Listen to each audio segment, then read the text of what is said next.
being nice to me. I am moving light speed away from who you'd like me to be. I am moving off the earth to a light street in the sky. The night brings. I'm not who you'd like me to be.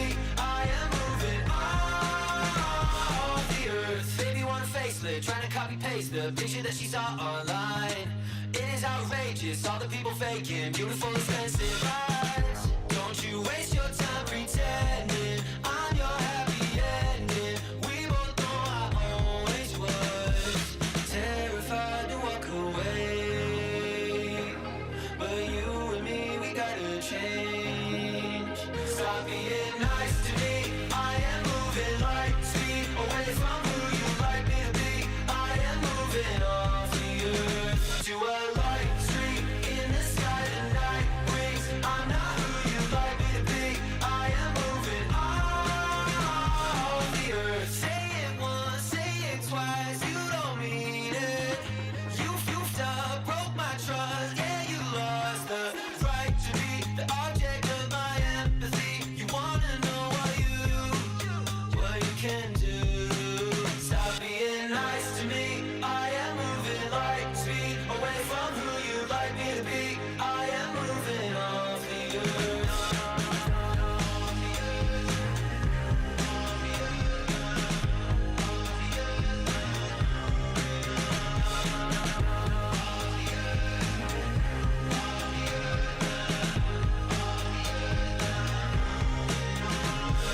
Terrified to walk away, but you and me, we gotta change. Stop being nice to me. I am moving light speed away from who you'd like me to be. I am moving off the earth to a light street in the sky. The night brings. I'm not who you'd like me to be. I am moving off the earth.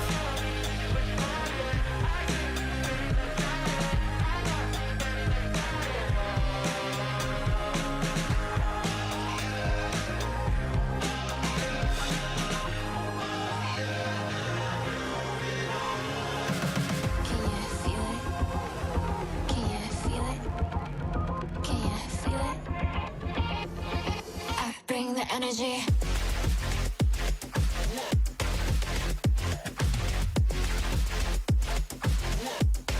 I bring the energy.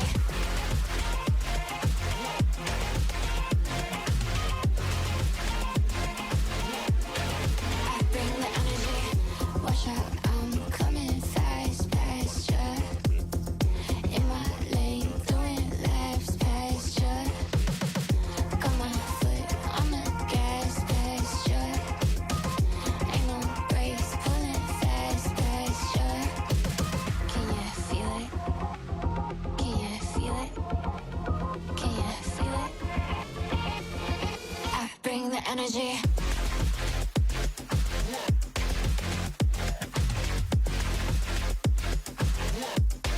I bring the energy.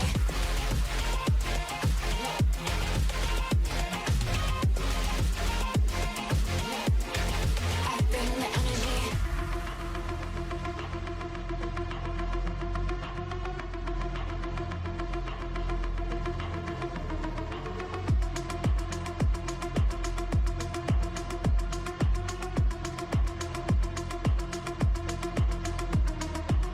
Can you feel it? Can you feel it? Can you feel it? I bring the energy. Can you feel it? Can you feel it? Can you feel it?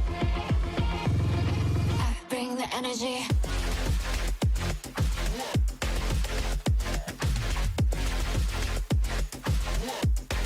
I bring the energy. Can you feel it? Can you feel it? Can you feel it? I bring the energy. Looking hard for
I saw. She's a light, I know where I go. So are the eyes and not the fuego. I came alone, I take you to go. I'm alright, this is what I saw. She's a light, I know where I go. So are the eyes and not the fuego. I came alone, I take you to go.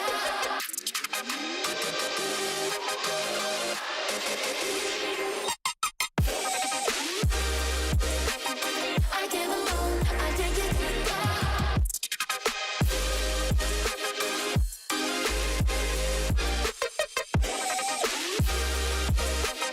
I came alone, I take you to go. I'm alright, this is what I saw. She's a light, I know where I go. You're the eyes and I'm the fuego. I came alone, I take you to go.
Life gets tough when you get older. That's why I raise the soldier. Fight this battle till the end.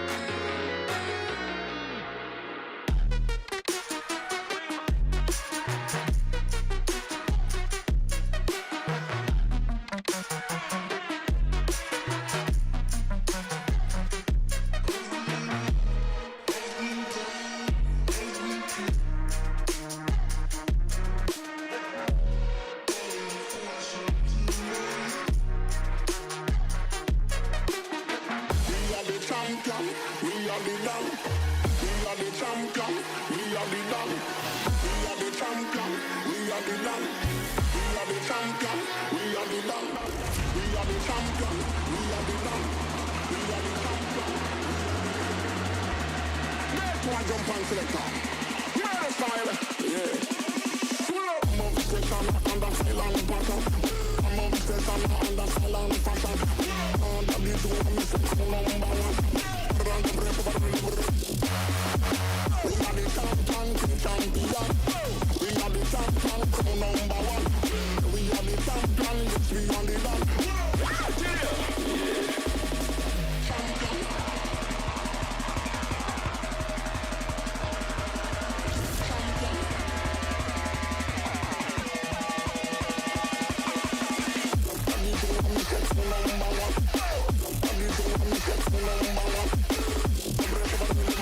So tell me why it can't be like this. I just wanna know what I'm gonna miss. So tell me why you don't feel like this. Where did you go? There's no time for this. So tell me why.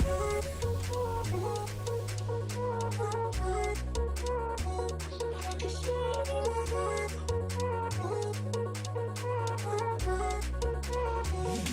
So tell me why. And I wanna show on me tonight. I need you. You know I'm gonna hold me like that. So tell me why.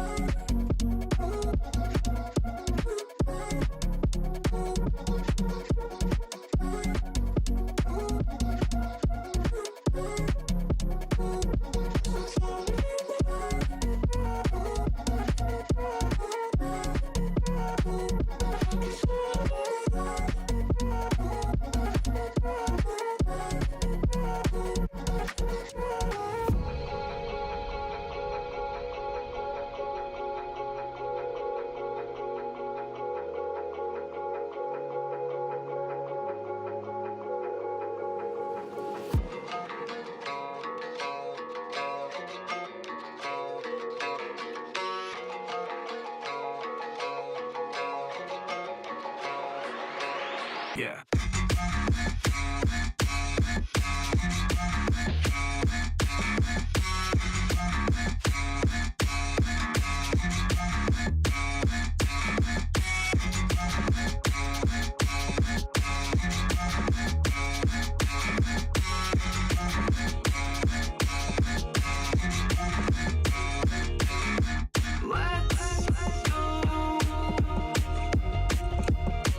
Let's see who swims best. I went rogue, severed my life fast. You and I are one and the same. So why am I caught under waves?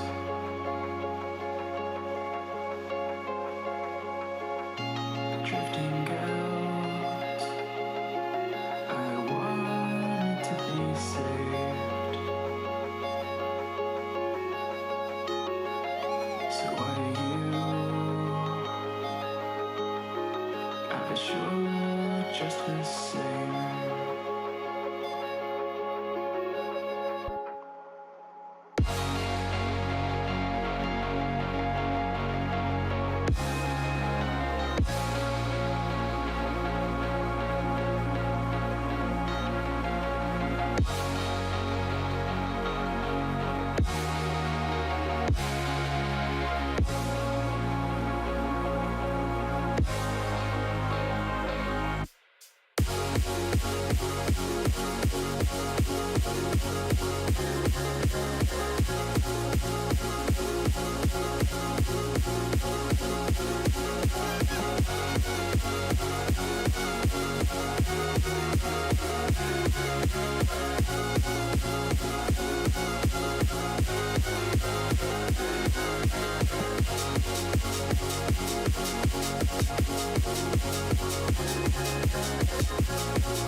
Let's go. Let's see who swims best.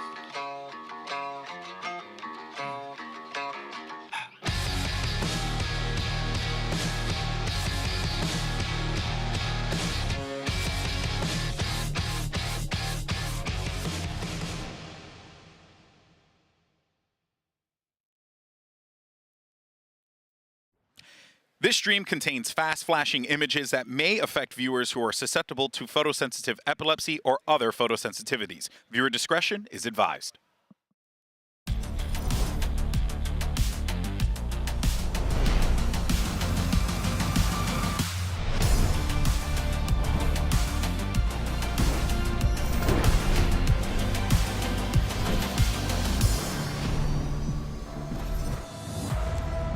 Eight teams remain in the competition, but after today, we're going to be down to only 6. Hello, everyone, and welcome to Day 11 of VALORANT Champions, coming at you live from the Shrine Expo Hall in the one and only Los Angeles, California. Of course, I'm Golden Boy here on the desk saying a bunch of weird things, joined here today by some real big brains. We got Bala and Sideshow. Almost said Doug and Bala, almost said Brennan Sideshow.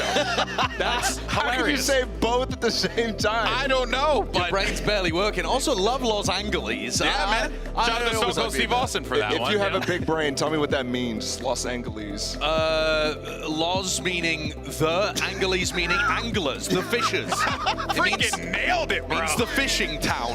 That's why it's on the coast. Everyone knows that Los Angeles is a fishing town. In any case, so guys, let's go ahead and take a look at our bracket and where we are right now in this competition because, boy, oh boy, I don't think anyone really had this one on their bingo cards. No. So here we are as we take a gander at the lower bracket. You got, brace for it, regional battles across the board. We have Fnatic taking on FUT, and then we also have BLG versus EDG. It's always great when we come to a global event, Bala, and we have just a regional battle. Yeah, it always happens at every single one. We had this exact same situation between Fnatic and Liquid at Champions last year, but yeah, we have to say goodbye to an EMEA team or a Chinese team here, and Fnatic is in the lower bracket. Like a couple different things here that are just crazy. Yeah, but it also keeps the balance nicely. We came into playoffs with 2-2-2-2, two teams from all of the regions, and now we're going to get rid of one of the teams from EMEA and China. Yeah, I mean, it's balanced out. It's nice. Has it, though? Because we still have 2 Americas, 2 Pacific. Yeah, well, I mean, you can't get rid of 4 teams instantly. What do you want? I'm just pointing out how balancing works, okay? Well, that's okay. One of the Americas and one of the Pacific teams will lose, and then they'll go out immediately. Okay, thank you so much. All right, well, as you can tell, we're going to have a lot of fun here today. But you might be wondering to yourself what this is over here. Don't worry, we got you covered because, you know, we have 4 teams fighting for their spot in this competition, and we need to figure out if they're going to be able to do it. And everyone's been wondering, what is behind this thing? What is this incredible object? And don't worry, it's just a wheel! Yes! It's a ridiculous wheel. Yeah, there it is. That's all it was. Just a wheel. Also missed a cue for the graphic. It's okay, you know. Host of the year, everyone. All right, here's how it works. What are we doing, bro? Bala, Josh, you're both going to have to spin the wheel, and if it lands on, you know, like Fnatic or FUT or EDG, you're going to have to explain how they make a run. Oh. That'll be easy with a couple of them. Yes. Now, if it lands on the X, then you have to explain how all 4 are basically not going to make a run. Am I understanding that correctly? Yeah, just the teams from the upper bracket. Yeah, I got you. Sure. All right, Bala, you're up first. I'm going to spin. Oh, by the way, hold on. Because this, I know you guys are all Zoomers and younger. Back in the day, there used to be Wheel of Fortune, Jeopardy. When I spin the wheel, you guys clap, okay? Are we all on the same page? Thank you so much. Thank you, youth. All right, here we go. Here we go. Bala, you're up first. Anyway, I'm going to spin the wheel. Whoa. Don't spin it for me. If I have to defend my... No, I'm going to spin. No, I got it. I'm the host of the show. Please don't land on foot. Please don't land on foot. Please don't land on foot.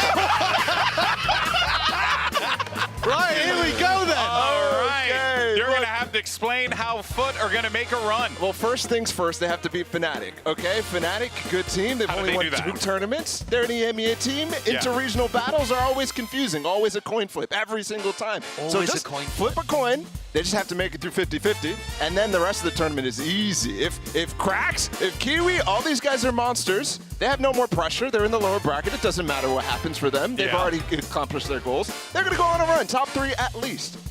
Incredible. That's absolute nonsense. I mean, you gave me no reasons whatsoever. Coin flip. For even getting past the first one. Coin flip. That's not an argument. That's just you saying coin flip over and over again. Shut up. All right. Let me spin. Can I? No. By all means, okay, you spin. I'm so excited. Oh, who have we got here then? Who have we got? Well, you're going to have to explain how no one goes on a run. So, you see, what's important here is the coin flip is going to occur and Foot eliminate Fnatic. So Fnatic are just gone immediately. EDG, they've got a Chinese rivalry. You never know what's going to happen there. But also, as they go deeper and deeper through the bracket, there's going to be Loud that they're playing against Paperex. Whoever gets eliminated there into the lowers, they're going to go on a storm. You think any of these suckers are going to make a run? You think Fnatic are going to make the full lower bracket run? Yeah. Are you stupid? It can't happen. We've never seen it before, except for once, and that was with a team that was playing with a sub before that, so they never should have even been in the lower bracket. It won't happen. None of these teams are going through. Why are we even watching the games today? Wow. I mean, well done. Well, you're supposed to do that while the wheel was spinning. There you go. Now you can... Okay. There it is. Oh, I'm going to take a stab at it real fast. Hold on. Let me see. Okay. When I go, clap, can't clap. wait for this one. Everyone clap. Yay. BLG! Oh, man. Why is he just going to show up, right? And he's just going to stunt on people. Best tournament That's all he's going to do. Yeah, he's probably one of the best in the game. Yeah, best in the world, some might even say. I think BLG just needed to lose that game to make it fair for evereveryone else. Yeah. And then as time goes on, they're going to Billy all over everyone, okay? And it is going to be disgusting. You know, people always ask, why is he? But people don't ask, how's he? You know... That leads us to today's MasterCard fan poll. Which team do you think has a chance of making a run? Is it going to be Fnatic, Foot, EDG, or BLG? Get creative out there, people. Scan that QR code, cast your vote. We want to hear from you guys. You know, really think about this. Vote for crew. Vote for crew. Vote for crew. Vamos crew. And Fnatic are going to roll this poll. They're going to roll the poll. EDG's in there. EDG's in there. Yeah. Fnatic's in there. But they're really popular, and people love them, and heckin' love Kong. You know, it's great. True. In any case, so when you're on the social medias posting about your copium, make sure you use the VALORANT Champions and VCT hashtags so we can go ahead and feature your stuff, as always, on the show. But Fnatic is up for elimination next, and we're going to break down that matchup along with Foot right after this. You don't want to miss it, and we'll see you on the other side.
I think we started off slow.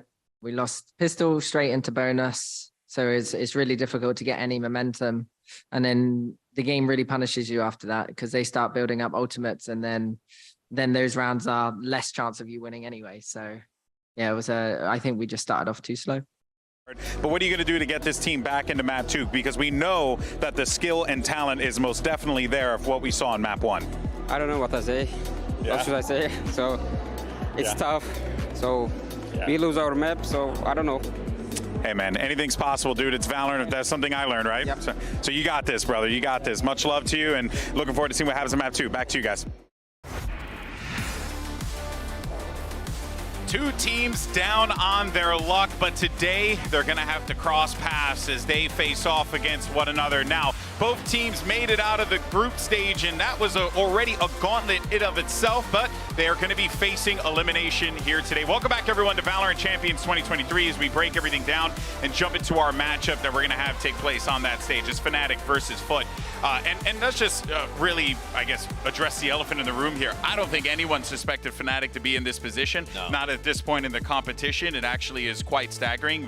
People were talking about this team becoming a dynasty, right? And now they find themselves with quite a bit of adversity here, and it's reflected in their fans. It's reflected in themselves. It's obviously something that weighs on them quite heavily as they get ready for this match today. Yeah, the mood didn't seem amazing in the press conference, but they were talking about it being little things, small mistakes, all adding up, snowballing. And I think that the point that Boaster made there about the pistol rounds and bonus rounds is incredibly important. Yeah, I think though the little things are sometimes the hardest things to address, especially when you don't have a significant amount of time to really dig deep and find where those little things are occurring, right? So it's not always some just overwhelming strategy or anything like that. Even though you're pointing to the pistols and bonuses, that could be something that continues to creep in for this team when it might be mentality, when it might be something else in terms of communication and overall game plan not being on the same page. You can just see from some of those tweets though from fans, and this was spread wide across the VALORANT community. People were not expecting this to happen. Loud looked like they weren't in great form at Tokyo.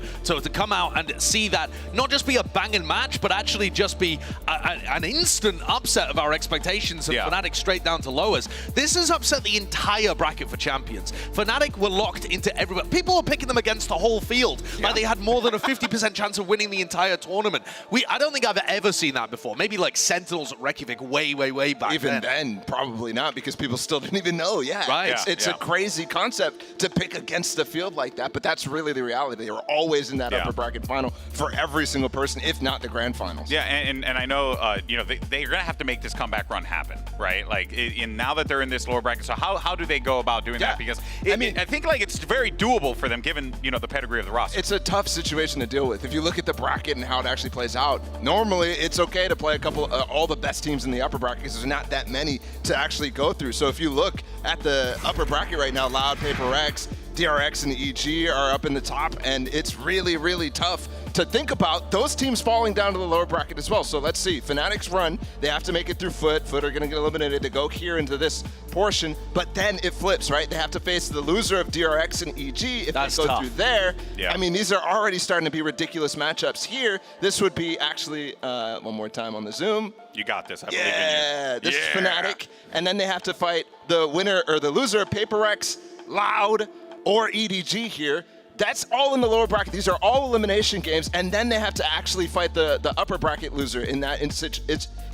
It's so difficult to think about a situation where they make it all the way through from lower bracket to the grand finals and then win that. That's only happened one time, and it's been FPX at Copenhagen. Yeah, and like I said, in that instance, it was a bit different because they just got their full roster back in. They almost shouldn't have been in the lower bracket anyway, and they were kind of put down there because of their roster issues. That's not the case here, and this is an unreal stacked bracket. That run would be the greatest run that we've had in VALORANT, and they would then go on to make the 3P. I mean, at that point, whoa, you've already made history. Calm down, save some for the rest of us. Yeah, you're honestly asking a lot of this team. And if there's a squad that can accomplish it, I do believe heavily in Fnatic. They're so talented, so good, but it is going to be quite the difficult one. But for now, though, let's actually send it over to Doug, who got a quick word with Mini earlier on.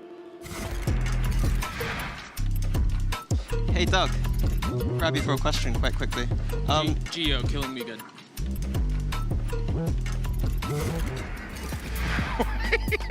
Wait, what happened? I'm so good. When did Mini join the talent team? This TikTok stuff is getting out of hand.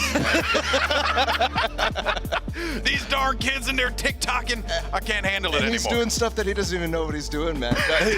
Yeah, exactly. I'll tell you one thing, though. Mini looked good. Get him up here.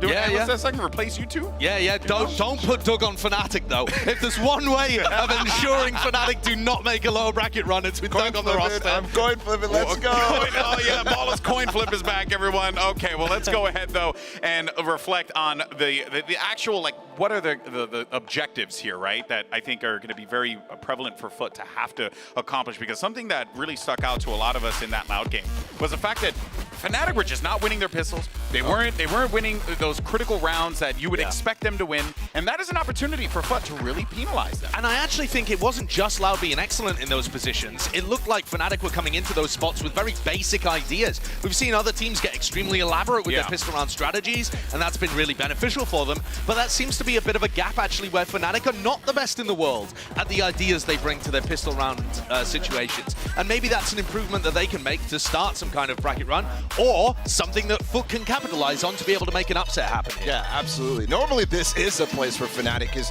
really good at. They normally have like an 80% win rate, but at this point, it's starting to slip. And that is definitely somewhere where Foot can push the envelope and really take it to Fnatic.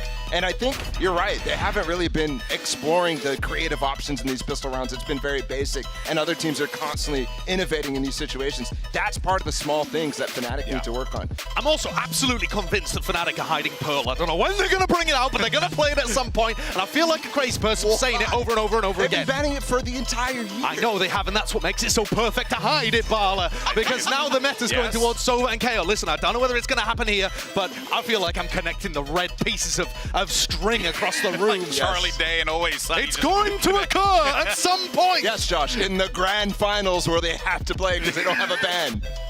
Good point.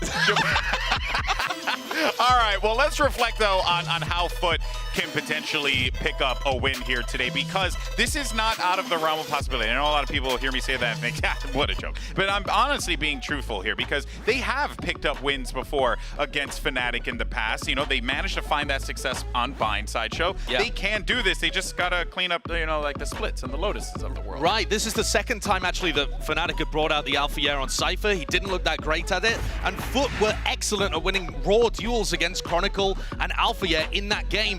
Fnatic only won one round on defense when they played in the regular season to lose that map of Bind. So there has to be something catastrophic that goes wrong for them, and Foot need to be winning a lot of their raw gunfights, which is a win condition anytime you play against Fnatic. Yeah, but if you look at the next two maps, that's where it really begins to be a problem. In that regional matchup, that's what we talk about. There's so much experience between these two teams. Only 3 rounds won between Foot in those next two maps. That's why I said they're going to have to clean those two up there if they want a chance. And I think it speaks to how Foot is as a team. They're really momentum-based. If they get knocked down, they end up faltering. And that's what happened in their Paper X series earlier on in the 2 days ago. And that's going to be really tough unless they do come out to a strong start with those pistols, with those bonuses. That's a huge key win condition. Yeah, it's almost as if you're Foot, even though you're down, you got to kick your opponent while they're down. You know, like you got to do everything you can at this point to find any advantage you possibly can find. And you know that Yeah, like a leg grapple from the floor. Yeah, you know, get in there, really hit him with a La Maristal or a surprise roll-up, you know?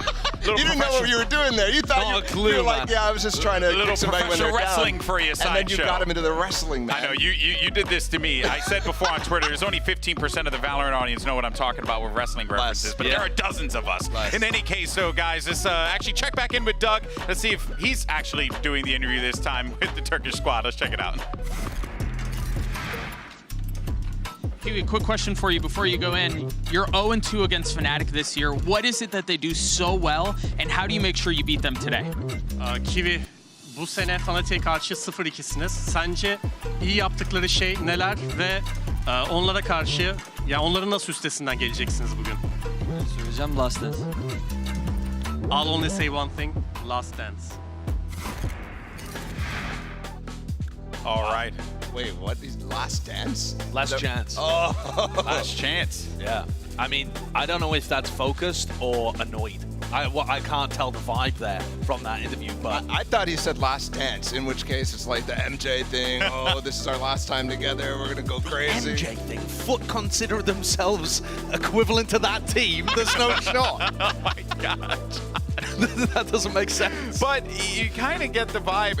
There's a lot of frustration, I think, across the board. This team hold themselves to an incredibly high standard. Every time I talk with guys when we do those post-match interviews, you can just tell he's like very frustrated with the circumstance. And I wonder if that just kind of plays into the comms as well. I feel like they shouldn't be frustrated. They've already achieved something excellent. They made playoffs. They got out of their group that looked like... Standard they hold themselves to. Yeah, I know, but the individuals are also popping. Krax is looking like an incredible player. Mr. Fallen's calling while still owning people in the gunfights too. I feel like these guys individually are being able to put up kind of numbers against some of the best players that we've seen them come up against so far, and if they're able to access that form again, they actually have a chance here of being able to take a map, to push Fnatic, to make things dangerous for them, and start the wobbly nature where Fnatic may end up going out earlier than we think in the tournament. I think there is reason to be frustrated, despite already achieving what you might say is their goal, though, because they had possibly the possibility to beat Paper X in that series, and they let it slip, and then they got stomped.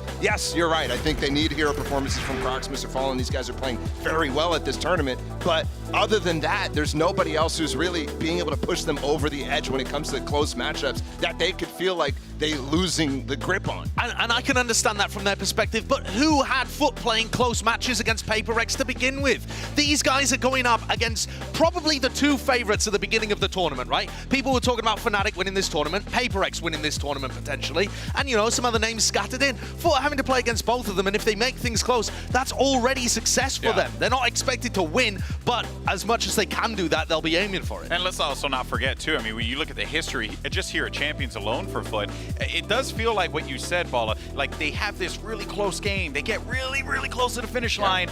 And then it all falls apart in maps 2 and 3, or map 2, or whatever the case may be. Even in looking back, I just decided to go to VLR to see, like, they took EG to Pearl in OT, and even though they lost 2-0, again, another close one, they were a close game against T1, and then they almost had it on Ascent, but then after that, it just fell apart because then they went back to Pearl. So I think there's something to be said here, potentially, that, but if they can just close it out, might be the confidence that they have to win this. And Josh, they're not stepping on this stage expecting, you know, to beat Fnatic, beat Paper X, but that's what they're dealt with. So they have to step in that situation and say, we can do this. And they almost did against Paper X on Ascent. They just let it slip on the backside. One thing that really frustrated me about Foot in the press conference was they were talking about how, were you expecting the rain, or were you prepped for it? And they said, yeah, we knew it was coming, but we didn't prep for it. And that's the sort of thing that the little I mean, they were throwing shade at their coach there, in my opinion, because they straight up said, like, if we were prepped for it, I think we would have done better.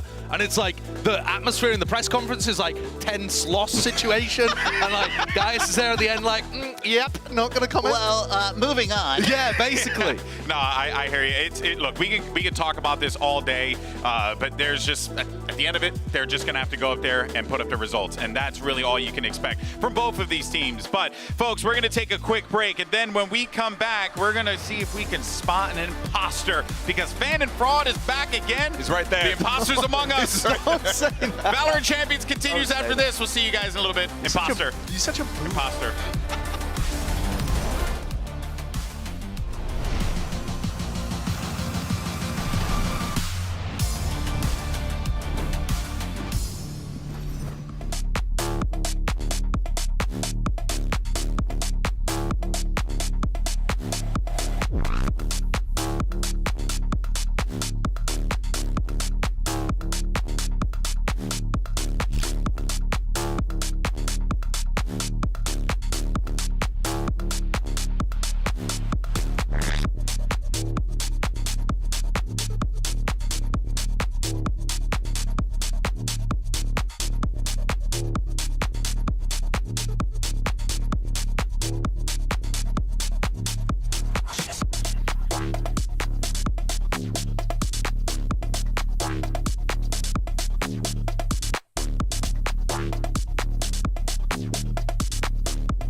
Welcome back, everyone. Now in our MasterCard fan poll, we asked you guys, and that's a cute shark. We asked you guys to tell us. Oh no, watch out! The shark attack's happening in real time. Actually, We're in Los Angeles. Yeah. Oh, wait. Yeah, it's Jaws. You know, it all works over here, right? Maybe. Wait, Jaws wasn't in LA. It was in Florida. What? I don't remember. I didn't barely watch the movie. In any case, here's your MasterCard fan poll. Oh, look at that! Fnatic won. Yeah, I mean, Don't duh me, okay? I mean, I'll punch you in the neck. They're the massive favorites for the tournament. They've been put down in the lower bracket. If any team was going to do it, if we were ever going to have a situation like this again, like we saw at Masters Copenhagen, this would be the team that you'd kind of expect to happen. But even then, Arden, I want to ask you, do you think there's a higher likelihood of them doing it than not doing it? Like, would you take it at a higher than 50% chance? Do they have more than 50% chance I of doing put it to Paper X to win anyway, so like I have them in the upper bracket. I think it's really funny though that you're like hype about this, predicting fan interaction. Finally, you get something right.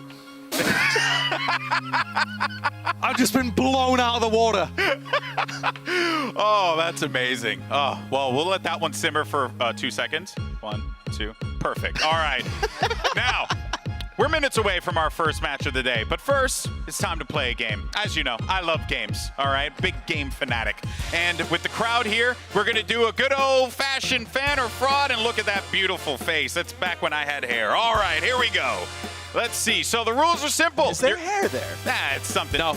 We're going to see 2 signs, and you have to decide which one was made by a fan or from our audience, or which one is fake, okay? Drawn by our incredible artistic producer, Alex, who she's got quite the gift. Okay. In any case, though, let's see our first one. Here it is. I got him right here. Oh, okay. All right. I I was shall like looking reveal. around. Am I doing something? Here's the first one. Which one is the fraud? Oh, I mean, the artistry is so good on both of those, actually. Yep. I think I've seen the one on the left. I think I've seen the one on the left too. I think I've seen it. I have fraud take. That's supposed to be Jet on the right, but she has the purple eyes. That's right. Oh, Oh, exposed! damn, exposed, exposed. Let's see. So you're going A? Yeah, we're going A. What with the about you, fan. crowd? is the fan. A? Yes? Is Oh, the fan. God, you just called it. Whoa, it was A, right? Okay, never mind. Yes, it was A. There it is. Mimi usually does this, but she's not here. She took a day off, lazy bum. So you're All right, showing here the we go. fraudulent ones. Oh, God, I almost show the other one. Hello. Moving on. That's why Mimi does Didn't this. see anything. All right, let's go to the next one. Let's see what we have here. Very curious. We have some talented fans in the crowd today. They're really good. Yeah. They are very They're good. Yeah. really good, and they come up with lines that I steal all the time. Okay, like 2 Fnatic is my ones. favorite boy band. I use that one in the cast. Ooh. So this one specifically, Fnatic is my favorite boy band, Happy Birthday Chronicle, when they lost to Loud. That had to be on that day. Or We Love Fnatic with Bosa with a smiley face. So what are you saying? I'm saying production wouldn't have created a Happy Birthday Chronicle because it has its you're- limits temporally. Think temporally. So which one is it? I think Josh is on the right path, but it's a red herring. It's A. It's A Fan is the is fraud. A. No, Fan A is the fan. A is fan. Crowd, what do you guys think? A? You guys say A? They go with Josh. They go with Josh. Okay, and it is A. Wait. This is that's the fraud. That's This the is the fraud? fraud. Oh, that's This a is the nice one. fraud. I like that. You should toss these out into the crowd Oh, so yeah, they can here we use go. them. Here, you want a sign here? Come over here. Take this thing.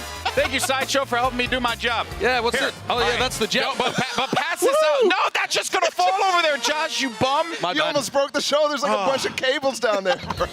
Can't do anything with these people. All right, let's see now. Next one. We got 2 more minutes. Why am Time I isn't drum ticking. rolling a Let's do this. topic? All right, here we go. Let's go, Little Bro or W Key Gaming PRX. I won't lie.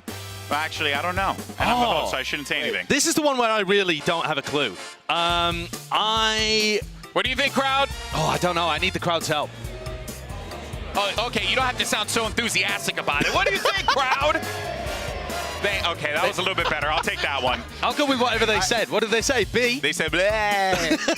So, With B? W Key Gaming, they have all I think 5 B is the players real one. And Frenzy. Yeah, I think Frenzy B is a the real Paper X one. player? Is B the real one? Turns out Yeah. it is. B is the Yeah. real one. It's Lil Bro. Yeah, I love that one as well, though. It's actually quite nice. I'd frame that. That's Okay. the thing. That one is really, we go. really good. Hand it, the other hand one it to was just someone. like somebody who Be a just good came Samaritan. You are literally criticizing a member of our fan base. Yeah, no, I'm not criticizing. That's what I would do. Do better, Bala. Do better. I would walk in Okay. and I'd write, I Silencio. love Fnatic. We have one more. Let's show it.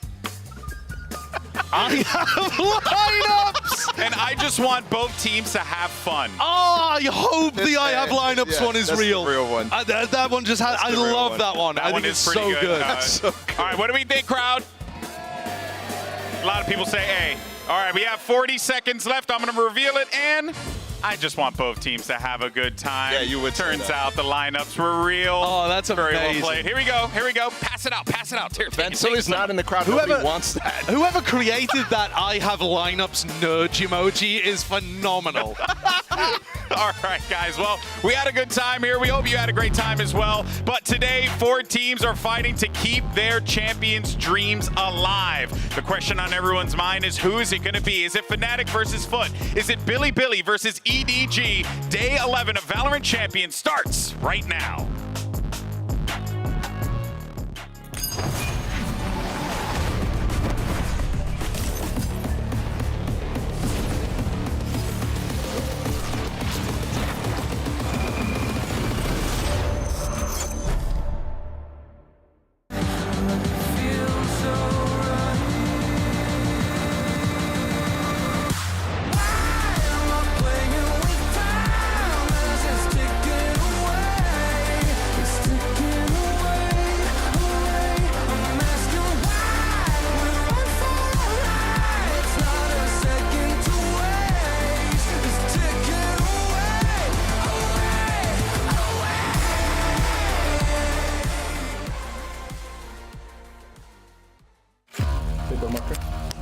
You might be wondering why I'm here doing this teaser.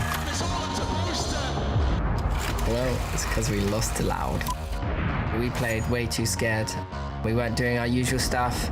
We were getting punished because of it. I'm hoping that the boys have a little wake-up call. This Super Team's second loss ever. But Fnatic isn't done yet. Yani güçlüler ama hani önceki gibi EMEA Ligi'nde olduğu gibi o kadar fazla heyecanlanmayacağız çünkü hatalarımızdan ders çıkardık. We've played them in EMEA all season, so we know roughly what to expect. We do have a secret weapon, which is Althea. Turkish aim on our side.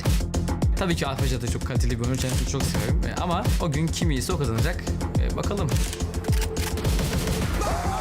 Bence Fnatic o kadar kazandıktan sonra bir yenilmesi gerekiyordu. Bence hatalarından büyük bir ders çıkarmışlar çünkü güçlü bir takım. Umarım çıkarmamışlardır. Onu umuyorum. Bakalım. This lower bracket run, we gotta start from scraps. We gotta reset, and we're going with that hunger. You better be ready, because we are. 就面对 EDG 的话，就大家都是先前赛季出来的队伍嘛，然后就是现在淘汰赛8强也就是2个队伍了，然后在败者组的话，就只有一个火种人继续往上冲了，就是那一个就是对手了嘛。讲道理的话是比较难受的，但是没办法，这就是赛场嘛，就是没有朋友，只有对手，所以说赛场上不会留手的，因为大家都是为了赢嘛。我感觉他们应该也没有弱的点，他们走到这一步，感觉他们现在已经进化很多了。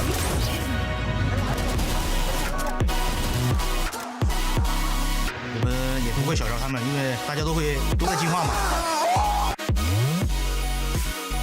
不光是面对看好吧，我觉得整个 EDG 就是他们5个人都是有非常强劲的个人能力的。就我想就是说，就大家都加油吧，然后就是能在世界赛场上导致我们职业赛区的风采。加油吧，呈现一个完美的比赛。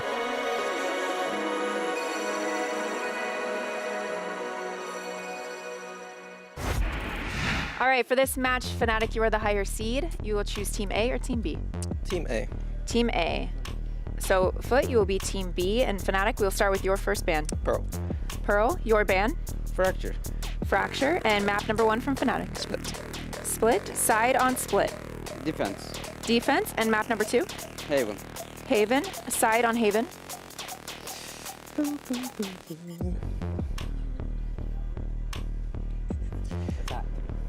Attack. Okay. And then next set of bans, starting with Fnatic, you have Ascent, Bind, and Lotus.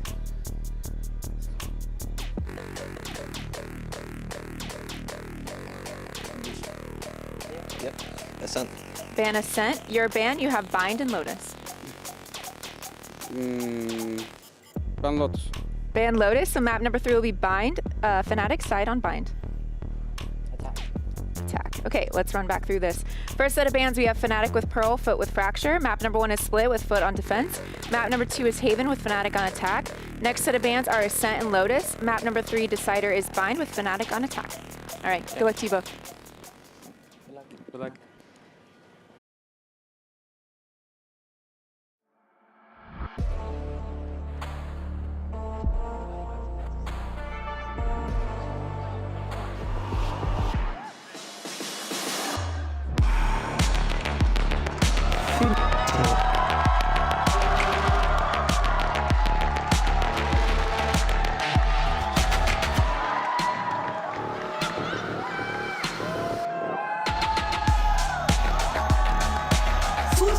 Sports.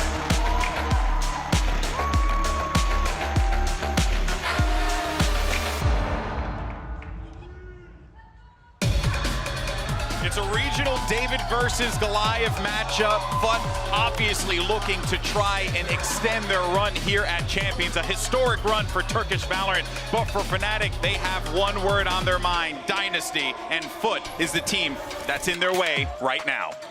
You also get to see Alfia playing against his Turkish brethren. You get the most successful, most winning Turkish player of all time playing against the most successful Turkish team.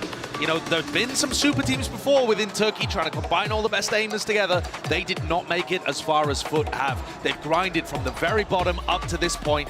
Top 8 of champions looking to try and take down the super team of Fnatic. It is crazy that they were in this situation here, though, in the lower bracket, a regional battle where Fnatic has the opportunity to not only go on this lower bracket run, but possibly bomb out of champions once they make it to playoffs. That could be a real reality at the end of the day. Maybe not likely, but we'll see how this starts for them on map 1. And you can see here, even in the audience, there's some thoughts regarding Fnatic. And look, I think that for us, right, coming into this tournament, there was a lot of expectation sideshow for Fnatic. Everyone felt, yes, this is going to be the team that walks away back to back to back, you know, a 3-peat champions run, unbelievable stuff. And now they're in this position, and everyone feels as if, well, if it bleeds, you can kill it.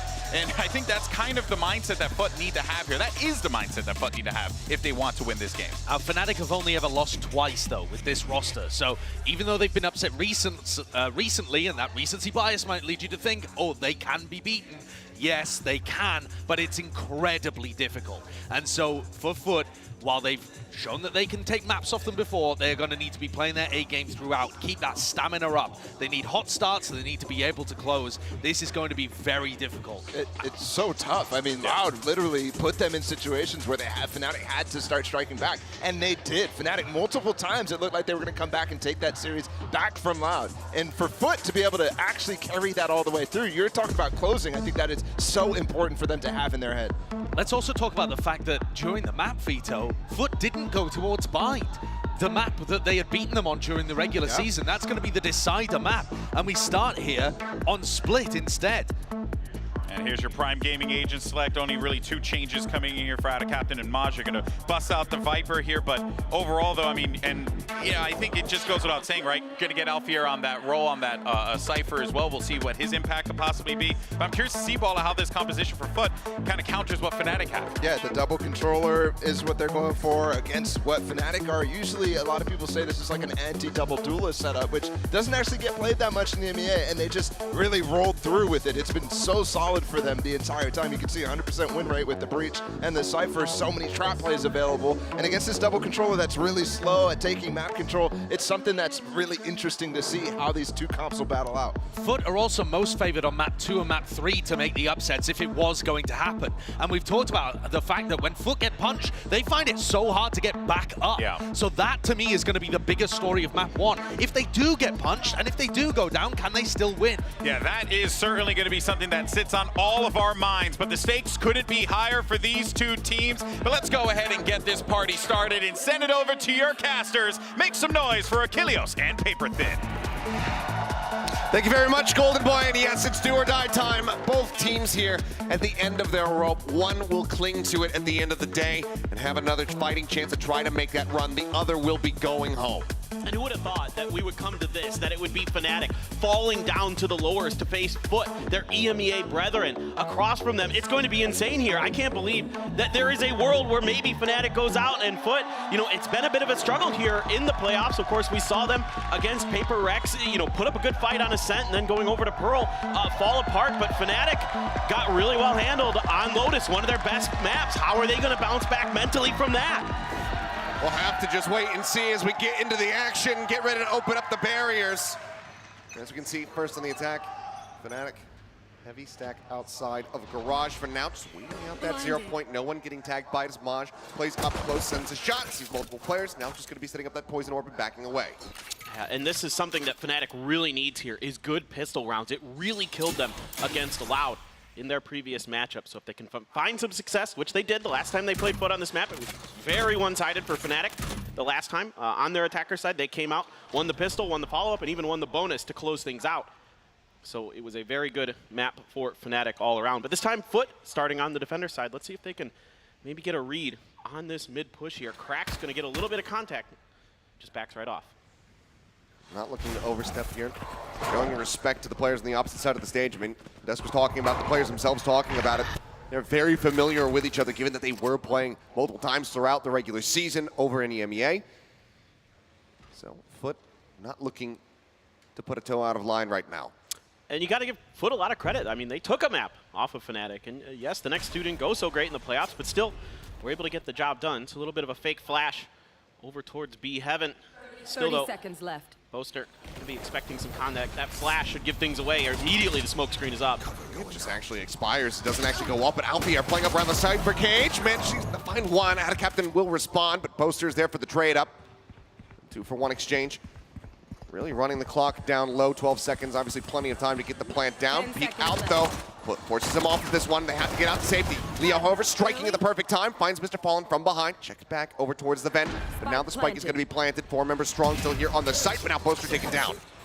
Crack's doing a good job finding Boaster through the smoke here. Going to go for the pop flash around the corner. Nobody there just yet. A nade going to back him off momentarily. It's a good chunk of damage too. Down to 68. Shock to try to buy some time and maybe even find the pick. Won't find it, but Chronicles Ghost certainly will, and he'll double up. Finds Maj as well to boot, and well, that's going to be Fnatic taking away the pistol round. And this is exactly the start Fnatic needed. Again, the pistols were just not there for them against Loud. They had such a good read. But here, this time around, they set up a trap. They put players through the ramp, and they're able to catch some people in the back, and then they leave Leo in the ropes to strike from behind when they attempt to kind of disrupt the plant early. And Fnatic just doing a wonderful job here, hitting some great shots, and it's a complete setup that Foot just never really reads very well. And they get crunched and they get eliminated from that pistol, and Fnatic off to a really good start. Let's see what happens here. It's, the pop flash through, does manage to get the full blind across, but tuck into the corner. Leo not going to get picked off there over by Ramen. I was going to say, you know, versus Paper Rex, one of the big turning points, one of the things that made that Ascent so close right off the rip was being able to win this Thrifty round. Here the second, after allowing Paper Rex to pick up that pistol. So if they can pull that off, that would definitely give some momentum that Foot so desperately need. And really just had just a solid defense against Paper Rex. I mean, absorbing contact really, really well, bending but not breaking a lot of times against that Paper Rex aggression. Of course, when the sides flipped, then Something's Reyna came online, and it was a very different story. But here, let's see if they can find some kind of success. They gambled a bit on the A side, just leaving Mr. Fallen over here to kind of get some info. So site going to be taken relatively for free. Mr. Fallen is kind of keeping track as best as he can of Fnatic's move. He gets a little bit of damage there into Boaster. Just a touch. A little bit onto Chronicle as well as that plant does come through. Rotation still waiting for Maj to make his way through the vents at the moment. Alfier is going to be getting ready to make contact against him over in mid. Everybody else, though, operating within the site itself. Toxins going up. Just a ghost there for Alfier in mid, about to potentially cross Maj's path, but Maj still looking for a lurk, and he gets the flash timing is absolutely perfect. Gets the catch on him even without the full blind. Still enough to completely catch him off guard. As Mr. Fallen will be able to find Chronicle at range. Leo with the Vandal, however, puts a good use. Boaster as well, finding one with the Stinger. Kiwi Takes away Durka. The swing in now onto the side. Ada Captain finding Leo. Boaster, the last man standing, but there's just no time, so they cannot get the defuse. So yes, this is in fact going to be that 2-0 beginning for the side of Fnatic, but they're only carrying this Vandal over into the bonus. This is a phenomenal eco here, 4 foot. Getting some huge kills. Maj, even with that flash coming in there, you know, Alpha did a little bit of damage, but Maj just so ready for it. Gets that kill. And then some long-range shots from Mr. Fallen, weakening him up early. Even though the heal did come through from Leo, still able to find some great shots. Kiwi comes in with that Sheriff, gets some big kills as well. So very successful round there for Foot as we go into full rifles, half armors for the side of Fnatic, full armors for Foot, of course. Chronicle getting a little bit close to that Rolling Thunder, a couple way for the Seekers for Leo as well. Kiwi just looking to hold forward there in Garage, but it seems like Boaster playing back as far as he is. Doesn't have any further interest in really trying to push the issue here. Start bringing sights away as Boombot goes in. Fragment in response. Durka going to be chunked down to 85. Armor lost, but can get top back up to 100 here. And it's a lot of utility used here early for Fnatic. One of the things that caused Fnatic some problems against Loud was that a lot of their utility didn't catch too much value here. And you're using the Boombot and the Trailblazer, things that are really good for helping you clear sights on executes early. You still have the fault line, of course. You still have the breach utility. So some fallback for the side of Fnatic. Hello. Yep, there's a Cypher there. Just the days on the Alpha here.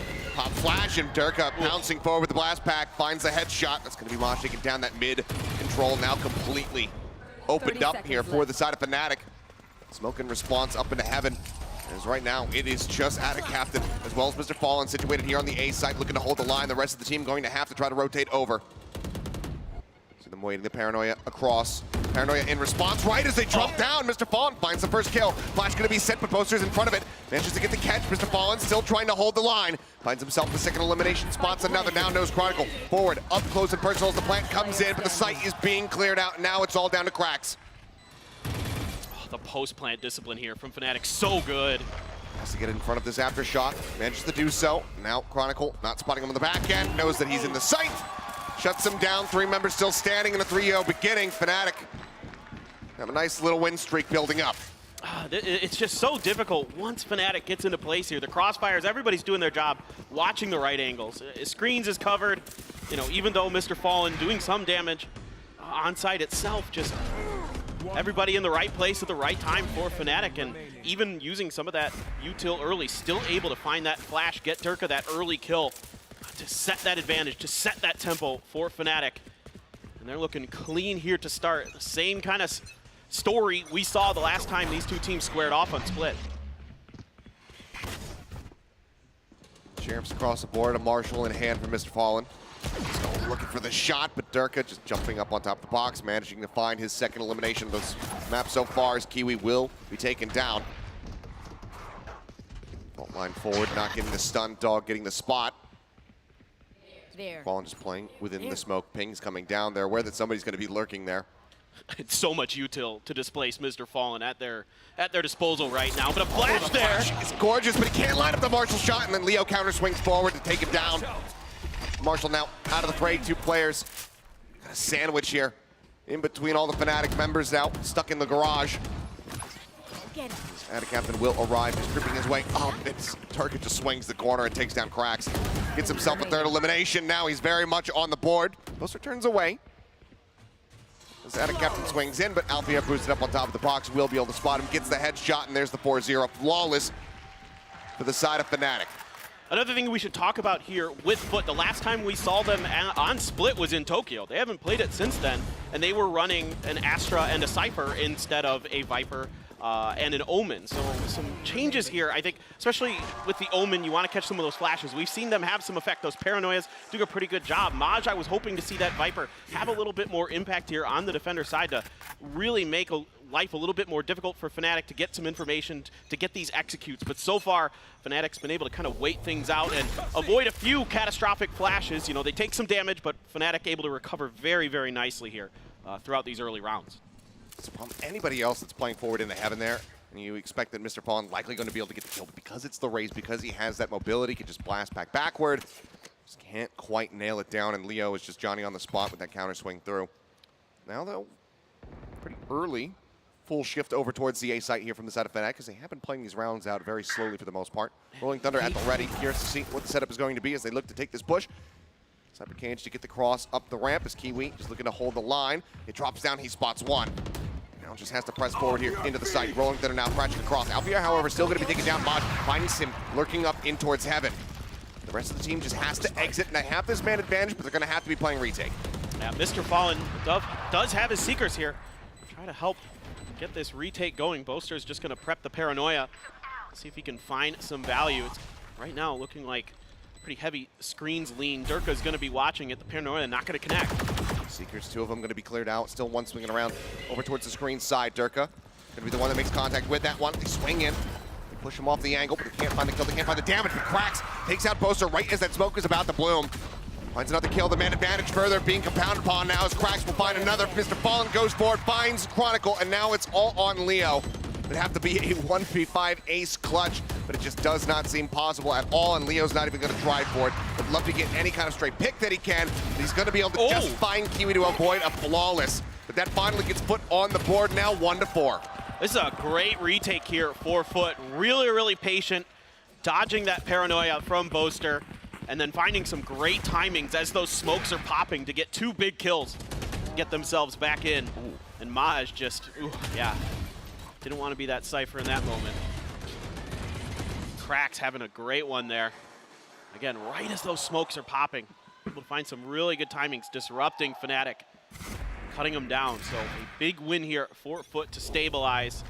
Gonna be able to recover that op for Kiwi. Has the Blade Storm. Cracks with that null command as well.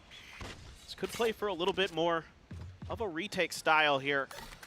Maybe try to get them crunched in mid. You got the Viper and the Omen setting up their smokes to delay a little bit here. Another thing that was giving Fnatic a lot of fits against Loud was just Loud being able to run the clock out, to just be really stalwart in their defense and then force Fnatic into these low-time, high-pressure situations where Fnatic had to make the best of bad situations. And sure, sometimes they did, but that's not a recipe for success. You know, what makes Fnatic so good is their protocols, is their execute, is their ability to read and manipulate the map, and Loud was doing just a masterful job dodging that. Okay, well, fault line, that's going to shove Adicaptain back. Really good 0.0, shuts out the showstopper, and Durka gets taken down. Cracks again, coming up with the goods. And that's the entry power. Taken away. No command just still rolling through. Spam in, Boaster knocked down to 47 HP. Chronicle untouched, just grabbing that orb. No charges. Trying to get closer to the next Rolling Thunder. Paranoia across, he just tries the blind entry into the site, and Cracks again shuts it down. The spike now stranded just on the outskirts of the garage. The flash from Leo just didn't quite get there in time before Cracks was able to take Boaster down and have to drop out. Some pressure being applied towards B Heaven. Maj just going to keep him corralled there. There's just no time. Yep. They're still going to try to play in for this one, but the Sun's just not going to do enough. Adicaptain and Mr. Fallen with one apiece. Chronicle again just stuck here. Let's see if you can get any maybe extra orbs built up. How deeply do they want to go on the hunt? 0 Point will spot him. Looks like they're not really going to be looking to push forward into the garage, though they will still show respect to him. That is going to be Foot scraping together a second round win. And that's exactly what I was talking about at the beginning of that round. Delay, delay, delay does give Fnatic some problems. It does kind of make things, you know, obviously it makes it easier for you as the opponent because it's a little more readable. But you can see just a little bit off kilter with some of their coordination there, a little maybe their communication as well. But overall, really impressed with those last couple rounds from Foot. Again, that bend not break kind of style defense there, where they're willing to give a little bit of space, punch back in return. Boaster's just going to go right into the back. It's a fake. Just a fake. Yeah, just trying to, you know, instill the seed of doubt here. You see Adicaptain is watching around the back over towards their spawn, and that leaves Mr. Fallen completely on his lonesome, and this time Durka gets the better of him. Jumping forward, finds the kill, and that's the kind of start you love to see if you're a Fnatic fan. Right now going to be coming through, not wasting any time on this round. The rotations still beginning to come in. Despite sent down, but it's a bit too late. Hero Theft as well going to be invested there from the side of Alpha here, just spotting everybody's locations, and now he goes on a merry hunt. It's going to have to be incredible shooting here from Foot to get through. It's going to be the Blade Storm pop for Kiwi. Flash out, but full flash onto Kiwi as he's up into the air, and Chronicle manages to find the shot. Takes him down, Dirk as well, poking out from Garage. Just a day at the shooting range here. Because one by one, they will fall. Captain with nothing more to do here in this round. Just have to back away and try to hold on to the weapon, but Alfier is swinging around the backside, pushing downstairs, ready to get the catch, ready to take this gun out of his hands, and this stun is perfect from Chronicle to set it up. That is a Prime Gaming flawless if there ever was one. It's Fnatic will go ahead, disallow Foot from getting that 3 consecutive round win. They keep themselves with a nice little stretch lead of 3 rounds. And it's a brilliant fake here because it draws Captain back into their spawn. That's immediately where my eyes went as well. As soon as that ult was popped by Boaster, and it drawed that extra defender away and made this execute that much easier for Durka and for Fnatic to get in there and get the job done. That means there's no paranoia there to really gum up the works at the front of B main. So a phenomenal, phenomenal set play there from Fnatic to give themselves an easy round win in round 7.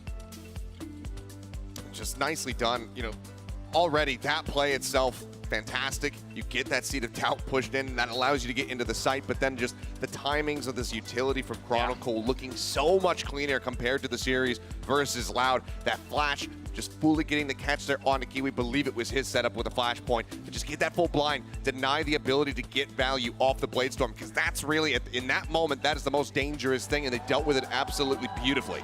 And that stun at the end, just to make sure that Captain has no chance of holding that gun over, doing any more damage. You know, any economic damage you can do here as Fnatic is so valuable, as it's going to be a heavy investment for Foot coming into this round. It's going to be that op back into Kiwi's hands. Here. A lot of money going to have to be spent. Meanwhile, Fnatic sitting very pretty. Chronicle only a couple away from that Rolling Thunder. Maj one away from the Viper's Pit. So let's see if he can find a way to get that into play into this round. But it's a full 5-man stack here for Fnatic onto the A side, and it is being left wide open. There's a ton of presence in mid for Foot, and just Captain far away at A side. So this should be potentially, if Fnatic really just wants to get in here and get in here fast, should be a pretty easy plant at the very least. Yeah, I mean, the smokes are coming down, dog. Running through up here into heaven. Captain going to be spammed away. 77 HP remaining for him. Double push now through the fence, slow creeping here for Krax and Kiwi. Paranoia in, but Durka with a covering fire, managing to find one. Krax hits the spot, but cannot quite find that punish. Only a smattering of damage through. And that Paranoia is going to force them back down into the vent. The site now opened up. Down your smokes, player. And with an operator in hand, this is just such a challenge. I think it's one that might have to be abandoned here from the side of Foot, because already a 3v5 with an op. I'm not sure if you're going to really get a solid crack at this retake. Yeah, after that Paranoia came out, Kiwi started to rotate back towards spawn through mid, and there's just not a lot he can do other than maybe look for an exit frag. Maybe if he can do a little bit of damage, but at this point, to Fnatic, that's not that big of a deal. And Crack's gonna try to make something go here on this retake. Maj pushing space, they get one, Durka's down. Durka's down, but time is still ticking, and with that fault line really stunning up the only access point into the site. Yep, the sound of retreat will be sent out, and will back away. It's having to allow Fnatic to get themselves up to 6. Certainly not the ideal scenario here, but the Camel Stack, they throw multiple people over towards mid, but it's just full pressure out at A right off the rip. So Fnatic get the round win. Crucially, Foot are able to hold on to that biggest investment in the operator. Yeah, and Foot just doesn't quite read this correctly coming out of the timeout. A lot of mid pressure sometimes from Fnatic, where they'll use a lot of that Sky and Raze utility to clear space there and try to set up for crunches, but this time it's just a 5-man push that is only Captain kind of watching it. He gets caught at the back towards spawn of A Heaven. They're just going to run it again. Yeah, why not? It's one player again here on the A side for the side of Foot. If it ain't broke, don't fix it. Just go for it. Flash through. Doesn't really give that much info either as far as how many players are on this side of the map, but now it seems like with the footsteps, they're definitely getting a sense of it here. It's the full rotate already coming through from the side of Foot. Wire set up from Alvier. Continue to spam back and forth here into heaven. They bought enough time. Got into position, but that Paranoia again is on point. Durka very much is as well. Shot from Captain will find Chronicle, puts a spike on the floor for a brief little moment, but then Alvier finds Kiwi. Swinging around, back through screens. Durka is looking to catch anybody who's going to be lingering over here in the defender's spawn, which is going to be Maj here momentarily as he continues to creep forward. Spike not yet planted. And I thought Foot might have bought enough time to get into a decent position to block this, but Durka is just on one. Just snappy with it. Fnatic captain can do nothing else other than back away. You'd love to be able to, honestly, burn the Omen ult to be able to pick up the operator if that's something that you could do, but unfortunately, we'll just have to run his way back as we see it laying on the floor. Well, let's see if he's gonna go for it. I don't. Well, he's already got pressure. Yeah, he's already got got to know pressure. that it would just be guarded because he'd have to just actually TP over and then pick it up. Oh, Leo. On the hunt. Swinging around the back. Fnatic captain, good for the trade. Makes them bleed a little bit more. Durka on the hunt looking for that 4K. And Fnatic captain will say nope. Denies it away from him. Finds 3. Does manage to hold on to that Vandal. Get a little bit of extra cash on the back end, but it's still not going to be helping them close this gap that continues to get larger and larger. Fnatic now up to 7. Yeah, and now the cash reserves for Foot almost completely depleted. And it's going to take a big round here from them, especially with Mini maybe not the happiest with the end of that round. I think it's just the shock and horror of all the things that Durka just pulled off in that last round. Yeah, he definitely Durka'd him that round. And now you've got the Showstopper and the Rolling Thunder as well, so a potentially powerful execute coming through for Fnatic as they look to spread the middle of the map a little bit more. You know, maybe dipped into the A well enough, and now let's see if we can find a mid push or just spread the map potentially, is what it kind of looks like right now. They're just trying to feel this out, make sure there's no lurks coming or anything like that. Well, Fnatic captain already within the cage, so it doesn't give that sound trigger off. Paranoia at the ready, but no one really in position and having to actually play off the back of it, so thinks better of it. Pulls away for the time being. I'm looking at this Rolling Thunder, this Showstopper. I'm wondering, Fnatic, do they go for a classic new turn play and try to couple these together? It seems like the answer is going to be no.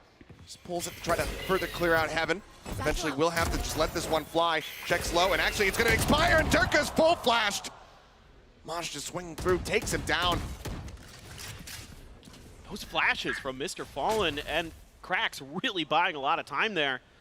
Potentially saving this round for Foot. Now just the Rolling Thunder left. It is going to crash across, hit a couple, force them back towards spawn, and Leo's going to catch one on the way out. Maj completely contained, but Mr. Fallen does have that trade back.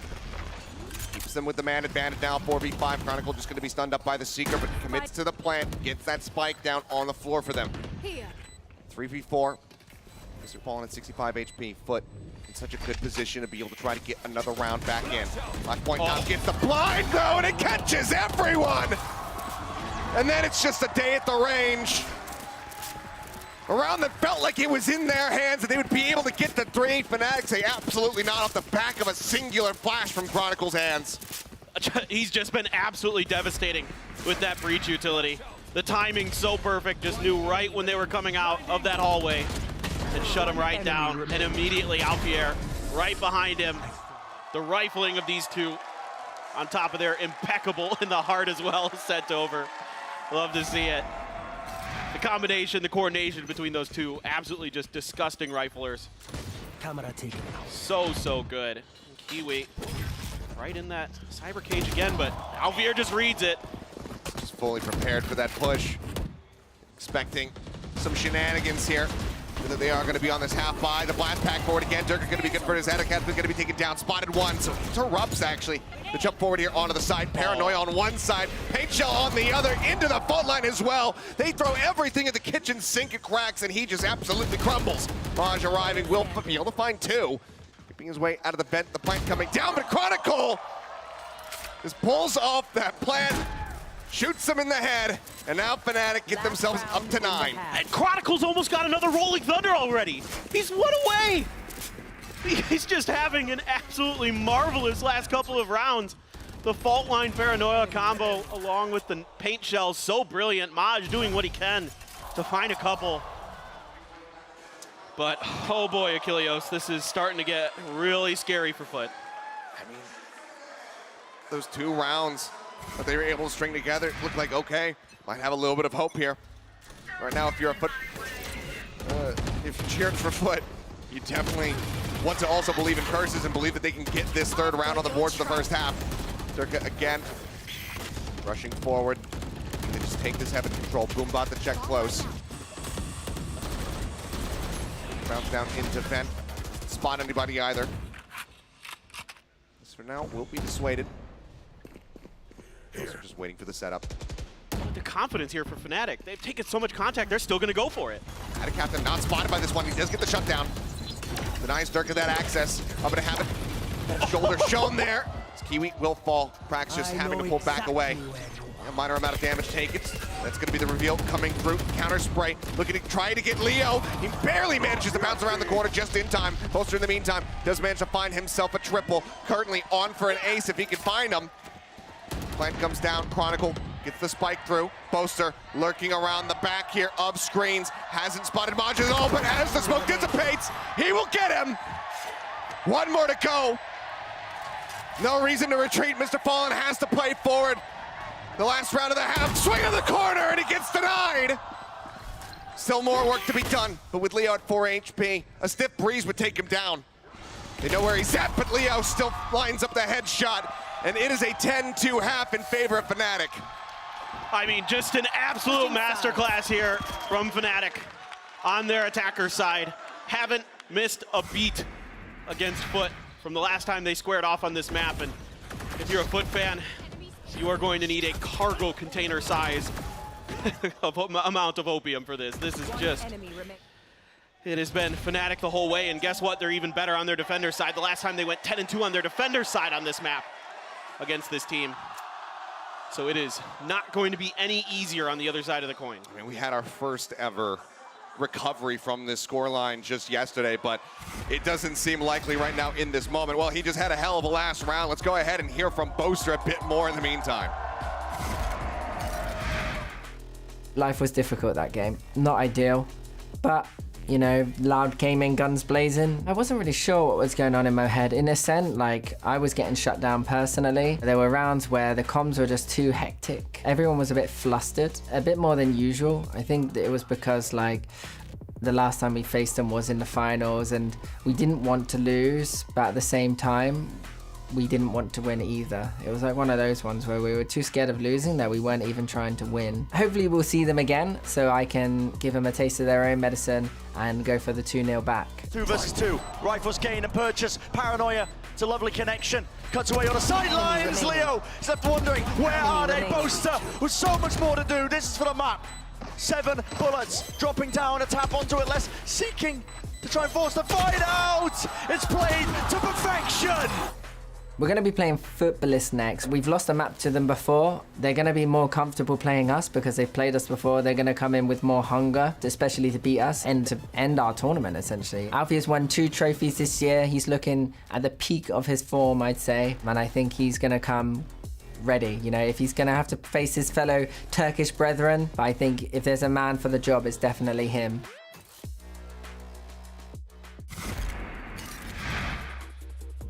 Well, already a solid start here for the side of Fnatic. 10 rounds racked up there on that attacking side. Now shifting over to the defense. And as we say pretty much every single time, Paper Thin, this pistol round is everything. Foot, if they want to pull off that miraculous run back that we saw DRX accomplish just yesterday, it needs to begin with that pistol. The 10-2 blessing, as DRX has dubbed it. I'm not so sure I feel that confident in it. I didn't feel confident when DRX was in that Neither position, did I, so. man. I was definitely mauling a bit in the back room, but let's get to this pistol round. Is you have Fnatic nothing else to lose. Oh, come on. The hair's now. already gone. Bro, you gotta do me like that. Oh, it's true, though. Well, for now. I can't even deny it. Yeah. It's evident. It's right there on camera. As is that headshot. Durka able to find the first kill. Captain with a response. Does take out Boaster. Some good damage exchange, though, and the paint shell setup will finish off Cracks. And already a very explosive beginning.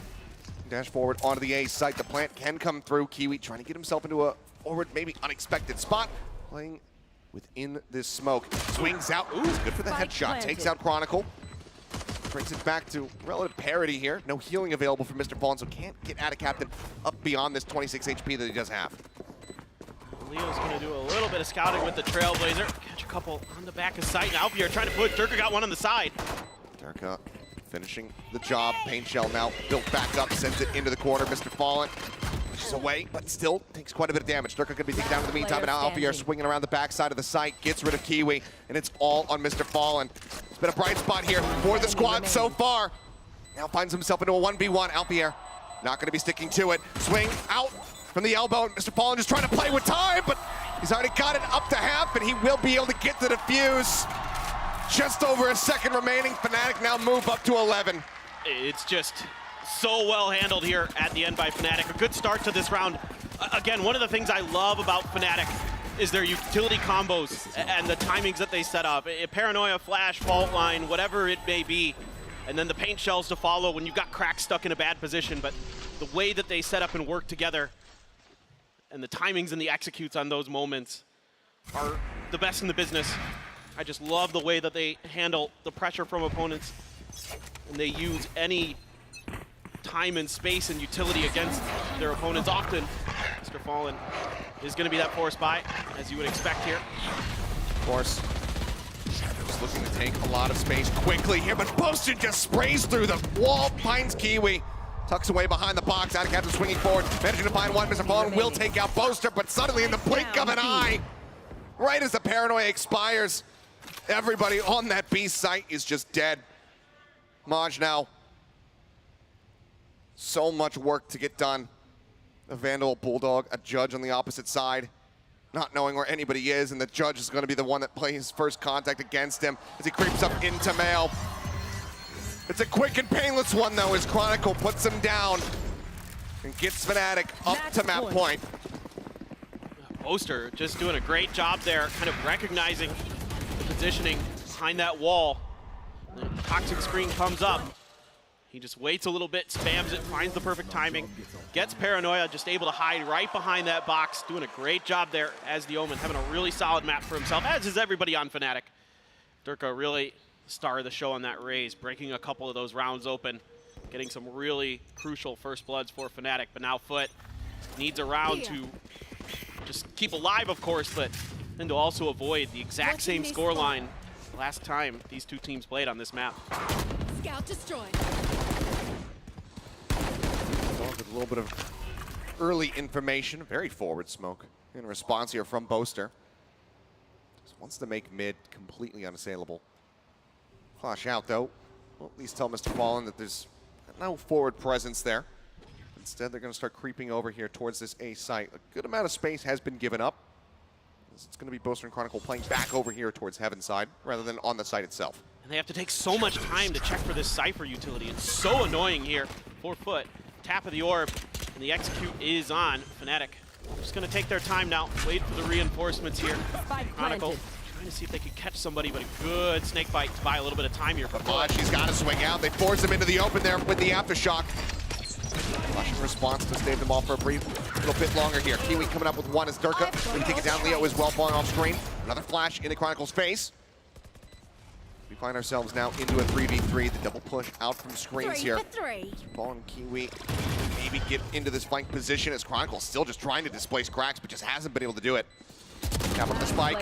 Good kills coming through. Leaves Boaster all on his lonesome, and Kiwi will be able to deal with him. Foot, the second buy up here, will be able to put up another round. Now 3-12, but still in such a deficit. Yeah, it looked like it might be another really solid round there for Fnatic. After that aftershock came through, able to get that kill, but the snake bite buying enough time there. That Foot can punch back nicely, get some big kills, get themselves a win. Still have long way to go, of course, but let's see if they can rattle a few more off here. Again, every round you can get his Foot at least gives you some confidence, at least gives you some hope coming into that Haven. That's so important, actually. I mean, even though, yes, this map may be 99% of the time done and dusted, and get 3 or 4 more rounds out of Fnatic here, put some pressure, get in their heads. Absolutely, you can do something on Haven. Now, that's not a great start. Speaking of getting in their heads, Alfie gets a bullet in there. It's Kiwi gone. Chronicle taking out. Very nice shots here. How much more of that does he have? He's just looking to pull attention, and it's done a wonderful job. Obviously, Fnatic, you know, just coming in with this Sheriff buy for the Widely. They want to stick together so they have a little bit more bite in these fights, but Spike has just been lingering over here towards B. TP now. The Captain arriving in backside. Boaster creeping forward over here by the garage. And he's going to be spotted. Paranoia not necessary, but still finds some value. They get the kill. They clean it up. Zerka, gun barrel spotted, dealt with. Plant now going to be coming through. Seems like from here, these 4 players standing from the side of Foot should be able to just go ahead and win out the rest of this. Yeah, and it's just going to be Alfier grabbing that Vandal on the other side of the map off of Kiwi's body. The rest of the round now, just going to be waiting this out. A great read here from Foot on the open space. The only spot that could be left that they hadn't covered was right where Boaster was standing, and right after the TP at a captain. Paranoia's in, and they finish the job. Don't even give Boaster an opportunity to do any damage. So for what it's worth, Foot doing a really nice job in that round, selling that fake, going to the other side of the map. And now let's see if Alfier can hang on to this Vandal. He might yet still be challenged. Maj is creeping forward. Leo ready to die to the spike. Both fall, and it seems like Maj now swinging the corner, and Alfier will be able to come away with the kill and hold on to the Vandal at the very end. So a little bit of additional damage dealt, but obviously a decent amount of money here in the hands, as well as the Blade Storm available for the side of Foot. Let's see if Kiwi can have some more success with the Blade Storm. It's been a forgettable map for him so far. But again, every round that you can get here as Foot, so important to get heated up, to get into that haven, to get some confidence flowing. See if you can get that energy behind you, get that Turkish aim really engaged. One step at a time. 2 rounds consecutively now. Do they find a third for the first time here in this map? Get out of my way. Trap wire setup, just looking to really slow down any kind of approach here onto this A site. Maj is really over here selling that push out, but they're so good with the rifle. He swings on the corner, headshot instantly, right as he's dashing forward, I do believe. Such a shutdown. Might be the play that just goes ahead and ends this map at long last for Fnatic. He has that neural theft ready to go as well. Felt the need to commit it yet, but now Spike at least does get planted here. Sight control for the side of Foot. Just need to be able to stave off Fnatic. Sturka's creeping up around the backside. Maj, however, might get the timing. He spotted him. It's the headshot, takes him down. Explosive power there from the Rays to try to break open the site. Is going to be eliminated, but now Chronicle comes up with 1. He's just taking out cracks. The backside with the headshot. Rush forward, managing to find one. Ada Captain holding strong, finds himself a second now. Alfier, the last one standing. 47 health. It's a neural theft. Confirms the location of both, but there's just so little that he can do here in this position, in this situation. Maybe if he gets that headshot, it looks a little bit more possible, but he cannot. Gets taken out. Now Foot move up to 5. They even get the ult out of him.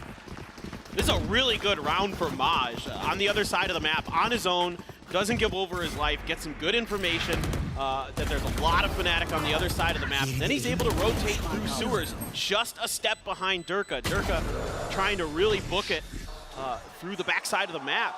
And then Maj just trailing him, just paralleling his movements, gets the backstab, and that keeps that flank from collapsing for Foot and gives him that round. Well, a timeout going to be called here, as many unhappy that they have given up 3 rounds in a row, wants to pump the brakes and say, guys, why haven't we just finished this yet? But it has been some very good reads here, as well as just great shots coming out from the side of Foot that have been putting them down. Yeah, and even losing players early to Alfier. You know, the last couple rounds, it's been first bloods from Alfier, and they've been able to recover. They've been able to stabilize. Oftentimes when Fnatic gets that first blood, that's when the rounds go their way. But Foot able to flip the script on that with some really good counter maneuvers of their own, some good holds on site, some good sprays from Ada Captain and Mr. Fallen in particular, doing a really good job there, setting up their crossfires, making sure that Fnatic cannot get comfortable and cannot get space easily. So really, really impressed so far here with Foot. And it's going to be that same toxic screen over towards B. And now they're going to send Maj back over to the other side of the map. As the Viper, sometimes your job is as that pseudo-sentinel, kind of controlling the flanks, making sure the long side is clear. Now, I'm seeing all the flashes from Fnatic over on that A side stacked up right at the corner. Some pings are coming down. They might put some pressure on Maj. I mean, Paranoia even sent out there as well, yeah. Everything in the kitchen sink sent over towards Maj. They will send him packing, but Alfier as well. Shot down onto Ada Captain. This little cypher one-way setup over Garage. Dog not getting the stun. The showstopper now going to be thrown forward. Kiwi is already dead. Alfier has dealt with him. Boaster creeping up, will end up falling. Maj applying some pressure, drawing some attention off onto the flanks. Still demand advantage established here for Fnatic. Love the rotate here from Foot, but Maj has to be so careful. Chronicle's already in place. Chronicle and Leo could both shut this down. The rotations very much continuing to come through. Everybody from Fnatic storming their way over towards A. It's going to be the fault line across. No, Rolling Thunder actually committed there from Chronicle, having just built it up. Does get taken down by Mr. Fallen. Swing onto the corner though. Durka finds him, and now it's all on cracks. A 1v2, a 3K to try to clutch it out. He's got full util. Catches both, but he doesn't know that they're below. Alfier with 4 will drag Fnatic across the line off the back of the timeout. 13-5. They get the win on their map pick of Split. And as expected here for Fnatic, looking in great form, particularly on their attacker side. A 10-2 run there. Just not enough left in the tank here for Foot to really find their footing, excuse the pun, to really get back in this one. Well, Haven on the horizon for Foot. That is everything. That is the end. That is the beginning of a comeback. They need to be able to get that win on their map pick, elongate the series, take us a 3 if they want to stay in this tournament. Otherwise, Fnatic, it could just be the beginning of a run back. We'll see what happens when we come back.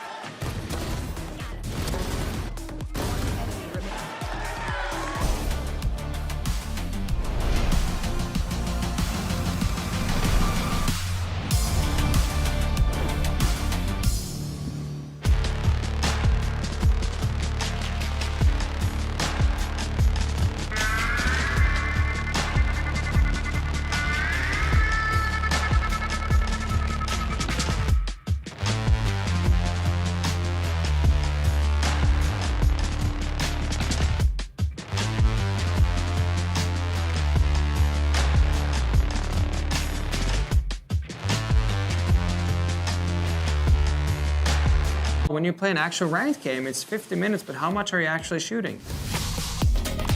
With Aim Labs, you can compete in over 1,000 tasks that will prepare you for any scenario in any game. So the new ranked season, you play, you get points, you can compare yourself to your friends. With Aim Labs' new one-to-one Valorant maps, you get instant feedback on how to get better crosshair placement, better peak efficiency. You can also instantly modify existing tasks with Discovery. Get started today by downloading the Aim Labs for free and join millions of other satisfied players.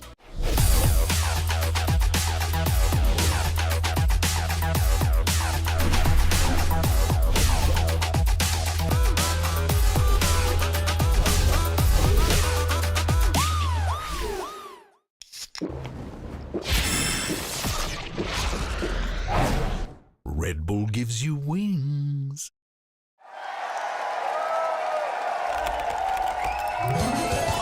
Red Bull gives you wings.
Welcome back to VALORANT Champions. I'm standing alongside Fnatic's head coach, Mini, after they really obliterated Foot on map 1. And Mini, I want to ask you this very quickly. Dynasties oftentimes, across all sports, when they lose a map or lose a series or something that they probably aren't expected to, there's a little extra there, a little chip on the shoulder, a little extra edge that you want to prove that it was a fluke, that it shouldn't have happened, that the dynasty is here to stay. Was there any element of that in conversation leading up to the series, or is it just take care of the series, take care of the team, and move on?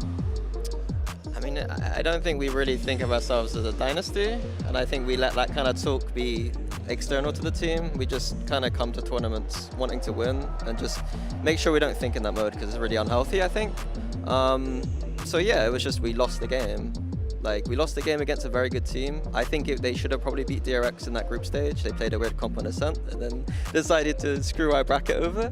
But no, they had a very good preparation, very good game plan against us, and they're loud. Like, they're a very good team. So it's just the same as usual. Unfortunately, we're clawing it back from the lower bracket, and that is what it is. Yeah. I mean, if you guys pull it off, it's going to be as historic could possibly be. Best of luck to you, dude. Back to you guys. They're a team that's simply looking to just win, and they did just that in map 1 in dominating fashion, taking out FUT on split. Welcome back, everyone. Golden Boy here alongside with Sideshow, as well as Balla. Let's just jump into this because there were really cool ideas that we were seeing, even in a game where Fnatic are heavily favored. It's still great to see them implement, Balla, these really unique ideas. Like round 7 was one that I know you wanted to talk about. Yeah, I mean, awesome. It was probably the most creative thing I saw throughout the entire game. Boaster smokes deep into spawn here, and then fakes a TP to make it seem like he's actually lurking in their spawn. And it takes so much time to clear this out. Look, Krax can't clear this information for the rest of his team, and they have to be ready to actually hit the B side. So they're all falling back looking at that smoke, and that allows Durka to entry just really perfectly. The other thing, though, is that Fnatic are just hitting their shot. So despite any creative ideas like this, it's really difficult for Foot to not only deal with that aspect of the game, but then also try to challenge Durka, who's just double satcheling all over the place. Yeah, the Durka entries have just been phenomenal, but actually every player is hitting their shots. And that, I think, was part of the issue when they played against Loud. You know, I don't know what the reason was. Chronicle had a birthday game that didn't exactly go too well.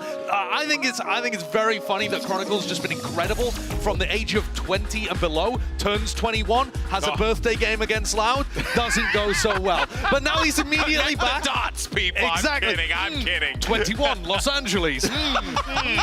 But then comes back out in this game with a vengeance, and Chronicle's just been spectacular. The whole team has been spectacular. I'll now take this slander on my goat. Well, exactly. He's the most decorated player in Valorant, and he's popping off, and the whole team is popping off. I mean, they're just owning. He's got a KDA of 2.3. They're dominating, and Foot's big win condition is winning a lot of these duels, right? Yeah. When it comes to a bit of a raw fight, or maybe they're even disadvantaged, actually winning the fight against Fnatic. And they're not doing that currently. They've got to do it in maps 2 and 3. Yeah, I couldn't agree more. It's definitely a bit of a pain point, most definitely for this FUT team to try and be able to squeeze out those rounds. Actually takes us over to our AIM Lab shoot around, because this time we're going to be checking in with Kiwi. And let's talk about how this FUT team gets back into it, because we mentioned it in the pre-show, right? That if there was a way for them to do this, it could come from Haven, it could come from Bind. But the problem is you're already putting yourself back against the wall at such a deficit here, being down 0-1 in the series. Yeah, absolutely. And when it comes to the gunfights, Kiwi is a guy that a lot of people constantly put as the star on this team. He hasn't been hitting throughout this tournament, but he's not really being given the opportunities to. When you look at a lot of star duelists on your team, a lot of times you have to put them in the right positions. For example, Durka on Fnatic in that game. That's the reason they stopped. It was such a lopsided game. He needs to come alive. They need another spark, whether it's Kiwi, whether it's Krax, anybody has to come online. And I'm a little concerned because we're going into Haven where they usually play Krax on the Gecko. And he plays really far back, throwing his bubbles from miles away, just yeeting stuff into sight. And that doesn't set you up in a position to be able to actually impact things with your rifle very well. And I think that to me is one of the major concerns, because they need things to be working from a rifling point of view. Yeah, and as we head into the second map, I know you talked a lot about how Foot didn't pick Bind, given the fact that they actually beat Fnatic in the regular season on that. Yeah. And there's questions about it, because now we're going to Haven. Fnatic just played their map big, and it is that Gecko comp. That one is interesting. It's something that Fnatic have to have prep for, not necessarily in terms of like trying to counter, but just knowing, okay, we have to break this there. Yeah, exactly. And I think that's a really good point, because the way that they lost Bind in the regular season was not being prepared for Krax's KO. Leo. Yes. Putting those flashes into backside of Bind A and getting caught off by that. That was one of the big win conditions, or rather loss conditions for Fnatic.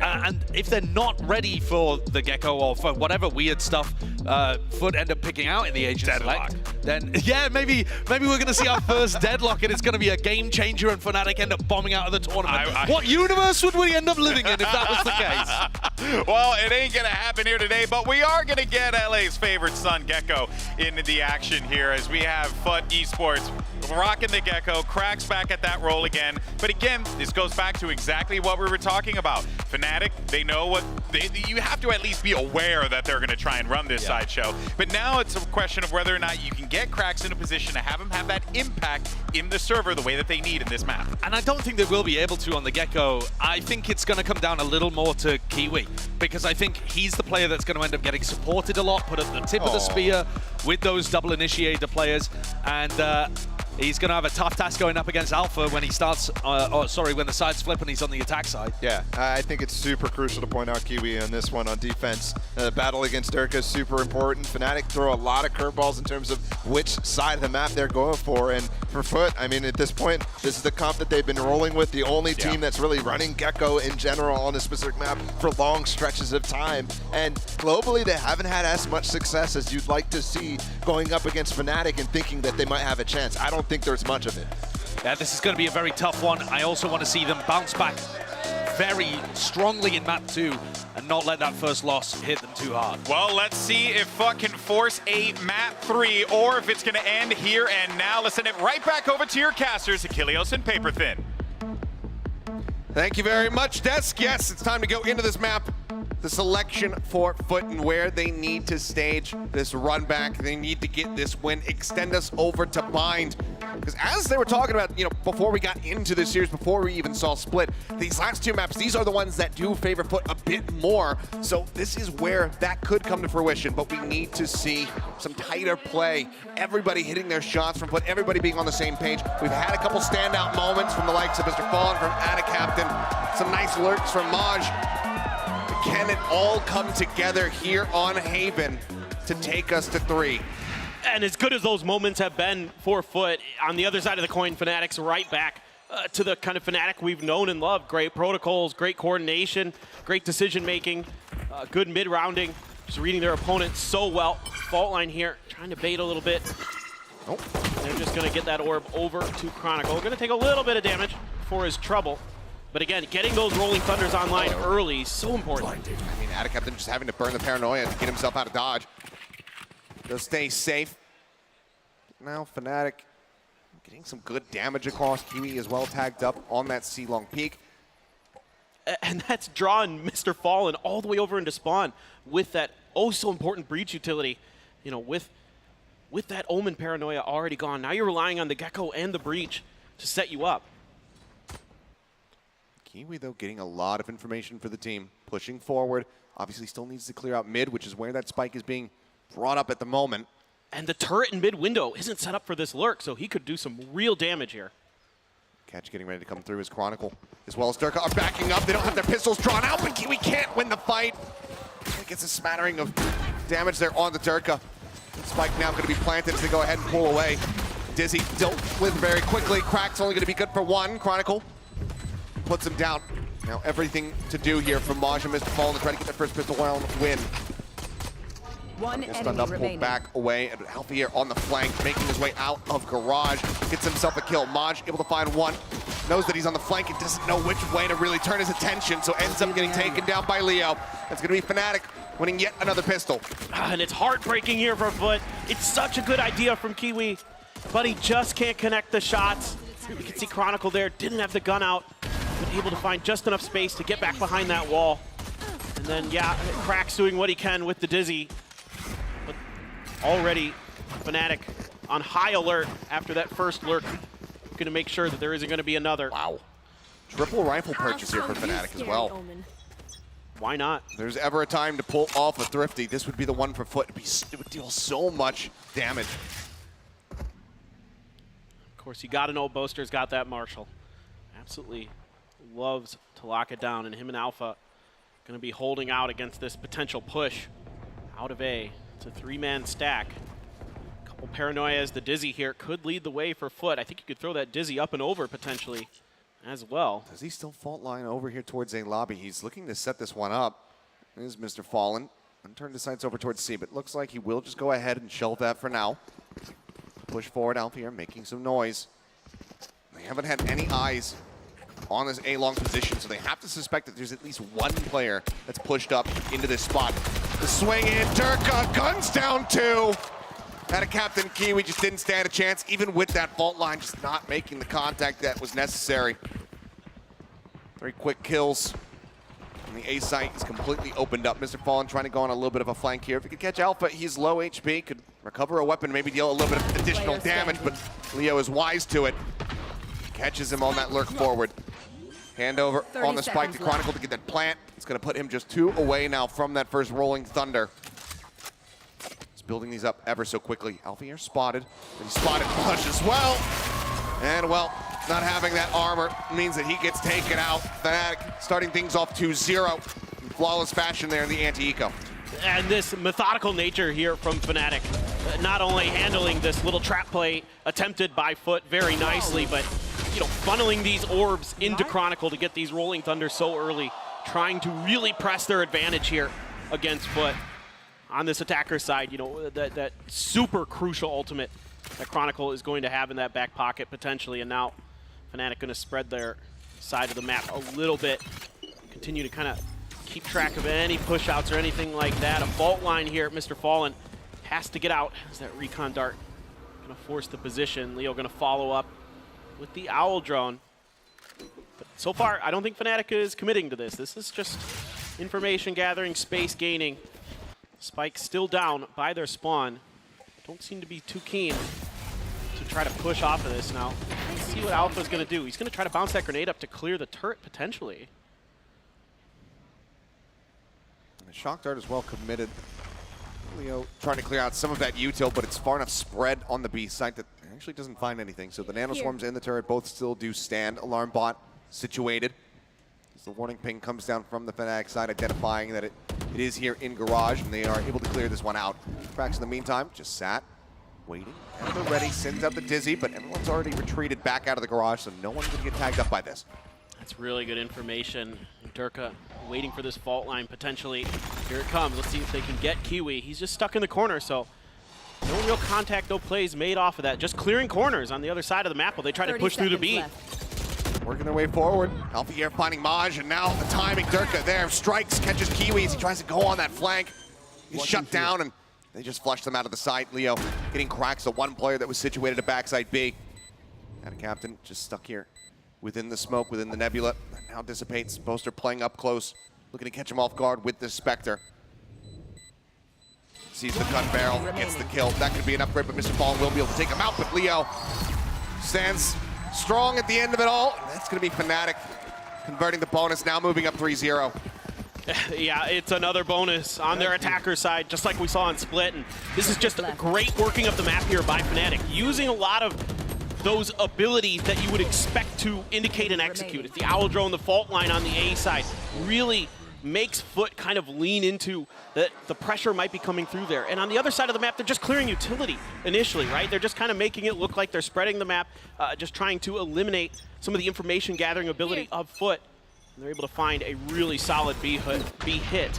Now Mr. Fallen with a Marshall Gravity Well to make sure that he cannot do any damage from that angle. Really diligent stuff here from Fnatic, reading these positions very nicely. You do have Attic Captain who snuck up into the long C cubby, but with that alarm bot and Boaster there being watched, Fnatic so smart here right there throughout the start of this Haven. Worried that there could be this push coming up through the sewer. Eye strain unlocked. That's exactly where Mr. Fallen needs to be ready to try to shut them down. Drone swings through. They get that dart tag. Fault line crashes across. Damage not found. Aftershock as well dumped just to go ahead and further delay this push coming through. But now answering fault line does get the stun here onto Mr. Fallen. Sends it a flash, but Durka's around the backside of sight. Crack's going to be able to find one, but Durka cleans up both. The site now very much opened up. Plan can come through. Now you've got the alarm bot to watch for the flank from Attic Captain with that Stinger. Kiwi with the Marshall. See if he can find some damage here. Waiting for Maj, the Sheriff, to back him up. Gonna work his way up towards heaven, but Durka right around the corner, Chronicle on site. Gonna be very tricky here for Foot. Spotting one. Shot just not quite landing where they need to. The kill cannot be found. Now Captain even just spotted with his smoke, knifes it, swings out, doesn't have the gun at the ready, and even if he did, Alfier's there with a Vandal. Cleans him up. Leo, the only casualty, but he's got plenty of cash here. Fnatic will now go up 4-0. And this is the Fnatic I love to watch. Just so smart, so aware on the map in so many different ways. In the early part of the round, you know, they've got the alarm bot, they've got the position checked in case Captain does get aggressive out of long C. And then they're able to pick that alarm bot up, put it back in towards sewers, and keep track of those flanks to make sure, to really make sure that no extra damage is done by Foot. And everybody's doing the right job. You know, Boaster watching heaven from long A. They've got two right around the corner from the A-Link. Just beautiful, beautiful stuff here from Fnatic. Looking for a bit of a tempo play here, but everybody is already just pushing their way up over onto the C site. Durka clearing space, checking out all back site. Sees that it's completely empty. That's Plant coming in. Chronicle's already got the ultimate online. So how do you retake this one? Maj is still 3 away from having that lockdown available. They need to try to find some kind of opening pick. And Boaster going to be coming in late there from the spawn. Retake on with that Thrash, and here comes that Rolling Thunder to keep him at bay. It got the hit though. Durka gonna be stunned up back sight, and he's flushed out. Mr. Paulin coming away with 2, Captain with 1. Boaster on that lurk, does find Kiwi, but still more work to be done. Alfier finding another, bringing this back to parity, but the cleanup is gonna be coming through, and here in the 5th round, Foot will get themselves on the board. It's a really nice round here for Foot. Able to dodge a lot of that damage on that execute. Some long, deep nano swarms thrown by Alfier. Clear out backside, and then this retake. Only one player getting caught by that Rolling Thunder. Kiwi sort of gets aware of the lurk by Boaster. Even though he falls to it, they're able to then react to it that much faster. And Foot able to flood in and finish the job. Really nicely handled there on that retake. Yeah, I mean, ult-wise, also not too bad there. You use Thrash, but you also get that Rolling Thunder out of Chronicle. No 1-for-1 in that regard. Yes, a couple players do die, but with the win, they get themselves enough cash to be able to afford this near full buy coming into this round to see whether or not they can string together a second win. Now you got a Rolling Thunder of your own as well. Double face over in sewer. Captain's just rushing down, and there's the Rolling Thunder crashing across. Still have to swing onto the corner. They spot him, and cracks. Gets a 2-for-1 special. Alfier and Leo both going to be taken down. Oh, beautiful setup there with that Rolling Thunder. You don't often see it used into sewers, and it works a treat for Foot. Finding 2 for cracks. Now Durka gonna try to change angles here with Boaster. Still Chronicle with that spike over in sewers. Cracks is still low. And kind of blind spray up into heaven. Good shut him down. Kiwi pivoting somehow manages to get the turn to get that kill. Keeps himself alive. Seemed like he should have been dead to rights, but now it's just Chronicle left standing. Creep up, spots 1. Gets the kill, the stun into the corner. Can't quite line it up. Cracks gets the headshot, a 4K for him. And that's gonna be Foot now. Closing the distance just a bit more, down by 2. Yeah, again, a trap play here that works a treat for Foot. Really nicely done, and Cracks 8 and 4 on that Gecko. 1 off the Thrash again. Yeah, having a ton of impact. Even if it's not his utility that's necessarily getting it done, the gunplay is so good. Oh, I love that angle from the observers there, showing that double kill from Fnatic's perspective, and even Leo's chuckling a little bit. He knows. But now you've got a ton of ults here for Fnatic. Durka up and over there, trying to use that fault line gravity well combo. Full commit to the trap play. Doesn't find anything though. I like the attempt. I mean, this gets you a lot of space, and you know, had that caught. We've seen that a couple times where they try to use that grab well right at the edge of that ramp to catch a player of Foot, but so far Foot hasn't fallen for it. You've got a lockdown, you've got a Hunter's Fury available as well. You should Cosmic Divide for Boaster, so. And there is that lockdown. They're gonna push right onto it. It's not really defended at all here because of that aftershock. Yeah, I mean, they just forced the back. Hunter's Fury now gonna be let loose. Push up into the site though. Durka gonna be good for 1, finds Cracks, but then the Captain takes him down. Uses the TP to try to reposition. Swing back over in towards main. Finds Mr. Paul, but Alfier looking to break their way into the site. Comes up with a 3K. And Maj, the last man standing. And it seemed like this was going to be the setup here for Foot. They clear out the lockdown with relative ease, but then the follow-up is just way too much for them to deal with. And they kept Durka's Blade Storm from doing significant damage. He's only able to get one. Atacaptain doing a great job on site, finding some huge impact kills, but Alfier is just too good with his rifling this year. He interrupted now. Just managed to find one. Gets two. Maj on for the clutch. It's Leo to deal with it. He's got him. A monstrous 3K from Maj arriving where they least suspected to put Foot within touching distance. Just one more round to tie it up. Okay. Well, he saw his Killjoy counterpart getting a big 3K, and Maj says, hold on, it's my turn. And now he's got his lockdown, and now the ult's very much in Foot's favor. I mean, so many ults invested in that round of Kilios for Fnatic. And they couldn't get it. They couldn't get the round. I mean, the Hunter's Fury, the lockdown. Yeah, Alfier's not, he's already halfway back to it. But still, great handling of a bad situation by Foot. And this is where things can start to get scary. We're talking about, the desk's talking about how much of a momentum-based team Foot is. This is a bit of wind in their sails. Faultline will force Kiwi off the angle for the time being. Dart as well, tags him up. Goes for the re-peek, but eventually the drone has to be cleared, and that also gives up Maj's close hold position. Fnatic not liking what they see on the site, want to pivot away from that operator. And immediately Kiwi's mirroring their movement. He knows, he can sense without that pressure that he's got to get over towards A. Going to be watching B just in case, but could quickly come through that link to back up Atacaptain and Krax on site. Atta going to be holding Sewers. Krax kind of playing that pseudo breach role here, right behind the dice. Let's see what Fnatic can get done. Oh, great Grabwell. Grabwell is good, but Krax stands strong, shuts down Durka. Atacaptain the timing, however, tries to send down that supportive smoke, ends up getting called by Boaster. Blades out from Kiwi, comes up with two, swing onto the corner, puts some damage down. They know where Alfier is, just stuck within the corner, the spike at Kiwi's feet. Maj threatening the swing out. Alfier spotting his shoulder for a brief little moment. He needs to win that fight first, you would suspect. Tries to go for the little bait there, tossing out the classic. Swing onto the corner, trying to isolate, but can't quite get it done. Kiwi with a perfect rotation gets himself in pole position, closes out with a 3K and ties us up at 4-4. I mean, this has been a couple times where Krax has been under pressure with Fnatic utility and still able to come up big and get the kill. We saw it earlier against Chronicle with the fault line, and now here against the Grabwell, still able to get it done, and then Kiwi's got the blades, and they were finding their mark. So well done here by Foot. Great read of Fnatic's rotation, and they were perfectly poised to deal with that, and a little help with a stellar individual effort from Krax. Something for the crowd watching back in Istanbul to cheer for, something to get excited about. Already just one round away from getting as many rounds as they had on the first map. They get us tied up and they force the timeout out of Mini. Just beautiful floods from Foot in a couple of these rounds. Once on the C site, now over here onto A.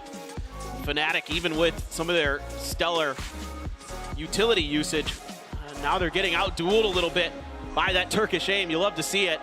Now the Thrash is back. The lockdown still in Maj's hands. You do have the Rolling Thunder and the Cosmic Divide for Chronicle and Boaster, respectively. A couple away from Alpha's second lockdown. So a lot to play for here for Fnatic. I'm kind of curious to see if they're going to work the map a little bit, try to get an extra Alt Orb into Alpha's hands, see if they can get really close to that lockdown.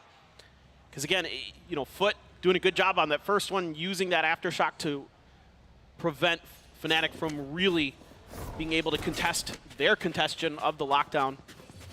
They were able to clear it. So let's see how Fnatic wants to handle this round. For now, looks like they're not really setting up to get any extra orbs into Alpha's hands off the rip. Atacaptain in this spot. No star down just yet to try to go for that Grabwell play. Instead, just a pop of the smoke. And Alpha going to continue to watch these mid doors with that turret. Showing a lot of presence here in a mid, but Kiwi, he's set up. Just boosted on top of B. Now they're starting to move away from him. Just Alfier creeping around, takes a brief little peek in, shows an arm. Not enough for him to have seen Kiwi. He turns his sights back over to Garage. Does he end up walking into this? He's just going to tuck behind the door for now. On the other side of the map, spot onto A, but Foot's getting a great read on this. Look at the rotations out of the A site. Exactly. Starting to shift back. They're finding that the first point of contact for Fnatic is often not where they're going to end up hitting. Cosmic Divide, though, right across it. Set up for B, it looks like, but I think they're going to try to fake this and go for C. It works just as well for the C site. Just have to be cognizant of that potential pressure out from Garage and Okiwi. Very fortunately does have that Cosmic Divide to keep him safe. Say thank you very much to Boaster for that one, but 30 seconds left. Push comes in, C site taken, Boaster. Presence made aware by that alarm bot. They try to get him and they manage to find it. Lockdown as well, invested. Pushing them back all the way out towards long. So that one's taken down. Kiwi with a headshot finds him. As they go on a merry hunt. The drone's out and Maj gets the catch. Leo taken out. Aftershock forces Durka off the angle. The flank from Alfier. It needs to come in fast and hard, but it's just not going to be there in time. They hold for the fuse. They get it, and Foot will now take the lead. Kiwi dead. Operator going to be stranded there. They're going to try to get it off plat, but they can't get it in time. But it is Foot still coming away with a round win. And it was a costly one, that for the side of Fnatic.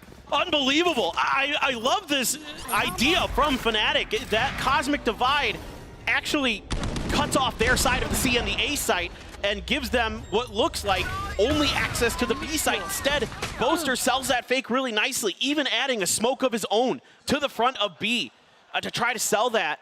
Then they shift over to C. They get the plant down. They're playing for long post plants. Chronicles got that rolling thunder, and it gets shut down by Kiwi.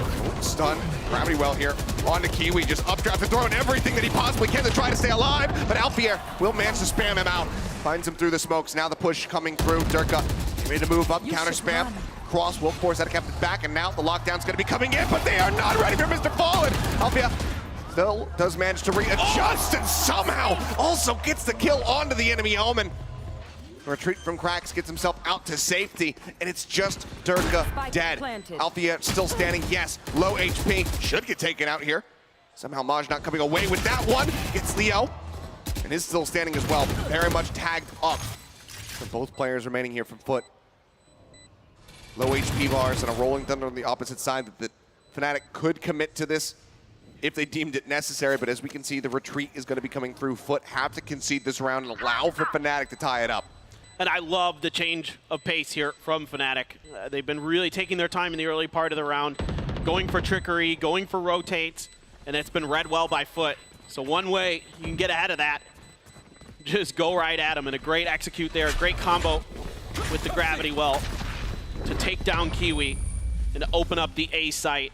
A good follow-up off the back of the lockdown here, just barely able to keep it alive. I mean, it's all on the back of Alvier, as we'll see here in the replay. If he doesn't manage to find this kill, if he doesn't find the follow-up here, then this round absolutely could just have been flipped on its head, and it could have been Foot stringing together a 6-1. See, Mini, I'm sure deep down inside is probably happy that they got the round win. But the fashion in which it occurred, that initial corner check coming out of Stewart being ignored, I'm sure those are the things that are contributing to his frustrations. Well, it's been a rough one here in the last 6 rounds for Fnatic, but able to tie it back up. Kiwi this time going to be pushing that smoke potentially. There's that rolling thunder. I mean, it's just basically solo onto Mr. Fallen, and he still stands his ground. Finds Durka. Kiwi dashes in the back, catches Chronicle off guard. Leo able to return fire on the one. The wingman still getting the stun. They know exactly where he's at. Spike on the floor, not being watched. But Foot going to be very happy with the situation they find themselves in now. The 2-man advantage. Starting to spread the map a little bit here. Trying to see if they can find somebody. Nova Pulse to clear this angle for Leo. Got the spot on a Mr. Fallen. Trying for it, would have been a hell of a headshot. I have the spike. Can't quite get the timing, but the spike will be recovered. Just gonna drift away from this side of the map, Boaster. Inching forward over towards Garage. Likely got close enough to be able to hear the alarm bot. So it's a pick your poison moment. Go for the save. Do you go for the B site? Looks like it's gonna be the former. 30 seconds Just tucked left. away. Back here into the attacker's spawn. Once again, have to allow for Foot to get themselves up to that lead. 6 rounds going to be locked in for them here in this opening half. Yeah, and you got to look at the money that Fnatic has. Durka completely spent. And Leo not too far behind with his economy, so 10 absolutely seconds need left. to make sure they can come into this final round with everything, with all their forces online. And Foot at this point just happy to keep their guns over as their economy was getting very precarious as well. So nicely handled here by Foot once again. I mean, even with that rolling thunder, Kiwi able to push enough space up long. He's able to tuck in right behind the door. Get some big kills. That is just nasty. I mean, Alpha's been doing it to them a couple times, so turnabout's fair play.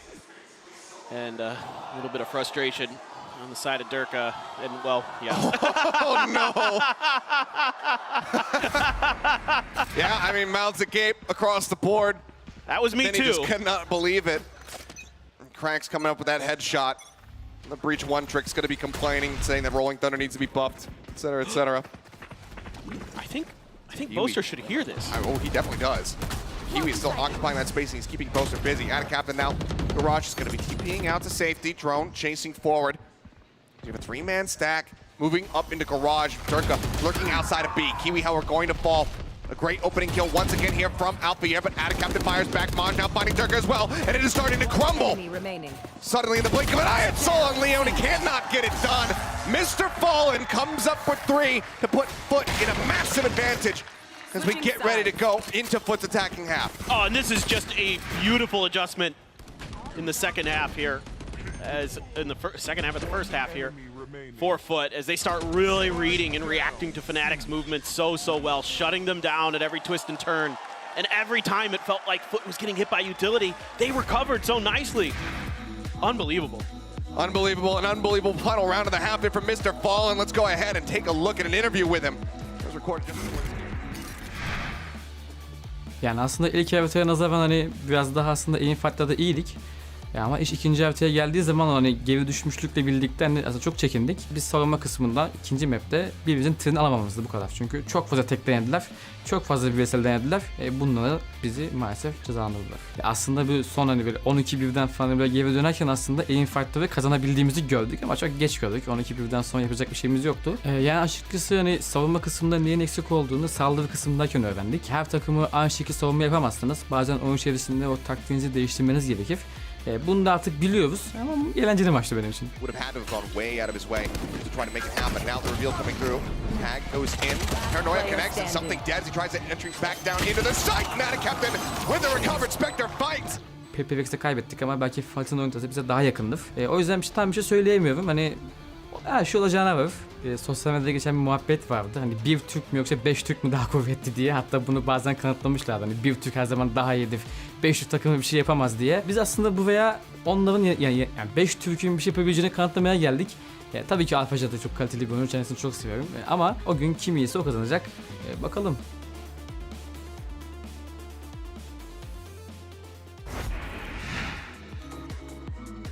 And we are back and ready to go into the second half. I mean, right there in the interview talking about it, saying, you know, I want to prove that 5 Turkish players can do something. You already have. Let's be frank about that. The accomplishment of getting to this position, yes, it's in a lower bracket, it's an elimination match, but making it into the top 8, already a hell of an accomplishment here for Foot, but they are hungry for more, and right now they are on the right track to get it done.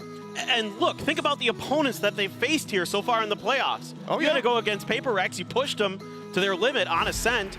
Yeah, Pearl didn't go your way, but now you're pushing Fnatic, everybody, the team that everybody is looking at here to potentially win this event, of course. 2 tournament favorites. Yes, exactly, the 2 tournament favorites. And you're giving them all they can handle on some of these maps. So you got to be real proud of Foot. Well, let's see. Pistol rounds still have been eluding them. Can they get one here? One step closer to that bind where they have bested Fnatic before. Tailwind forward, Kiwi looking to just open things up here on the side. Tries to get that catch on a Chronicle when he's got util in hand, but can't make it happen. Leo's got the covering fire from back sight. Draws first blood, and instead it's just going to be a seaside pivot, but that is right into the open arms of Alfier. He's got a ghost, and he sat here ready to strike. Read so well by Fnatic. What in the world is that? Comes up with 2. Boaster finding another. At a captain, swinging out. He's got a great catch onto him. Swaps out the weapons. Now needs to try to pivot around as best as possible. Gets a great catch onto Durka, the push up into the window. I thought for a second we were going to have a scary moment, but not to be. Fnatic will continue to be dominant in the pistols here today. Yeah, I mean, this is really good news here for Fnatic and their fans that they have kind of cleaned up the pistol round issues. Right off the rip, you've got 3 members of Fnatic waiting at that B site. The alarm bot immediately alerts them to the rotation towards C. And everybody is swinging for Fnatic in that direction. And Alfier, we know that his aim is to be feared. I mean, he's 17-7 and 0. Yes, he's pretty good. He doesn't share in kills. He takes them for himself. Well, he just clicks heads. He's not going to give him over to anybody else. Looking to put some fast pressure down onto him. First shot with the Marshall here from Boaster. Not quite getting the connections that they're looking for. Cracks and Kiwi. And the captain as well, taking a bit of damage, but they're just going to move up, clear out some of this util, and now pivot their way over towards the B site. Nano Swarms still situated, need to be cleared, dealt with. Looks like they are at a captain. Oh, no! He commits to the plant, and the Nano, it wasn't taken out. Spam now into the smoke. Durka gets a collat onto Maj and Kiwi. And Mr. Fallen. Right there. Nothing else realistically here to be done. Doesn't have that Sheriff in hand, so perhaps can deal a bit of damage, find himself some eliminations, get closer to that rolling thunder. But inevitably, he needs to end up falling here in this round. He needs to go down, so. And the patience there from Alfier to wait on that Nanostorm. Not going to bite right off of that Omen TP. And gives them the advantage they need. Spike can't get planted. Mr. Fallen looking towards B, but Leo gonna catch him right as he comes around the corner, and Fnatic is gonna tie it up 7-7. Prime Gaming flawless to do it, to get us tied up and to potentially take the lead if they can get yet another bonus conversion. We saw it in the pre-show. I mean, it was something around 70% bonus conversion, only bested by Paper Rex at 80. Sturka, I mean, doing everything there. Clears out the Tizzy, gets the collat on the 2. Absolutely demonic hold from him. Now, not much more pressure applied to Foot. Again, we talk about the momentum for this squad, how they need it. They haven't found it yet here at the start of the second half. And Fnatic's gonna upgrade a couple rifles, Boaster and Durka. Both gonna grab some Vandals here to back up those Bulldogs, dropping the Marshals for some upgraded firepower. Gonna clear that turret out. A little bit of damage done to Boaster. Alfier's just gonna catch him in the corner, but somehow, Maj! Stunned up, still finds the kill. Chronicle eventually gets on top of him, does find that kill. Good damage exchange from Kiwi. Applying pressure around the back here as the C site has been opened up. All that KJ util worthless with Alpha on the floor. That captain watches around the back. Durka creeping closer and closer. He's got the headshot lined up and he's good for it. A good reaction. Finds the kill. Drone spotting 2. Checking close, sees nothing else. Has a shot to try to clear, but cracks. He's already made his exit. He's up on top of Plat, going for this high-low setup that works the treat. Poster caught. Kiwi looking forward into the smoke, looks for the timing, swing, and it's absolutely timed to perfection. Cleans them up, and Foot will reestablish the lead in clean fashion. Maj, the only casualty there, as they stop Fnatic from doing it again. Just great post-plant setups here for Foot. Never giving Fnatic any opportunity to have any hope of that retake occurring. It's just so good. The way that they are now kind of getting that confidence. Their aim really, really online. Mr. Fallen and Cracks at a captain still carrying over where he left off. And it's everybody. It's a team effort here for Foot Esports. And now going to send up some Gecko utility to clear out long A, but again, it's going to be a B hit. Dash into the watch for the backside. Now they're very well aware of it, but Chronicle still holds the line. Got the shot to try and dissuade the plant. Wingman moving forward, but it's going to be taken down by the final burst. Leo off on this A-link flank. Spawning 1, gets the headshot onto Mr. Fallen. Albier now strikes from the flank. Spike down, B. Storming into the site, Spike recovered. Back up here from Maj, an op shot. Going his way, not finding it, but the drone gets the tag. Just how do you even try to escape from here? There's no way out. Leo with a 3K. Ties us up once more now at 8-8. And it all starts here with Kiwi getting noticed, and it baits a shot out from Leo, but he re-peaks the angle and it's just held to perfection. And that just opens things up. And then they just start falling. Leo, or not Leo, Chronicle, I think, in the back of the site. Leo there coming in getting those other 2 kills from the flank. But, I mean, Fnatic's done a great job locking this B site down here on this defender side every time, and it's been often that Foot has wanted to put pressure to try to get these plants down. They can't. It's nano swarms, it's aftershocks, it's the rifling that is preventing Foot from getting any ground on that site. Yes. The timeout now forced.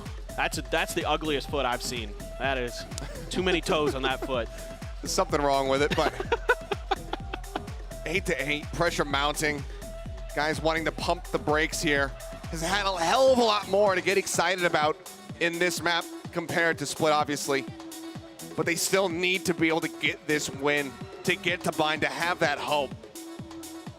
Still has one more timeout to play with, but he's hoping that this one is going to do the trick to get them back on track to right the ship. And they're a couple orbs away from some big ultimates. The Rolling Thunder in particular for Mr. Fallen for Foot is the one I'm looking at. Fnatic does have Leo's Hunter's Fury available. So let's see what Foot is going to do. And right now I'm seeing a lot of them drifting in the A direction. Leo and Boaster going to be on A duty. Already a star coming down though, right at the point of contact outside of A main. Just going to be used to buy a little bit of time. That dart going to get a little bit of information that there's pressure here, and they're using those mosh pits to clear that long A, just like we saw with Fnatic using the gravity well to clear that spot. It's going to be kind of of course, with the agent compositional differences, Foot going to have to use a different piece of utility to do it, but still just as effective in some ways.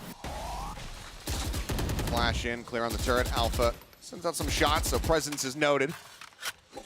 This is one of those rounds where you really wish that Kiwi just had those 2 extra kills to have the Blaze online, because then he could push a weapon over to Cracks, because right now he does only just have that Sheriff in hand. The B site, widely ignored this time around from Fnatic. A little bit of time bought by the Nano Swarm, but the Wingman going to be sent forward. After shock through, can he get it in time? Yes, he can. Does his job. The crowd goes crazy. We stand little buddy in this house. That's right. Now the post plant setup. Time ticking away. Fnatic being quite slow on the approach of this one. So the Hunter's Fury goes out the back. A little bit of friendly fires. Alfier says, yeah, I'll tank it, and it's worth it.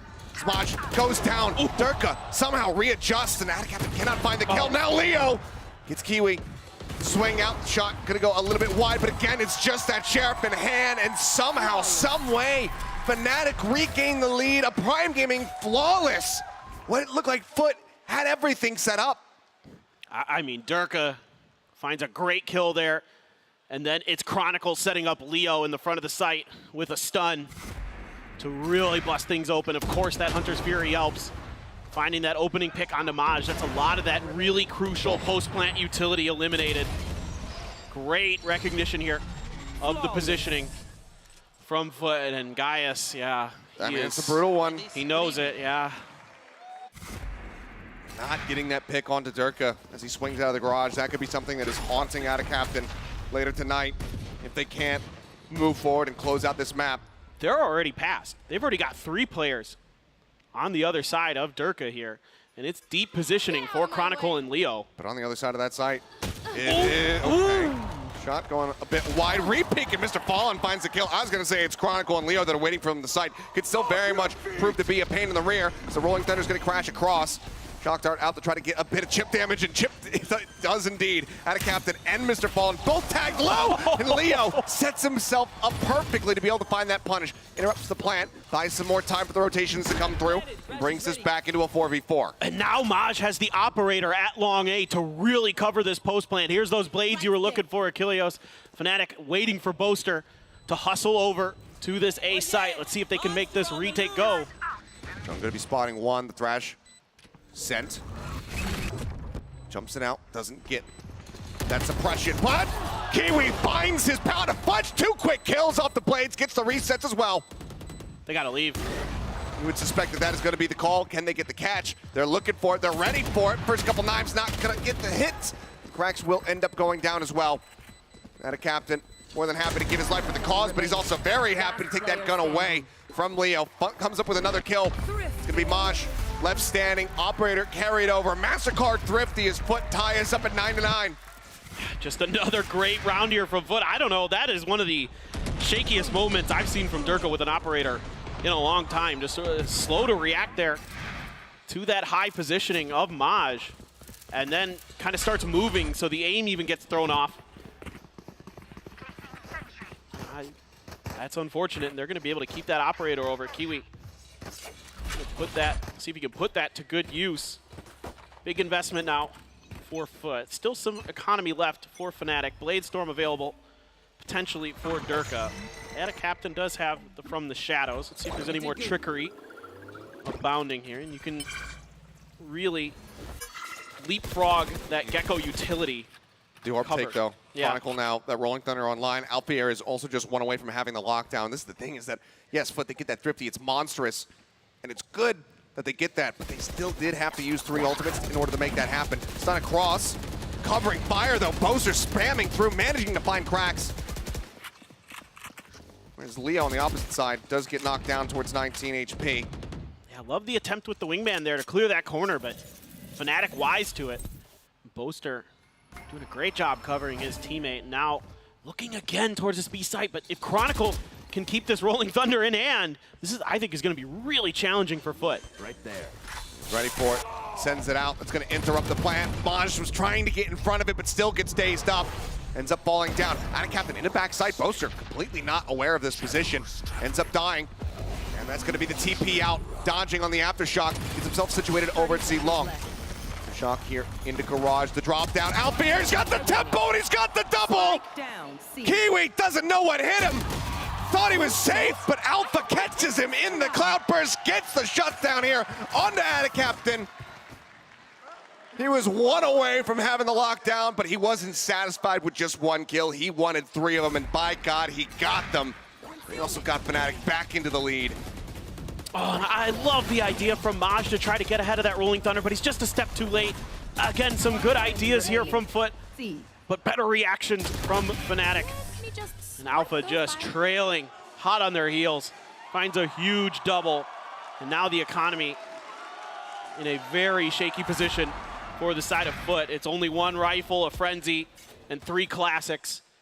Of course, full rifles, a couple big ults as well, if needed for Fnatic, and still working this long C orb for cracks to try to get those thrashes back online.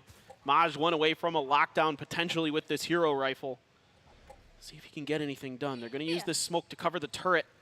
Try to see if they could sneak into some space, but it's being watched by Leo.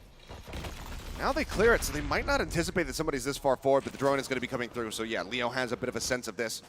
Cracks in the meantime, tag up, stun through, Maj dead. Rifle recovered, Kiwi takes that one into his hand, but it's just left on the floor as Alpier will not allow them to have anything. 2 kills from him, Boaster holds down the site, a 3K from him. It's another Prime Gaming flawless as Fnatic are just 1 round away now from match point, and look at the treasure trove of ultimates that they have. Exactly, just a really clean round there. And so nice to have a clean round in that situation with those ults being able to be kept in your back pocket coming into this. And Alpha has 25 kills, 25, 9, and 0. And still 0 assists. Hey, man. He is kind of finishes the job. He is kind of the like anti-Killjoy in some ways. Like usually as Killjoy, you're getting a lot of, you know, a little bit of extra damage here and there with your nanos, with your turret, with your alarm bot to get those assists, but he's just too clean. He's just so clean with those headshots. Again, the best rifler in the world, period, end of story in my book. And that scoreline shows you why. He doesn't need anybody to help him. It's not like he starts a kill and doesn't finish it. He finishes it. Yeah. The Baba Yaga of the Valorant world, the John Wick that everyone needs to fear. So you just do not get away from this guy. Foot throwing everything now into this final timeout. They're in a possible position to be able to get this run back, to stop it from even going to overtime. Yes, it would be 4 consecutive round wins, but they've already shown at the beginning of this map they're capable of stringing things together, but the momentum has been so broken up in this second half. Only 2 rounds so far on the attacking side. A lockdown to work with, damn near full buy, just 2 players working with those half armors. And can they get it done, or do Fnatic get to map point? And it's gotta be here for Foot, because their next buy is gonna be scuffed if they lose this round. Their economy's in shambles. So already trying to dodge around this star. Boaster once again clearing out this turret of Maj, trying to put some pressure on. Really taking a lot of space here as Fnatic. This is where they found some success against Loud. Lockdown going to be used. Alpha here just looking to force them away from the A site. They're already pushed up quite a bit, but they have to back away. They have to respect this one, and everybody's just going to be tucked into a corner. Leo identifying the position of one. Aftershock thrown through, Boaster swing on, managing to find that elimination. Gets that whittled down towards 8 HP though. Answering Aftershock to try to shove them back, but Attic stun up, ends up falling. Alfier as well though, dead on the site. Singular kill found, damage dealt. The man advantage still there for the side of Fnatic. Pushing forward, they can clear out the rest of Long, the updraft. Spots one. Sees cracks. Fault line goes through. Bit of spam, swing up, cracks, holding his ground, takes out Durka, but Chronicle answering back. Finds that elimination. Mr. Fallen needing to win the fight against Boaster. He's just got 8 HP. Gets the timing though. Dissipates the Nebula. Catches him off guard, and Kiwi cannot get it done. Leo will get the defuse, and Fnatic will get themselves up to match point. What absolutely beautiful timing on that lockdown from Alfier. He catches Foot in such an awkward spot where they cannot go to clear that lockdown fast enough because he gets that one kill. It buys enough time. Then they all get stuck into one corner, and absolutely Fnatic fully aware of that positioning, fully aware of the timing they have to set this up, to clear that other corner at A main, to make sure that Maj is dealt with, and then from there, just come from so many different angles. And Minnie, I don't think you gotta be too upset about that round. I think that went pretty well for your team. But really just, again, that all comes down to that individual decision-making from Alfier. Oh, God. It's Odin time. I mean, Maj tagged up a little bit, but still gonna be alive. They missed him. It doesn't check Alfier. The stun in, and this might just bait them, but somehow cracks, taking out the Aftershock, perfectly placed by Chronicle. Finds him while he was using the ultimate. Now swings out, gets Maj, gets Kiwi! Chronicle, absolutely dominant. It's now all of a sudden it's just Mr. Fallen left with a Spectre in hand, and Durko with the upshot will put him down. Fnatic, they get the job done, they begin the run. 13-9, they eliminate Foot from Champions.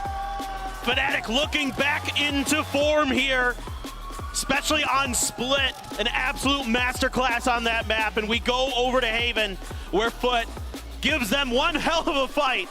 They really threw everything they had at Fnatic, and Fnatic had to dig deep at times to find a response. And you got to give so much credit here to Foot. You've got to love what they showed us here at this event. Absolutely, everybody give them a round of applause. It's been an absolute pleasure to have them here on this stage. Unfortunately, here for a good time, not a long time, but it has been fun watching these guys on their run, making it into the top 8. And what a rough draw. Paper X into Fnatic. The odds stacked against them, but they still did damage. They show that those teams can bleed, they can play them close. On the likes of Ascent, on the likes of Haven. But Fnatic looks like they are no longer reeling. They are right back into the groove of things after that loss to Loud. Fnatic looked crisp to me today. A lot of their util combos looking on point. The aim looking much better here today. So impressed with their ability to bounce back after a really difficult loss. And oh, hey now, he stole his trophy. That's not okay, Minnie. Give the man his trophy back. Okay, all right.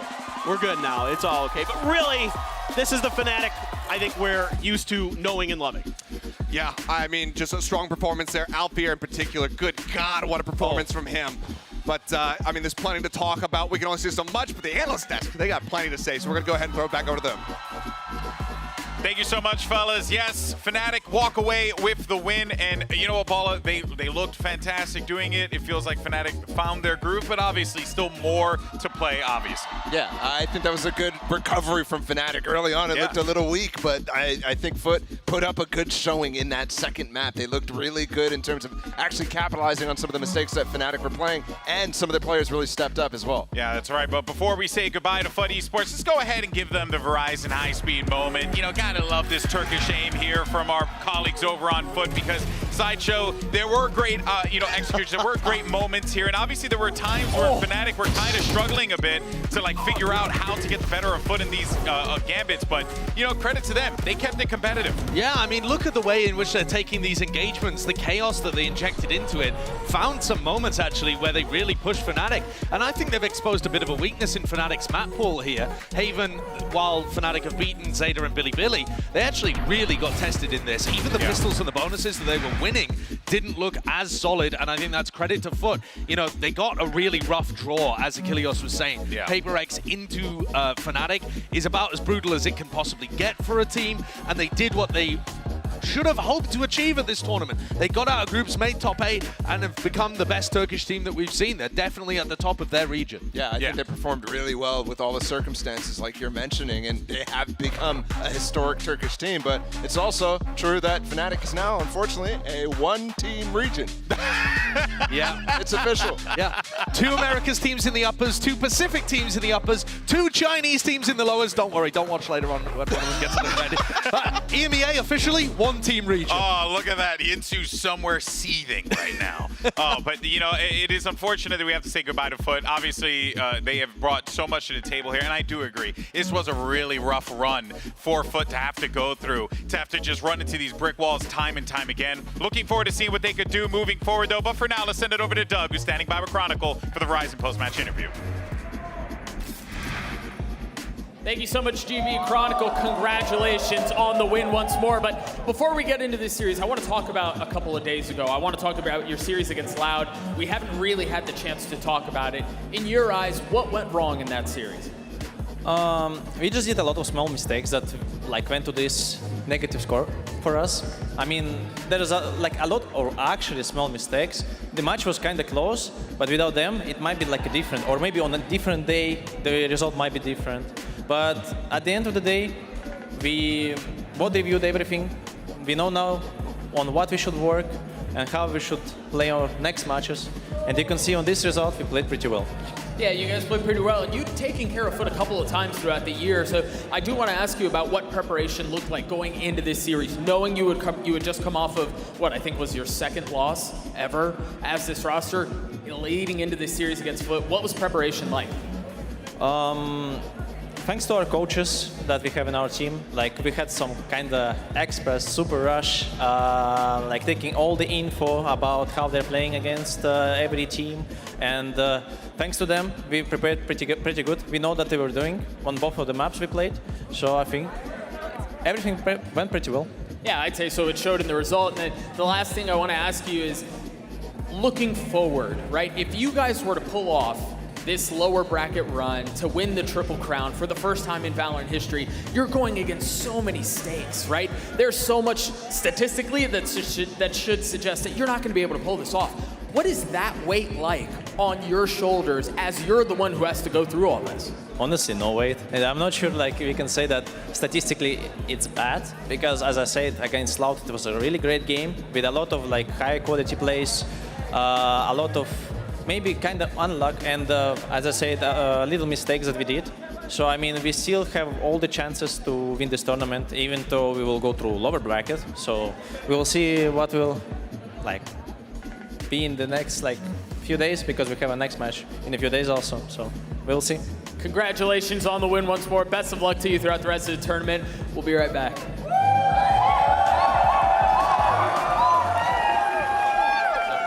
You're gonna get a photo with.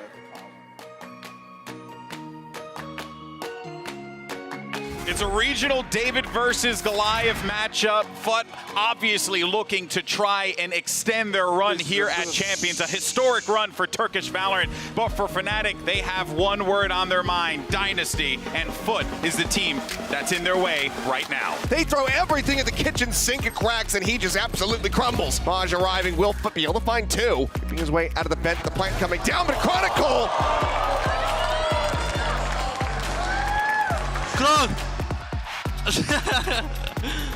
Boaster lurking around the back here of screens. Hasn't spotted Maj at all, but as the smoke dissipates, he will get him! Take it out, bro. Good job, well played. They will send it packing, but Alpier as well. Shot down. Dog not getting the stun. The showstopper now going to be thrown forward. Kiwi is already dead. Alfier has dealt with him. Catches both, but he doesn't know that they're below. Alfier with 4 will drag Fnatic across the line off the back of the timeout. 13-5. They get the win on their map pick of Split. And he interrupted, no. Does manage to find one, gets 2, Maj on for the clutch. It's Leo to deal with it, he's got him! Tries to send down that supportive smoke, ends up getting caught by Boaster. Blades out from Kiwi, comes up with 2, swing onto the corner, puts some damage down. Trying to isolate, but can't quite get it done. Kiwi with a perfect rotation, gets himself in pole position. Leo off on this A-link flank, spawning 1, gets the headshot onto Mr. Fallen. Alfier now strikes from the flank. It's just how do you even try to escape from here? There's no way out. The shock here into Garage, the drop down. Alfier's got the tempo and he's got the double. Thought he was safe, but Alpha catches him in the cloudburst. Fnatic, they get the job done. They begin the run. 13-9, they eliminate Foot from Champions. Fnatic looking back into form here.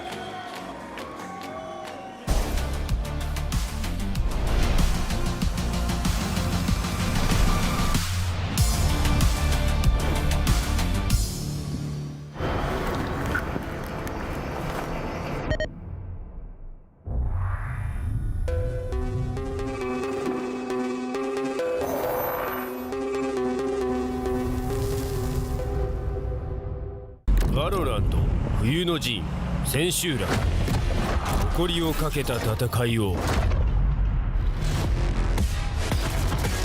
What a clutch from Celsius! その目で見届けろ What is that from Stella? 世界との取り組み幕開く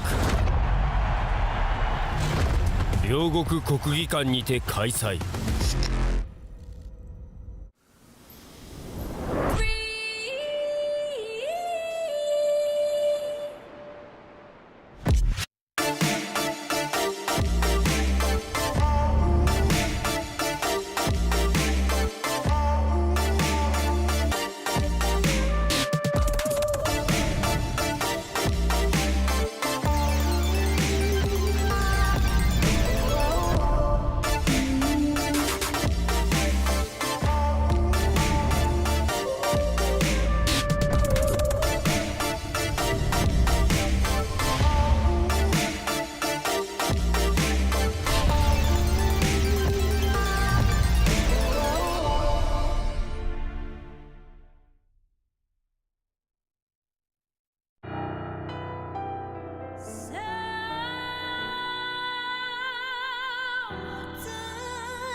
Little moments of joy are not so little.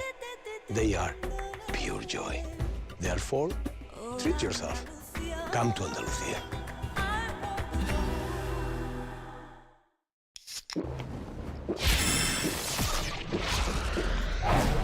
Red Bull gives you wings.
back to day 11 of Valorant Champions and our second match of the day. It's Edward Gaming taking on Billy Billy. Of course, I'm Golden Boy here on the desk yet again with Bala and Sideshows. We look at yet another regional matchup.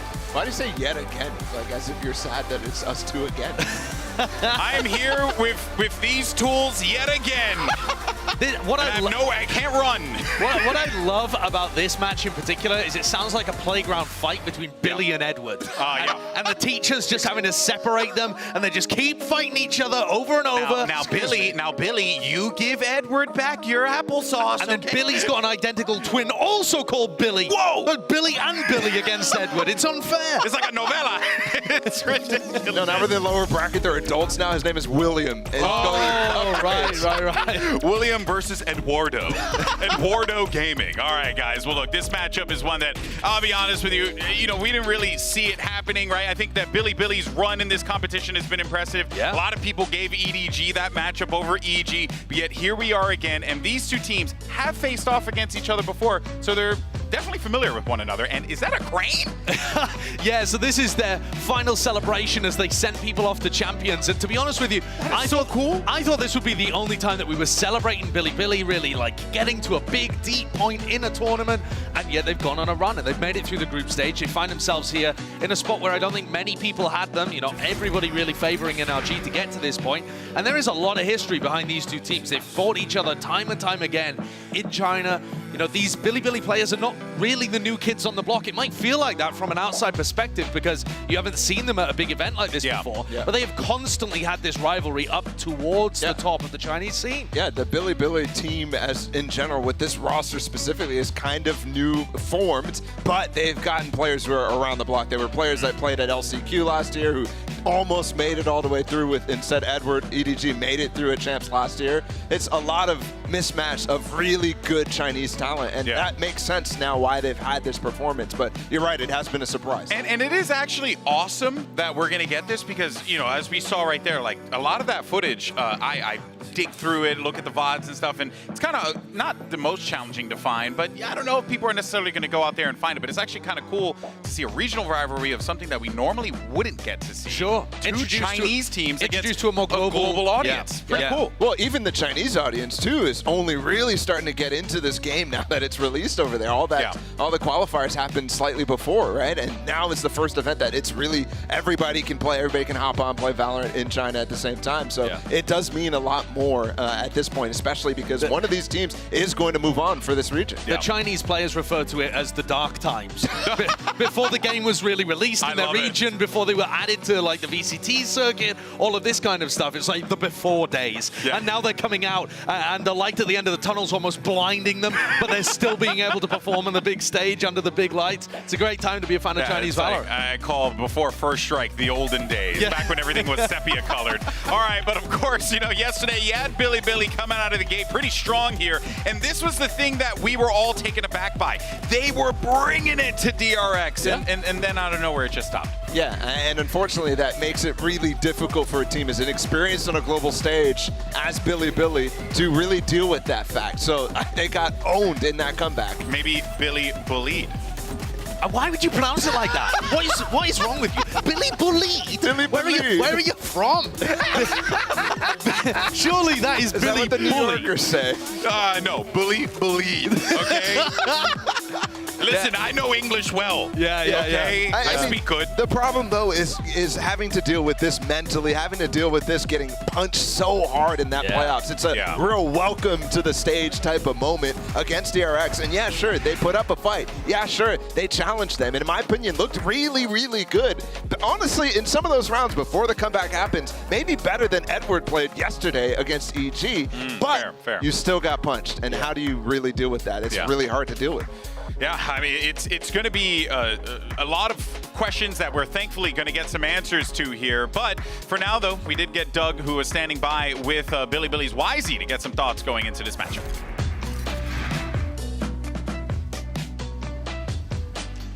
YZ, very quickly. There are a lot of people who make comparisons to you and Kong and play styles and really the potential that's there. What do you say to those comparisons when you're compared to someone like Kong? 那其实有很多人都会把你和康康在进行一些比较嘛，无论是打法风格啊，还是说你们的一个潜力。所以说，对于这些比较和评价，你有什么样自己的看法吗？我觉得今天这场比赛是内战嘛，然后我觉得不仅仅是我跟康康的对决，就是整个队伍对整个队伍的对决。然后今天能在这个赛场上的10个人都是代表了深圳赛区就是最好的10个人，然后我就希望大家一起加油，然后10个人都能打出自己的风采。Because for today's game, this best of 3, we play 2 CN regions teams. So it's like the team like we play against each other. It's not the fight between me and Kong Kong, but also the fight between 2 teams. And I believe why we are able to standing here representing CN region on the very top level on this kind of big stage is because of 10 of us, we are the best CN players. And hopefully we can show you guys amazing performance. And hopefully like all the teams, all the players on stage, we can show you guys the best performance we could have. That's my thought. Very well said. Best of luck to you today. And I have no doubt in my mind that we will be getting the absolute best out of both of these teams who are very familiar with one another. But there's also the fun matchup that we're going to get here, the duelist matchup between YZ and Kong Kong, which could very well shatter the earth as we know it if they're playing the way that they've been playing this whole event. What's awesome about this too is the international audience might think of YZ as being the new guy on the block, but he's not. YZ predates Kong Kong in terms of his performances at the top of the Chinese scene. And when you hear about how Kong Kong was coming up in China, he was looking towards players like Life and Ninebody and YZ and looking to try and overtake them. There was a really cool co-stream recently from one of Kong Kong's former teammates, Ice King, where he said to everybody watching, you might think Kong Kong's just a crazy, passionate, confident little kid, but that's a result of 3 years of training with the operator, with the rifles, trying to get to the point where he could overtake people like YZ and become the top player in China. Yeah, and you can see 15 times these 2 guys have played against each other, right? We haven't seen that on a global stage. This is the first time we're going to see it, but there's so much experience in this exact battle. Obviously, Kong Kong's getting the better of the international appearances, but in terms of record, Billy at this point is having more success so far than EDG in terms of win rate, which is just crazy. And I think the best part about all this is that, like, I think a lot of our viewers probably had no idea that this kind of history had existed between these 2 players, between these teams. That's what makes this so fascinating. Now, specifically, though, in recent times, EDG has definitely been on top. I mean, they've been kind of battering Billy. Yeah, well, let's, of course, check in with EDG because, of course, it's Kong Kong standing by, actually, with Doug earlier on to get his thoughts about this matchup. Kong Kong, very quickly before you go in, you've had less than a day really to prepare for this match after your loss against EG. What adjustments have you made leading into this match? 在输给 EG 之后，其实你们只有不到1天的时间去准备这场跟 BLG 的一个对决嘛，所以你们做了怎样的一个调整呢？就把自己状态调整到最好吧，然后全力以赴呗，没有什么好想的，抛开所有的杂念，就只为了打好比赛吧，剩下的比赛。 Try our best to adjust our form to the best level and just play our own game. Try our best, definitely put all efforts into this matchup and don't think about the other things. Good luck. Kong Kong, of course, is looking to adjust his form. Well, I think if his form has been any indication, it's going to be awesome. Of course, let's go into the map selection. So in this round of the tournament, teams from the same seed out of groups, it'll actually be a coin flip. So BLG will be assigned heads, and EDG will be tails. We are using an American quarter, so I will go ahead and coin flip this. Watch out.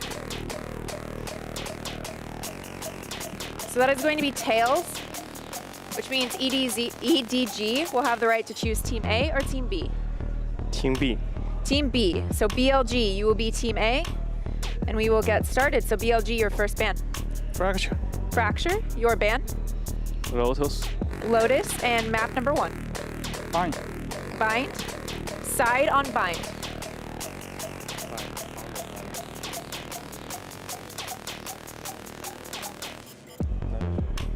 Attack. Attack, and map number 2. Split. Split, side on split.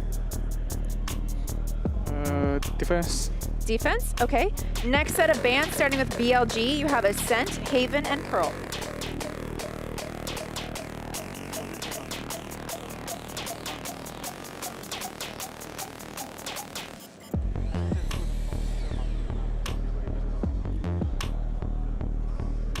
Pearl. Ban Haven. Okay. Pearl. Pearl. Okay. And then your ban, you have Ascent and Haven. Ban Ascent. Ban Ascent. So map number 3 will be, oh geez. Map number 3 will be Haven, and BLG side on Haven. Attack. Attack. Okay, so let's run back through this. First set of bans, we have BLG with Fracture, EDG with Lotus. Map number 1 is Bind with EDG on attack. Map number 2 is Split with BLG on defense. Next set of bans are Pearl and Ascent. Map number 3 Decider is Haven with BLG on attack. All right, good luck to you both. Ciao. Ciao.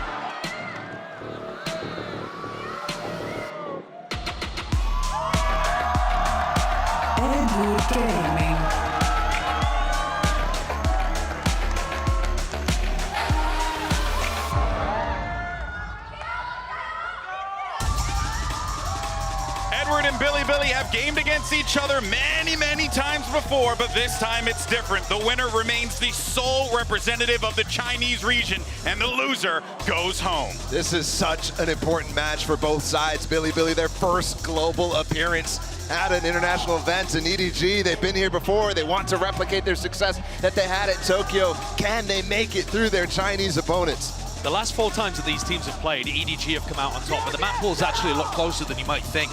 Split, the one in the middle that EDG went for, is one-sided. EDG have beaten them 13-6, 13-4 the last 2 times. But Bind and Haven are super winnable for Billy. If there's a chance of an upset, in my opinion, it happens like that. Why does this feel like literally the last series? But it starts differently. Foot started on the back foot because that was a bad map for them to open with. This is different. This is Billy starting on a map where they've beaten them before, beaten them recently, and have chances to be able to upset them right off the off. Yeah, and I think EDG as well has changed what they've been going for on this Bind map. So it's not as structured, it's not as set in stone, it's not a map where they're really gaining the experience because they're changing their composition. So Billy, I think you're right, have an opportunity here, and they did take down NRG on this map. NRG, a team that has been legendary on Bind in the past. And one of the big win conditions, I think, here for Billy is if Kang gets outperformed again. That was one of the rarities that we actually saw in that loss, is that he ended up getting outperformed by Demon One in those last couple of maps in the EDG series. Yeah. So he's a player that I'm looking towards. They like running him on Chamber and solo holding A. That's a big weakness if Kang's not performing. Yeah, Chamber is definitely an agent that can be countered, that can be exposed, that you can put in weird positions. And I think EG did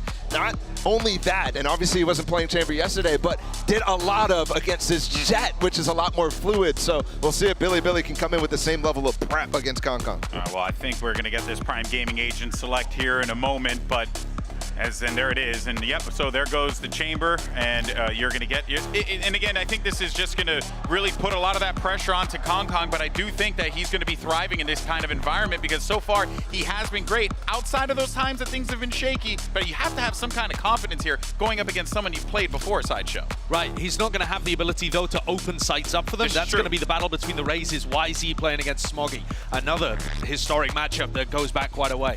Yeah, and I think as well, one of the great things about EDG's Bind is that Smoggy can be a very powerful Raze. In previous times, you see Kang taking that role and him going for the secondary duelist, but he's one of the rare players who can play both agents at a high level. Well, let's see how this one all shakes up. It's 2 Chinese teams are going to be challenging one another here, and only one can move on. And who better to call the action than the one and only Pansy and Hypod? Thank you so much, GB and the desk. Yes, a domestic matchup here is certainly going to keep us guessing. Normally goes out of the realms of normality, doesn't it? So do you see that happening here, though? You've been crunching the numbers, looking over what your expectations may be. What are you seeing those differences being? It is a little weird because I think we're still lacking context, right? The fact that both of these teams now have an opportunity in this series to go back to almost comfort mode. Okay. Right, a familiar opponent. I think that's maybe a big positive for a player like Kang. Josh just touched on this on the desk as well. Really struggled in that Evil Geniuses series across the board, actually. It wasn't just even when they had the matchup versus Demon 1. So that's what I'm looking for here, is both of these teams to go back to what they know, playing against an opponent that is no stranger this time around. Reality setting in now. This is a massive game. Life on the line. And EDG reeling off the back of that EG game. That's not going to be a sweet taste in the mouth after having such a brutal end to things. And again, though, I turn my mind towards Billy and our expectations coming to this. Yes, regionally people know of this side, but seeing how well they performed, breaking the repeat curse that most teams can't get past against NRG, they've shown real viability. But here, as I said, a familiar foe and a patient beginning. Really are stacked up here at Hookah. That's where you see a little bit of pressure towards A shot. Boombot will indicate presence elsewhere. Just stacked up on this tripwire. Very unorthodox, but be careful on the other side of things. Kung will be dug out by Yosemite. They're winning out on the other side as well, though. Yeah, Howdong trying to correct this and does as best he could by finding two. We noted the third, and actually YZ giving an opportunity up. That's a 2v2 and maybe a mistake made. Being though, nobody has to recover the spike, and K-Knight will find a crucial kill. G2 with a response, so puts it to a 1v1. What an explosive game so far. 20 seconds really on Chichu to make that move, get that spike, do what he can. He knows where K-Knight is. He gets the spike. 13 seconds now, tries to make a run for it, gets away. K-Knight closing the gap now. Can he deny this? Go for the plant. Camera up. Noted, location is revealed, but still Chichu catching K-Knight in the end with the Red Bull clutch to start this off. And the man who stepped up in Kung's absence previously here delivers a pistol round. A Red Bull clutch nonetheless to get EDG on the board. It's very unorthodox here, the setup towards Hookah. It almost felt like EDG were maybe...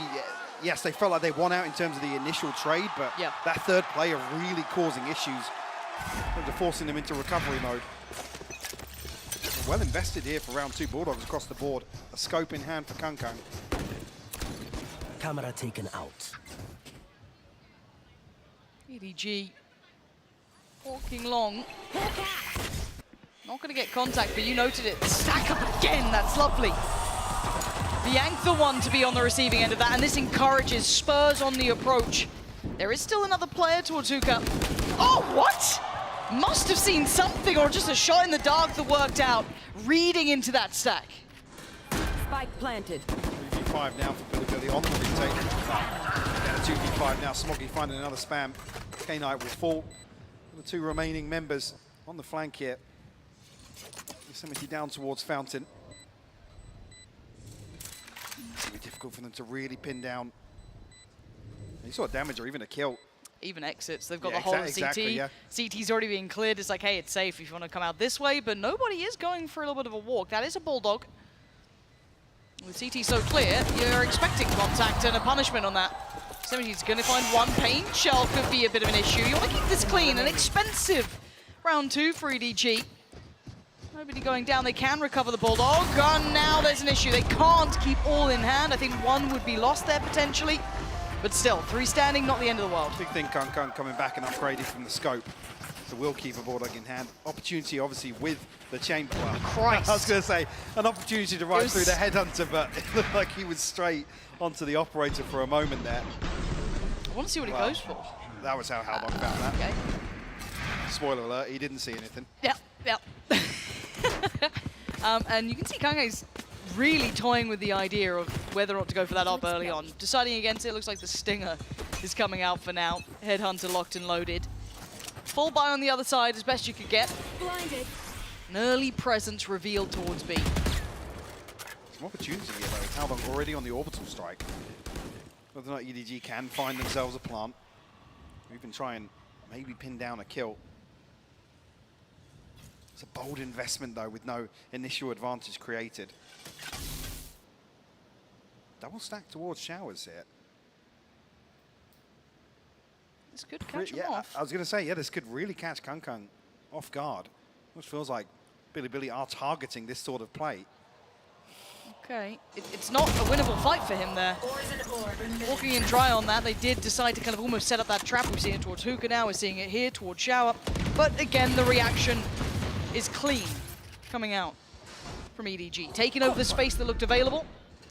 Can't capitalize on that utility just yet, but obviously signifying great deals of presence. TP's already taken there, committing to this. Yeah, they achieved nothing with the first wave of smoke. Bang! Oh! How long has Smoggy have found kills? Yeah, Swing and CT are like, that was perfect. K-Knight though, what a shot on the second, but it's not enough to completely clean house. Down to a 2v2, and bear in mind what EDG came in with. This is still very dangerous with Haodong standing. That ult is still in play. Bianc finally making over towards A, but caution being aired after that swing towards CT. A tap on the spike, and with 13 seconds, this is rough. Yeah, lovely work there. Haodong now. A chance of danger, yes. Not gonna happen. BLG, Billy, just about getting a grip on things in the end. Damage done, but like I said, there wasn't enough achieved in terms of site control once that first wave of smokes goes up. Again, when the smoke on cross next to default drops, it makes it increasingly difficult to even convert that towards a post-plant situation. Nonetheless, will force the repurchase in certain areas for Billy. They still maintain rifles across the board. One away from the pit, they're all theft online already. We already noted the orbital strike for Haodong and Kung. Still toying with the idea of an operator. He's thinking about it. Yeah. And again, not leaning into it just yet. Have to see when that does decide to come through. What's the indicator that they want to start leaning towards it? Not really being given much of a chance. We've been seeing those stacks throughout for Billy. And again, good for the defending side to be able to get that first real round for themselves on the board, break that trend that EDG could have set. And again, these patient beginnings, trying to maybe feel out these stacks if they're up to any sort of naughtiness. Well, that's the naughtiness here. It's a 4 stack on B. But Spike not committed. It's positioned over towards short. It's outside market. One of the benefits, though, of having that Cypher, you can play this 4-1. Absolutely, yeah, because it feels like this is a full kind of information gathering or receiving setup here for a retake. It's already, the smokes will be the indicator. Yeah. The rotation, though. Orbital strike actually committed to clear Neat Heaven. I'm not sure what the goal of that was. If maybe I'm missing something there, but if they didn't fill out the stack, maybe they're thinking that somebody is tucked in playing safe on backside. Now maybe an overinvestment. Looking at what they have remaining, though, for this retake, you're looking at Bianc there. No flash yet to play with. YZ has a lot of utility, so maybe he could be the one to start this, but Bianc, I don't know how long until he's got that flash back up, but still, it's a dry walkout. It's so easy for EDG. Nothing. Even with 4 players there, they burnt through all that utility, not giving themselves any chance to really spur on this take back towards the site. YZ and Yosemite have nothing to do with this. They might as well back away here, try and keep those rifles. EDG are grinning. After what was maybe a questionable ult, it works out well enough that they don't get punished by any means. Smoggy finds the pointy end of the stick, but that's not the end of the world. They'll be fine going forward. They keep 4 standing, and EDG comfy here. Maybe not feeling massive amounts of pressure makes EDG believe there is a stack towards B. Maybe not a 4-man stack, but anticipating somebody playing backside with these deep smokes towards Pimes and Heaven. See, the read in that regard was actually correct. They're happy to completely block off any entry point back onto A site for Billy. The 2 rifles come into this as Stinger now, actually, in the mix. K-Knight. Caution here. The big advantage here for EDG. Maybe string a couple of rounds together. Flash out of smoke. Yep. Try and slip in with a frenzy. Fantastic spot. Good trade for Smoggy. And actually an explosive response. Smoggy wants to take full control off this, force them further away, and not going to find much with it, but he does. Well, he doesn't know how much he's gathered, but he has the full sight for now. See how far back Bianc fell, all the way back towards elbow. K-Knight's running. And they felt out this is looking like a pressure point here. Worth trying to clear through quickly, as you can already see the pace and the amount of space that Chichu's gathered. They can basically secure the site. That's a plant now. I swear. Oh my God. Lovely read of the timing. Yosemite, no chance to even have a say in this. Bianc did find a rifle, but YZ undoubtedly falling here in pipes. Puts him in a 1v4. Kankang, the only viable option for a kill, but doesn't even look like Bianc's going for it. No. Kankang now one off the ult too. We might start seeing that coming out. Bianc, what are you meant to be doing about this? Can you make it costly? Do anything? EDG so far not really feeling much resistance. No, not at all. Comfy again. I want to see Billy getting... Billy needs to get fired up here. They're looking way too passive. It feels like I'm watching them play Fnatic again rather than them playing NRG. It's a common opponent that they know, they're aware of, but I want to see some of that aggression, that late round confidence. These buys have been sparse, yes, but show me a little more. And we were talking about familiar opponents. Those are the sort of things you want to see from players like YZ, right? From Bianc, and also K9 in that regard. Yes, on the Cypher, but he's been pivotal in terms of some of the set pieces they have been executed. You see a timeout here. Maybe this is the point of this half where we'll see a little bit of an adjustment, because they're looking very receptive right now, and EDG aren't playing into it. Their pacing here is definitely suiting them on the attack. And it's not really a flashy game so far from EDG. It's not dependent on your kind of, Kang doing too much. Smoggy's doing very well, but again, it's just kind of run-of-the-mill entry work, very, very well-rounded. But again, it's not super flashy. We're not seeing that. We're seeing EDG just playing a very good, composed game against Billy, who are not being disruptive, who are not getting into those corners that we saw them exploiting time and time again, getting aggressive mid to late round, disrespecting smokes. They've not been in those positions to punish. Now, we have seen timeouts like this from Billy working well for them. Yes, the lie we all tell ourselves there. Yes. But again, they've got a couple ults here. They've got a couple of bits to work with. A nice purchase as well. I need to see them start determining outcomes. I need to see them kind of kicking back into what made them so good. Opportunities coming online now with some of the ultimates for Billy. Just missing the Showstopper and the Seekers. So I might see the pit off the rip here. It's finally Kankang has an operator in hand. Trickier to use now. Launching smoke. So Yosemite's going to be playing towards this. Does have a judge, so that's going to be pretty much a good portion of the map kept under control for Billy. There's very little to do. Yes, they could potentially adjust through showers, but you can see also the adjustment of K-Knight's utility. So really that A site is looking very well fortified. So eyes turn towards B. Can they figure it out? To play towards long? Why is he in what was an unorthodox position when we initially saw this, but now we've started to see it more and more often. This could be a common position for him. Let's see if EDG are aware of it and how they deal with this look. Didn't quite get to turn the flash, but Smoggy... The paint shell so well timed. Unbelievable. Found themselves a kill. Quick hop through the TP. Nobody has found space towards showers, but a bit of utility in his way. They found my wire. Not going to be given a chance to play off the trip here. No, so Yosemite's going to be left into kind of his own corner. It's on the likes of K9, who's done very well. Follow up should be there, and it is. Big work, 27 seconds out, down to just 2 though. Yosemite's still in that pit, he hasn't quite left yet. We've got to look at the rest of the fight. Nobody careful in the smoke, tries to play ahead. Yosemite gets caught out, and now it's just Ren in a 1v2, but the spikes, oh, it was so close to him. Trying to defend it as best he could, but Chichu catching and making the map feel impossible to play out, and EDG rolling through this game now.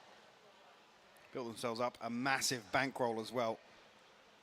Unfortunately, Billy's still up against the ropes in that regard. With the investment here as well, Orbital Strike comes out, the pit invested. Well, the timing on that Seeker too. Yeah. Unfortunately, Yosemite's in a situation where judge in hand, bank and somebody being right on the outside of the smoke. See the frustration starting to show. You want to play? 4-round deficit now. Play. Sort of force in hand for Kankang. Looking very comfortable here. Oh, hang on.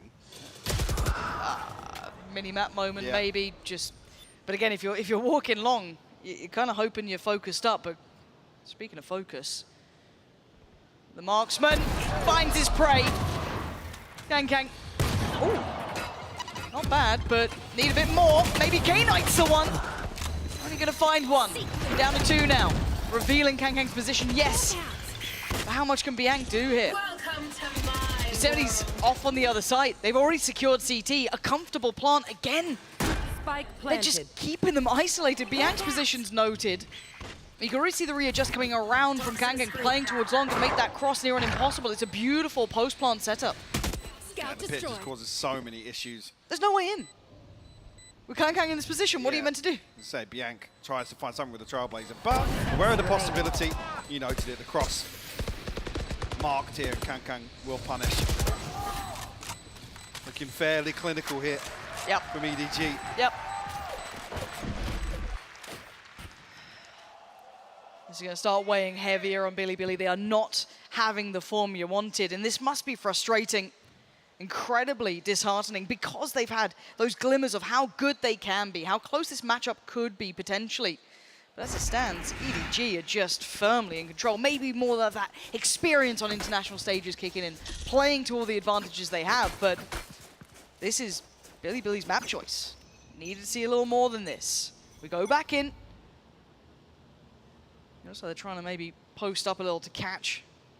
If Kangkang did decide to go for another walk towards A, not the option this time. Adjusting towards showers here, rifle this time around in hand as well. And you can see the funds, I mean, it's swelling out of control here. EDG can buy as long as they need to. Yeah. It's on Bilibili to try and change something here. Well, to take the initiative, it's another example where EDG starting at a fairly spread default. So opportunities there. Bilibili, unfortunately, is maybe feeling the anxiety of the finances. Look at the timing on this pinch. It's so well crafted. And the follow-up is stunning. Somebody is there, but the spam, they're so aware of one more player. Smoky tries to go back and check on him, but he does lose his life for it. Now, overwhelmed and surrounded, nobody just going all the way around. Kangkang fully aware that CT's that next layer. Oh, it's clinical. And EDG are playing like the favored side. They are playing to their skill, not allowing Bilibili anything in this. This is a massacre so far. I guess if we do see another timeout called. Maybe. And very few opportunities left, and there's 4 rounds remaining for the first half. Very, very few positives, tangibles for Bilibili to really act upon. One enemy remains. I said there are opportunities, but here with the risk of the finances giving away a rifle, creating an advantage for EDG, because time and time again, every time they find a kill, they are converting that. Yeah. There's minimal resistance past that first point of contact as we progress through the round on the side of Bilibili. It's nobody first. K-Knight, glass cannon with a rifle, and he wins that fight. He had to hit the headshot, and he does. Went on any longer, there'd be problems. Information received. 3 players in the right place for now, but 1 minute 20 on the board. There's still a lot of time for readjustments, but I like this. Look at what Bilibili doing on the rest of the map. Taking space. This is what made them great before, but EDG will be aware of this. This team will know what they like to do. Do they read it well enough to be prepared? Rin, the only one to really explore this side. Previously, Smoggy looks aware. They're so aware. Again, oh God, they're reading them. They are reading them like it's an open book left on the table. Yes, it caught off a couple of different teams. North America suffering, a couple of others, yes. But this right now, I mean, you're seeing someone who's played this side. Yeah, and I think to come back to that same point, EDG are just, they're so familiar here. They're reading some of the trap plays we saw early on, some of the mid-rounding here. I mean, Yosemite has to find this. Will QP away. There's an opportunity for him to fall there. Team's having the utility for this post-plant. K-Knight is giving them a real chance. How long on Smoggy? Player standing. And where's that final player? He's got the ult, he's got a molly, he's got everything he needs, and YZ is trying to clear house. He's trying to get him down here. Already got the ult gonna come in, make sure they can't even get towards half. They're trying to hunt him out, and he's denied the first. K-Knight's fallen, molly to the site. Oh, it's heartbreak. I don't know if he can get to this. No, he absolutely cannot. EDG relentless throughout this game. The Red Bull clutch for Haldon. The back of the ultimate. A little heartbreaking to see this sort of deficit here. So K-Knight still going to throw a rifle back in there. Rin's going to be struggling. YZ will be okay. Bulldog in hand for Bianc.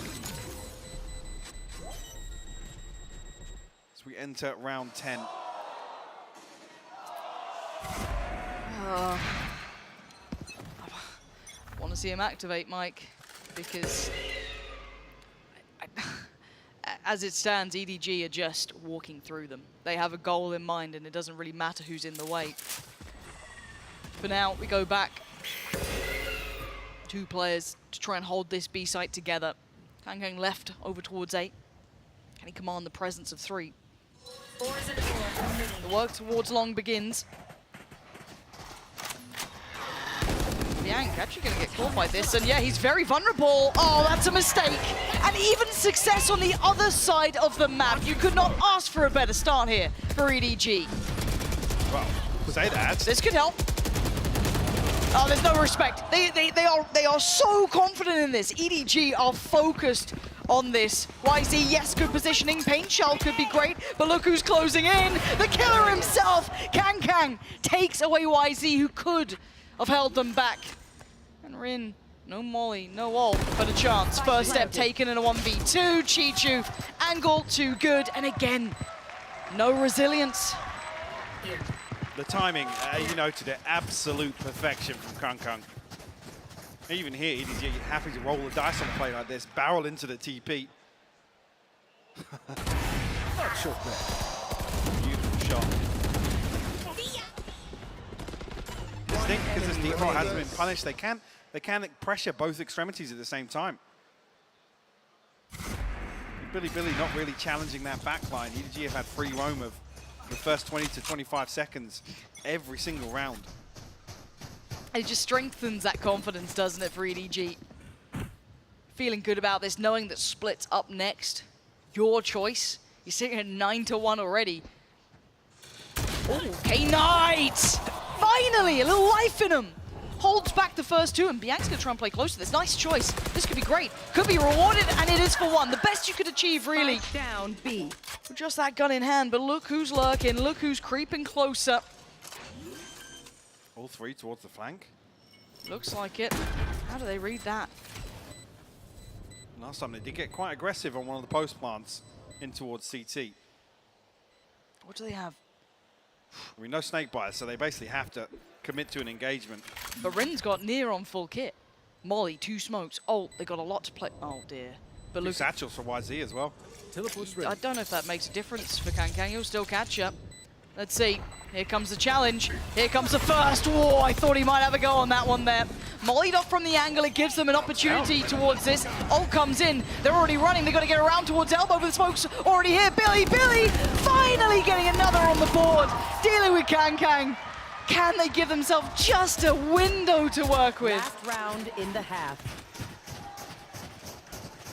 Staring down a 10-2 half on the other end of it this time for Billy. But K-Knight just looks so sharp in some of these rounds. Beautiful stuff from him. Really, this stood up to the challenge in a couple of these rounds on the side of Billy. EDG, though, comes to the last round, Smoggy on the operator here, 1 off the showstopper. Tour de force here, Seekers available. You want to play? And some possibilities of another couple. I don't know if you want to play. YZ. Is he checking? Is he checking? Oh my god! Oh, and the punish on the backup! Confidence, man, he just He's chasing. swings that. He's getting closer as well. He's clearing as he goes. Kang is unstoppable in this. He has not been dealt with. He's gone unchecked, and that confidence has just gone out of this world. Chasing him down, hunting him out of the round and out of the last chance in this half.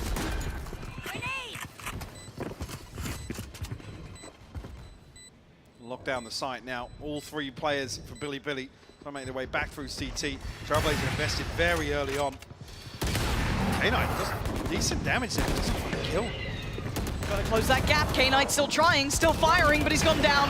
And the trades and the numbers were always going to be favorable here towards EDG after a start to that round that Kang gave them. Switching sides. This has been a hard half for Billy.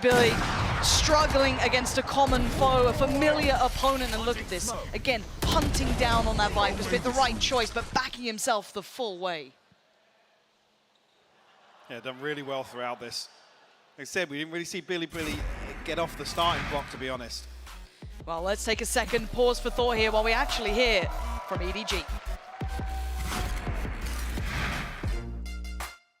也不是太难过吧，就因为打一级知道他们很强吧。我觉得这场比赛的失利就相当于我们在东京的时候输给 Liquid 一样，就吸收下经验吧，然后通过比赛来找到我们比赛中的状态跟比赛的那个打法的错误吧。然后这场比赛虽然说输了，但是我们大家都会很认真的去做准备吧，因为这场比赛说实话也是帮我们打醒的吧。对，就还是会有不顺的，我们还是需要为我们的临场反应做更快的调整。输给EG这场，说实话帮我们明白了我们更多的不足吧。然后我们现在就还是先总结，因为还没结束嘛，这个系列赛还没结束，对。然后我们不会就此放弃的，还是继续回去总结一下，然后准备一下跟 BLG 的比赛吧。我们会回来的。But he's going to give away the game. He notes the operator now. You can see the pressure. Swoggy plays ahead of him. Taking down 3. Outstanding one. And it's all on one. 跟 BLG 的这场比赛，我们会希望大家都能展示出自己的东西吧，然后显得大家输的没有那么难看，然后以及就是大家都是有东西的，对，就有进步，对，然后。在经历上次失败过后，我觉得我们还有面对训练赛的那些队伍吧，我觉得我们有信心在调整过后重返那个就是4强吧。对，就由教练赛后采访一样，严阵以待吧。你们这次很厉害，拿到了我们打了3次世界赛才完成的目标，然后但很遗憾，我们要送你们回家了。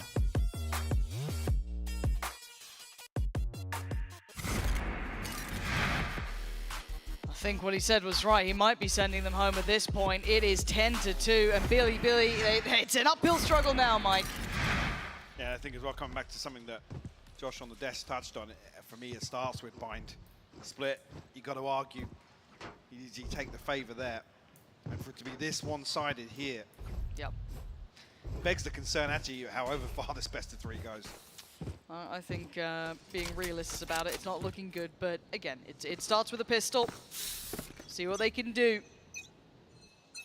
It's tournament life on the line for these guys, and going out with a whimper would be near on unfair to how well they've shown their form here, but now their chance on the attack. EDG with 3 players towards the A site. Some key utility burn up here. Billy look like they've got their sights set towards A. Ring, gotta be careful. Headhunter on the other side of things, but Yosemite actually find the kill on the Kanka. I think we might see some overconfident plays from EDG, and maybe rightly so. Keep that mental shattered. How's Swoggy standing? Finally goes down, but now there's Howdong to backfill this, but it's all been traded out. Brought back down to a 2v2, and the plant's up next. I don't think anything's going to dissuade this. And K-Knight closing in a little more, holding towards CT, but that frenzy, not giving it a chance. It's all on one, Chi-Chu here. Almost could close down the account very quickly. If he's able to get this, but you can see the Billy digging in deep this time. It's key though, he dealt with the camera on that first peek. So a clean 1v2 opportunity. Oh! Ooh. Finds the headshot to K-Knight, but YZ will seal the deal. Billy up to 3 now. Okay, first step taken, Mike. You've got to keep clean from this point onwards, though. And I do think for the likes of EDG, they've got a couple of rounds in hand where they can take high risks. And why not? You've got 10 rounds, you're already at double digits. They'll get your snowball round. And for Billy, they have to now methodically go through this game. Every single round could be their last at this point, it feels like. A couple of SMGs and only 1 Bulldog. That's with K-Knight, who is trying to drag them up through this game. Yeah. Well, there's that Headhunter. Forcing Kang a little deeper now. TP taken. Okay, there's like progress on the other side of the map. Stark contrast to what we saw in the first, and there's no utility here from K-Knight to fish this out. Nice attempt at a stack, but it didn't work out. Billy gonna break through towards Shower. Yes, the gap is getting closed, but Kang isn't a million miles away from the site, sitting with 3 bullets left to play with. And the back, wait, what? Chi-Chu just got 2? And it's a 3v3. They both know that they're here. Wisey's checked on it, but now there was a chance, and it should be shut down unless Chichu does wonders. Dealt with, handled, and now nobody with a quick pop flash ain't gonna be able to do it. Billy survive another round. Some weapons retained as well. Whole progress, nothing really on the brink for round 3, but always a threat. Chichu, last couple of days in particular, absolutely lethal. Very scary player, isn't he? Yeah. Throw his name in up there, we can't go with Smoggy. I mean, all of them have had outstanding games, but here's the first big challenge, right? The buy coming in for EDG, obviously the bonus for Billy, but it's not without a little bit of punch to it. 3 Vandals coming into play. 1 Bulldog still left over with K-Knight. The SMG on Rin. Looks like it's going to have some pace to this one. A bit of an early challenge, going to force Chichu further back. Nobody just jump checking here. No confirmation at the bottom of long. Actually, the other side. Well, the other entry point here to B site. Looks as if Billy were on the brink of popping out that smoke there, Lauren. You can see on the X-ray, Look at that members stack. committed to it, and elsewhere, look at the exploration outside showers. Smoggy, how far can Smoggy get to? This is about it, right? So it's like, he might have heard that jump spot potentially, yeah. Because you're already seeing that Kangang's rotating away. I think he's definitely heard it. But how much does he commit? You can see the hesitation, right? Look at Kangkang on the map. He is literally their thought process so far. That boombot was enough that it kept them back towards B. Yeah, that was the key audio cue to come through. But with the flash not confirming anything outside Hookah here, and the smoke's being invested, do they read Smoggy's position? They gave it a glance, but it wasn't enough to fully commit towards it. The plant going to come through as Howdong trying to spray into that smoke, praying it would connect, and it doesn't. So they've got 4 players on the side, but they don't have the safety of showers. They don't fully know about the flank potentially, so they're going to look towards CT. Take the space away, find a fair fight, but it ain't fair against Kangkang. Takes down Yosemite, and now we look towards what's remaining. 3 players make it to EDG. 5 standing, clean work. Leaving just Bianc alive, overwhelmed. Howdong with a round, and EDG up to 11. First round with rifles, and it's a Prime Gaming flawless on the board. In the second half, Orbital Strike online. A bit of a cushion, and actually Billy a little off kilter in terms of the funds here, just with what was purchased in the previous round, Lauren. I win it. Kangkang's so clean on the clearance. Cool. Oh yeah, lovely. Lovely round for him. And if you're wondering what the pause is here, it's Billy. They're feeling like that was the one. That might be the straw that breaks the back, really.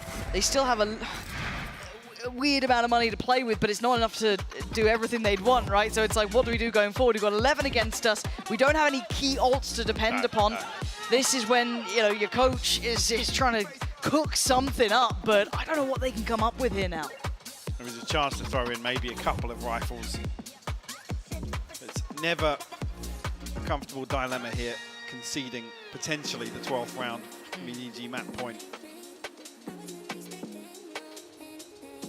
We already said on the other side of things, Orbital Strike, better progress in terms of the ultimates for Billy, yes, but those options don't come here in this round where you could argue a showstopper could change things. I'm waiting to see the bite. I'm seeing K-Knight, yeah, K-Knight two. Rin, there's no reason not to. Yeah, that's what I'm looking at, though, is the rest. Well, Bianc's the concern because he's forced down on Stinger down to 300. So they don't want to concede the 12th. They don't.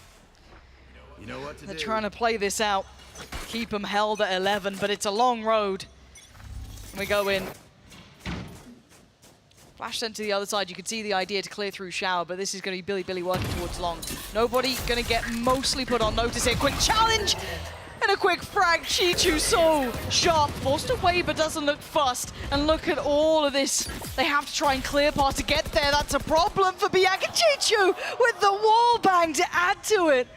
Controlling masterfully this site. Nothing is going Billy's way, and this was their best opportunity. Tried to buy into this, scrambled their funds together, and EDG looking hungry for more. Chichu on a roll. K-Knight gonna find Smoggy, oh dear, he's been given away. K-Knight, show us what you got. It ain't enough. 12, Mike, and this is a harsh reality check for Billy. Chichu does so well here to do so much damage with the snake bite, slow down this hit, reduce the risk from YZ having the judge. Regardless, plucks him out of the air here. Beautiful stuff. Oh. We'll see the repurchase come back through, obviously, on the side of Billy, but there will be gaps. One of them being YZ's shield, Biank's weaponry. Do you have the Seekers available? Not much to pin hopes to here in round 17. And I like this slightly aggressive posturing, right? Playing a little deeper towards 8, costing Billy any of that early util they might have. Maybe trying to clear towards long. Nothing there this time. But this is the problem. Oh. Uh-oh. They have no idea that Smoggy's around as well. Yeah, there it is. Shows his hand, but they take so much space. K-Knight, though, could try and get some timing on this. Really, Kang's falling back. He's so aware. I've got Smoke your down trail. here as well. Does expire. Really stacking up to this. Timing on the nades to slow things down here. Beautifully done by Smoggy. Quiet. Oh, and it's devastating between Smoggy and Kang. They're holding back the entirety of Billy. YZ the only one to do some damage. Rin and YZ. Yes, ult for YZ and a chance, and he's desperate for it. Finding Kang. How long? Still a little further ahead, though. 20 seconds, they have to make a move here. What are you meant to do with this? There. 17 now. Time dwindling. Trying to clear the site. Allow some time for this plant. Attention drawn in towards heaven as you can see the strike coming in towards shower. Oh, and Rin's gone down. This is devastating. A 13-4 result. EDG looking back in peak form. A reset and a regain here for EDG. Back to comfortable form and looking very good to start this series. They absolutely do. Let's carry on after this break.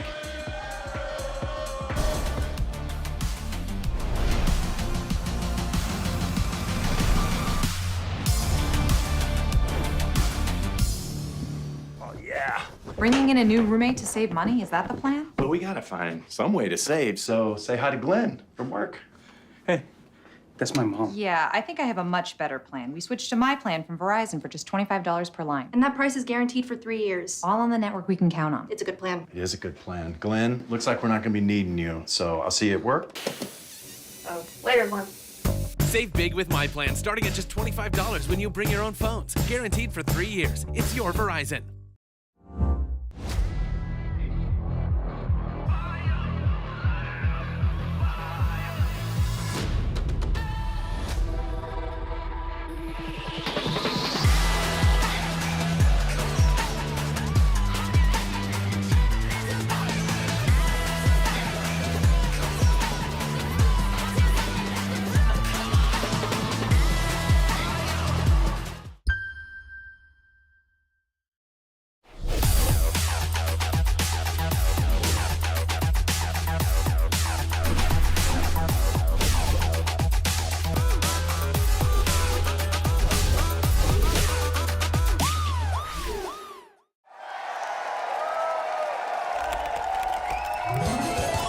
Red Bull gives you wings.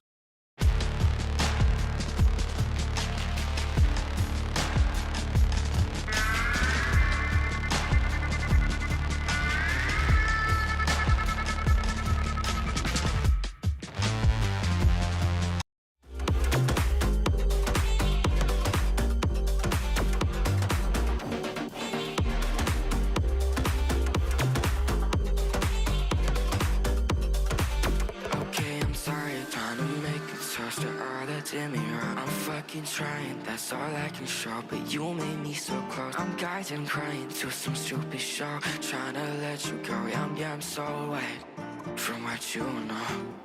And so why did I follow you, the side of you the wrong way? Then why did I talk to you, the things I do to get you out? I'm all alone and I'm broken through my heartbeat now. Why did you hurt me so damn well? So damn well, yeah. So damn well. Why did you hurt me so damn well? So damn well, yeah. So damn well.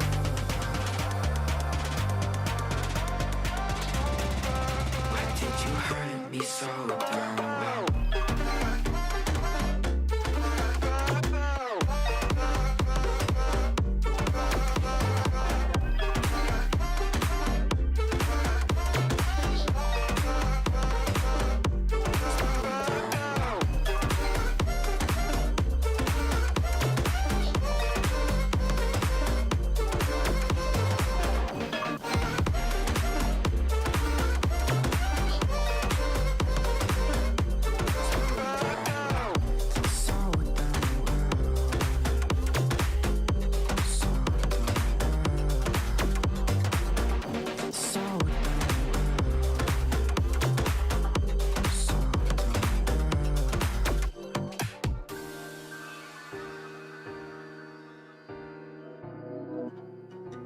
I've been trying to make some sense of this.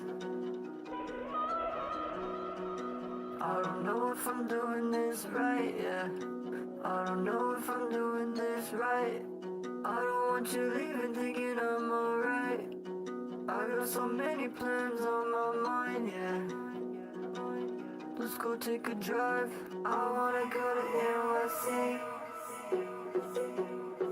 But in the meantime, I'll just keep roaming around, yeah. I'll just keep roaming around, yeah. I'll just keep roaming around. I'll just keep roaming around, yeah. I'll just keep roaming around. I'll just keep roaming around.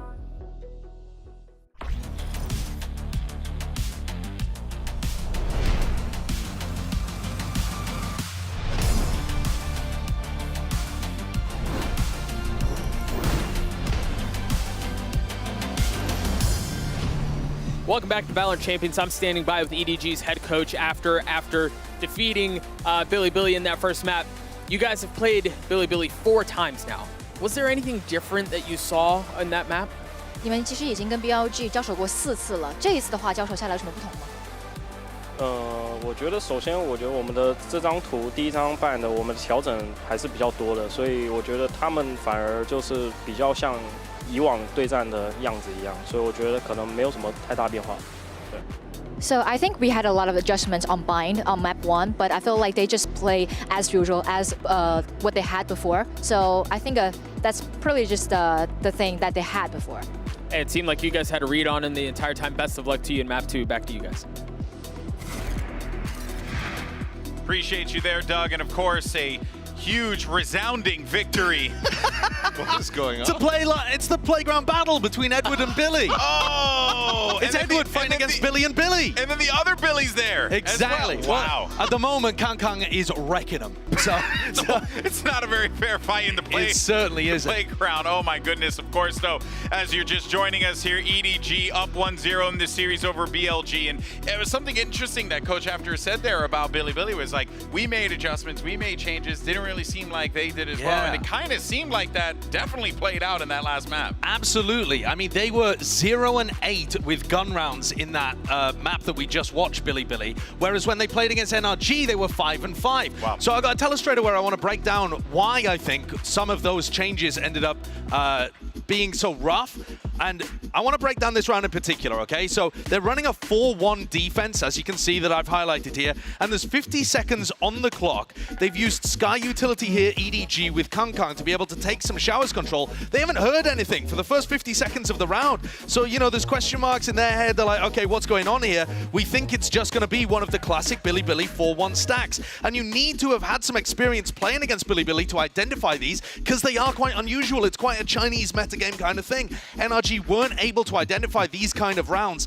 EDG were. You can see them immediately path into a situation where they get back site control and set up like this. Now, I want to bring up the minimap again to show you guys what they're going for here. They have Kang inside his TP range. That goes back down to over towards triple. They have a player that's going to be holding over towards heaven.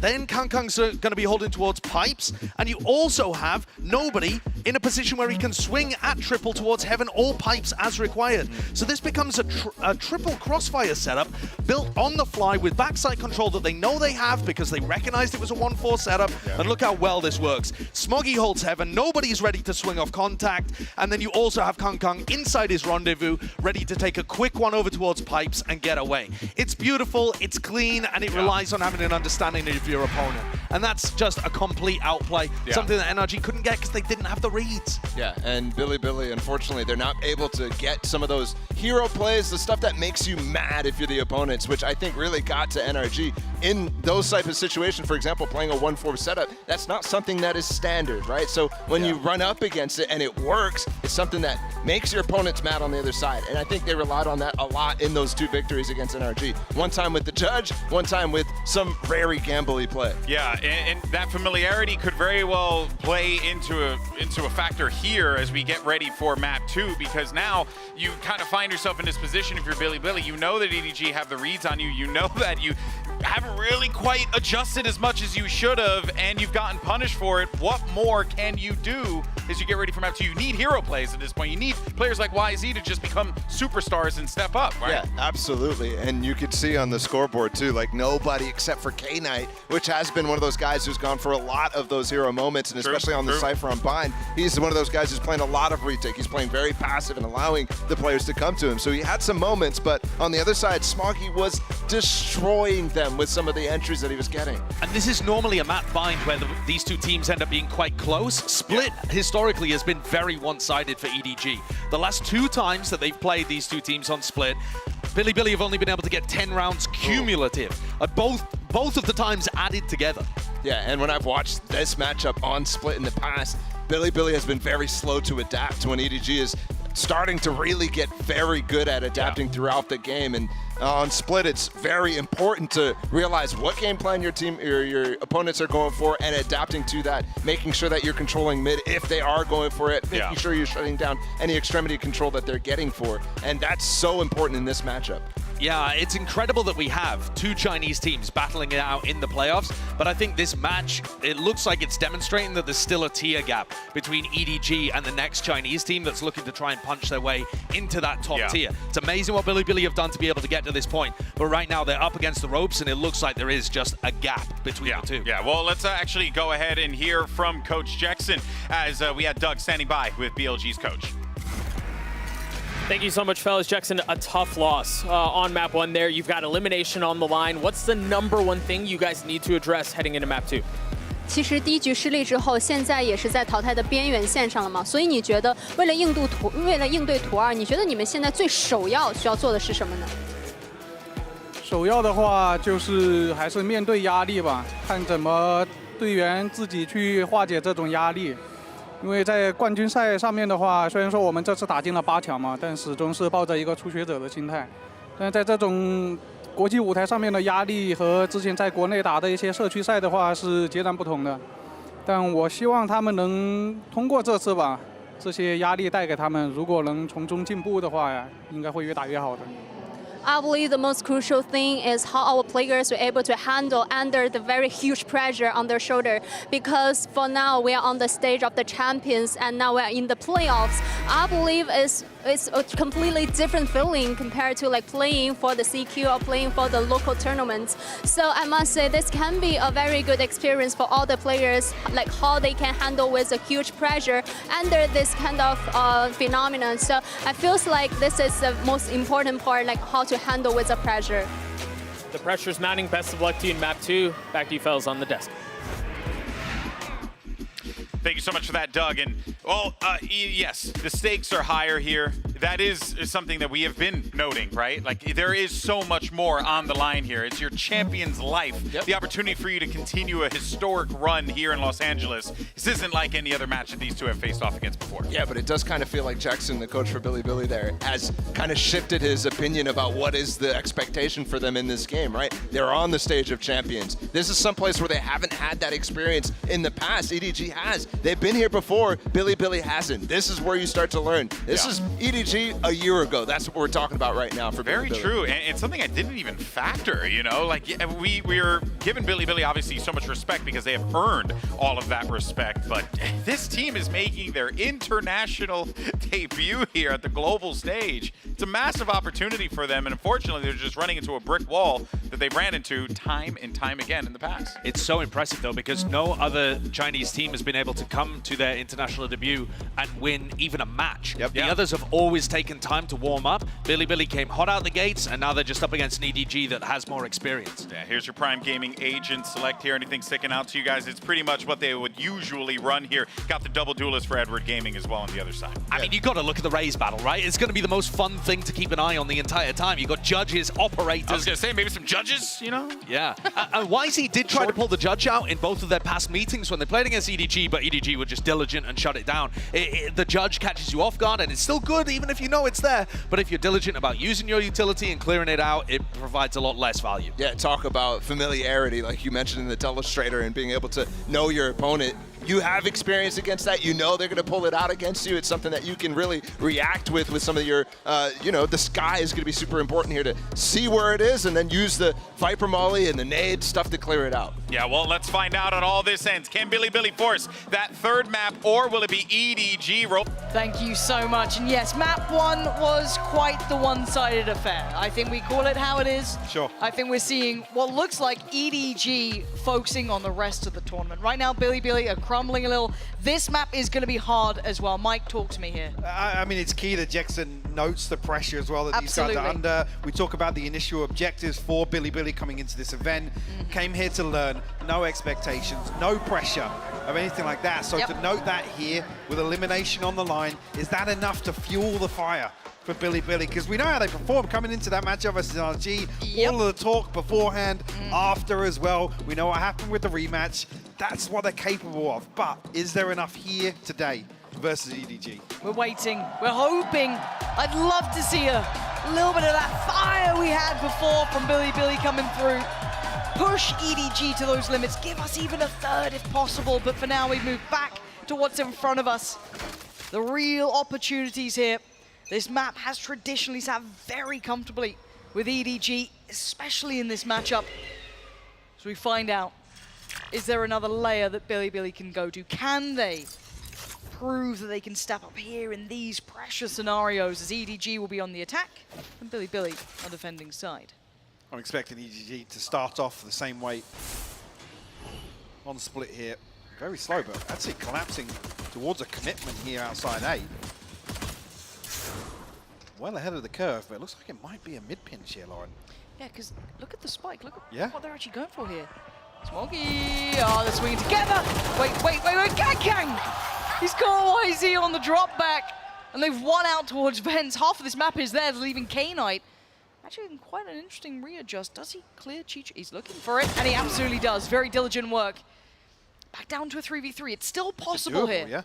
That shot needs to work, and oh, fantastic follow-up as well from Yosemite. Taking down Kang, leaving Rin to fall. 1v1. K-Knight, nobody. Spike down, flash not there for 30 seconds. K-Knight actually coming back round to B main here. Nobody's probably not going to read this. The timing on this is everything. He's going to check it. He's looked, and he still loses. K-Knight kicks off map 2. With a fabulous pickup of both kills. Defuse to follow, and the first found for Bilibili. A crucial second kill from Yosemite, though. How did he get the With second? Yeah, the second headshot. Ridiculous. That basically makes it doable in the end there for K9. You see the intention very early on. The Trailblazer hints through mid in towards Vents. Actually, Bilibili playing a little ahead of it towards Heaven. So an indicator here that we didn't necessarily see on Bind, which is Bilibili happy to be proactive here. We were very, very rooted towards sites and happy to receive some of the executes EDG were throwing at them. But that's what made Bilibili great in some of their games. Yeah. I'd love to see that. Let's see what we get now. It's not without a little bit of... Kangang's got a stinger. Rin's now under pressure, but the paranoia is fantastic. Beautifully placed is why he's either want to punish. Comfortable follow-up. This is all looking good. Yes, the danger's coming through Heaven, but still. I'm still considering that because no one's checking on this. And a little bit of a look back from Kangang up towards Heaven, going to try and keep too busy as nobody's succeeding against Yosemite. Kangang's gone down, so that is the main threat removed, apart from that Sheriff in Chichu's hands. Paint Shot to follow, and YZ wants to go forward. Once more, and it's Rin. Closing down the round, and a second for Bilibili with 3 standing. Good response here from Bilibili. Things could have become a little chaotic. Well handled.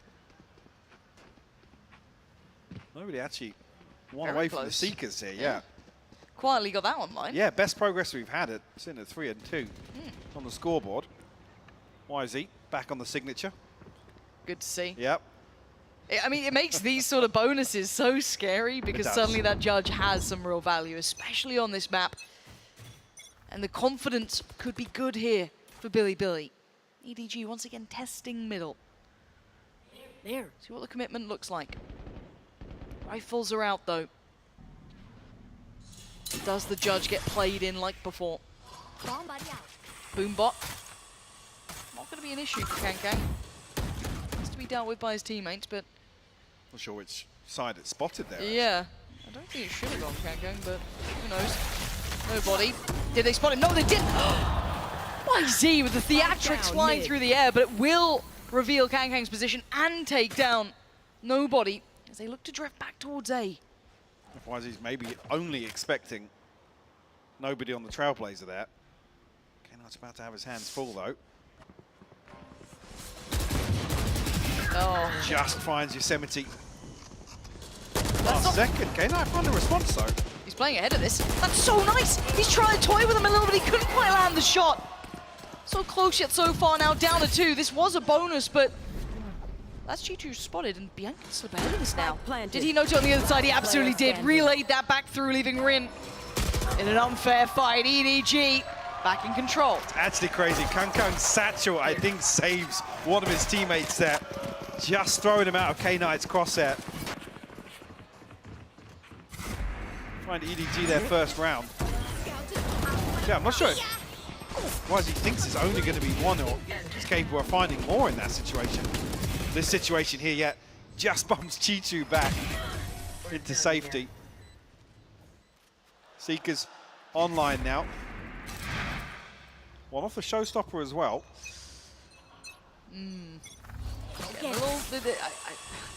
I get nervous at this point. I want to see them kind of post up this gun round from Bilibili. I want to fight out of them. I want to see a close game here. Big pain shell. Nobody forced away. Actually didn't take as much damage as I expected. Been punished a couple of times now in these traditional Trailblazer positions. Poison's off. We're worried actually if Yosemite and YZ start from mid in terms of the util combo possible. EDG, such a priority towards middle. Be it with full intent or not, they will challenge every round, it feels. This time it's Nobody leading the way. You can see the force back as well. They want to take that space. Yosemite, I think he was fully blind when he just landed that shot. He has to drift off with the player advantage. Howdong wanted to try and find that next pressure point. Rin outdoes him. This is great. The paranoia loaded on this. Yosemite's looking curious. Spots out the player, drops the spike. He's reading everything. This is much better. This is the side we want to see. Aggressive in the late round, confident in the fights. And Chichu smoked off. And 5 to get through with 25 seconds. We need nothing short of a miracle. Looks like Chichu will try and just hold on to the rifle. The crowd think it's still possible. 10 seconds left. But no. Will shatter the hopes. The Prime Gaming flawless here for Billy. And you're right. Looking back at Bind and the approach towards the defense in general, just no initiative taken. Yeah, actually, it's the teammate flash coming through from Bianca. It's like on the retreat in ropes. A miracle that Yosemite still finds that kill. Should have been dead. Yeah. But as it stands, we have a game, Mike. 3-1, we have a game. Yeah, to come back to that point, there have been some confidence builders, something to get these Billy players back online in map 2 here on Split. Seeker's hit. Showstopper available. Some investment on the other side of things here. The EDG. It's quite high. It's an anti-smoggy Yes. tripwire. Maybe even anti-Kankang as well. To Could be honest. at that point. Okay. Flash didn't connect, so not going to reveal there's a player close up in the middle. Now here comes the Oh! K-Knight! Stunner! Look at this guy work! He's holding the back! Beautiful again, so it's back to a second position, depending on Bianc now to kick into gear, and he does! It's stunning! This is the Billy we've been waiting to see! Absent on map 1, but kicking off map 2 with a bang! And nobody, Paranoia Sen trying to run for his life, flash out! Billy hunting him down, 5 on the case. Oh, there it is. YZ's found him. There we go. Does EDG pump the brakes early now? Back to back to find Billy's fourth. Will force an early timeout of EDG. Unfortunately, Kankang trying to lead the charge here. Talked about the satchel saving his teammate's life previously. Actually preventing any second layup. Coming through the choke point here. Maybe a fear of the tripwire shutting Smoggy down. They don't want him to be the dash onto site to create a little bit of pressure. Not a Kankang try and go over the top, but I'm not even sure if the awareness is going to be there of where that trip was. I think it was dealt with by the paint shell. Maybe. Into the choke point. Oh. Don't think that's going to happen. It has forced the timeout of EDG, so clearly enough in these first couple of rounds they want to get a grip back on this game. Now, the question marks become, have EDG been a lot overconfident coming into this map, potentially not preparing as much as they should?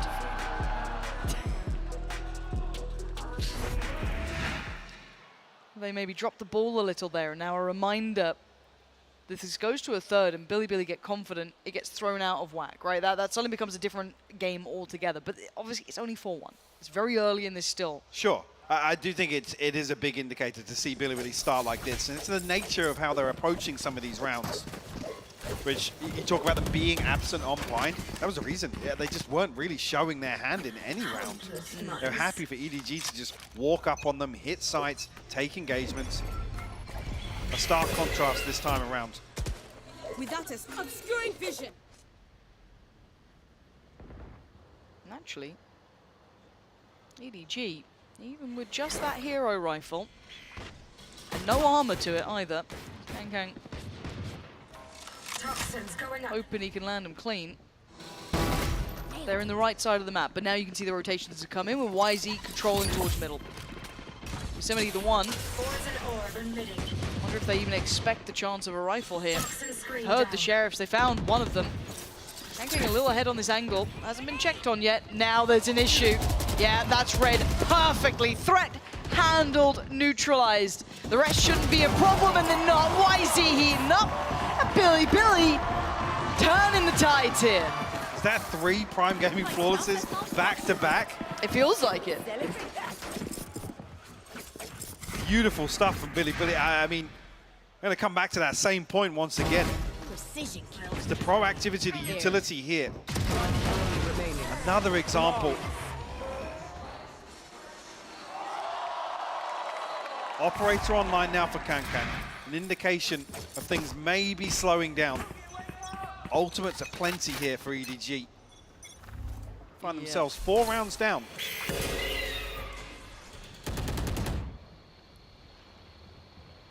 (1-1-3) split throughout this. EDG. No exchange the flash there. Second invested too. Oh, the spam! Chichu's nuts!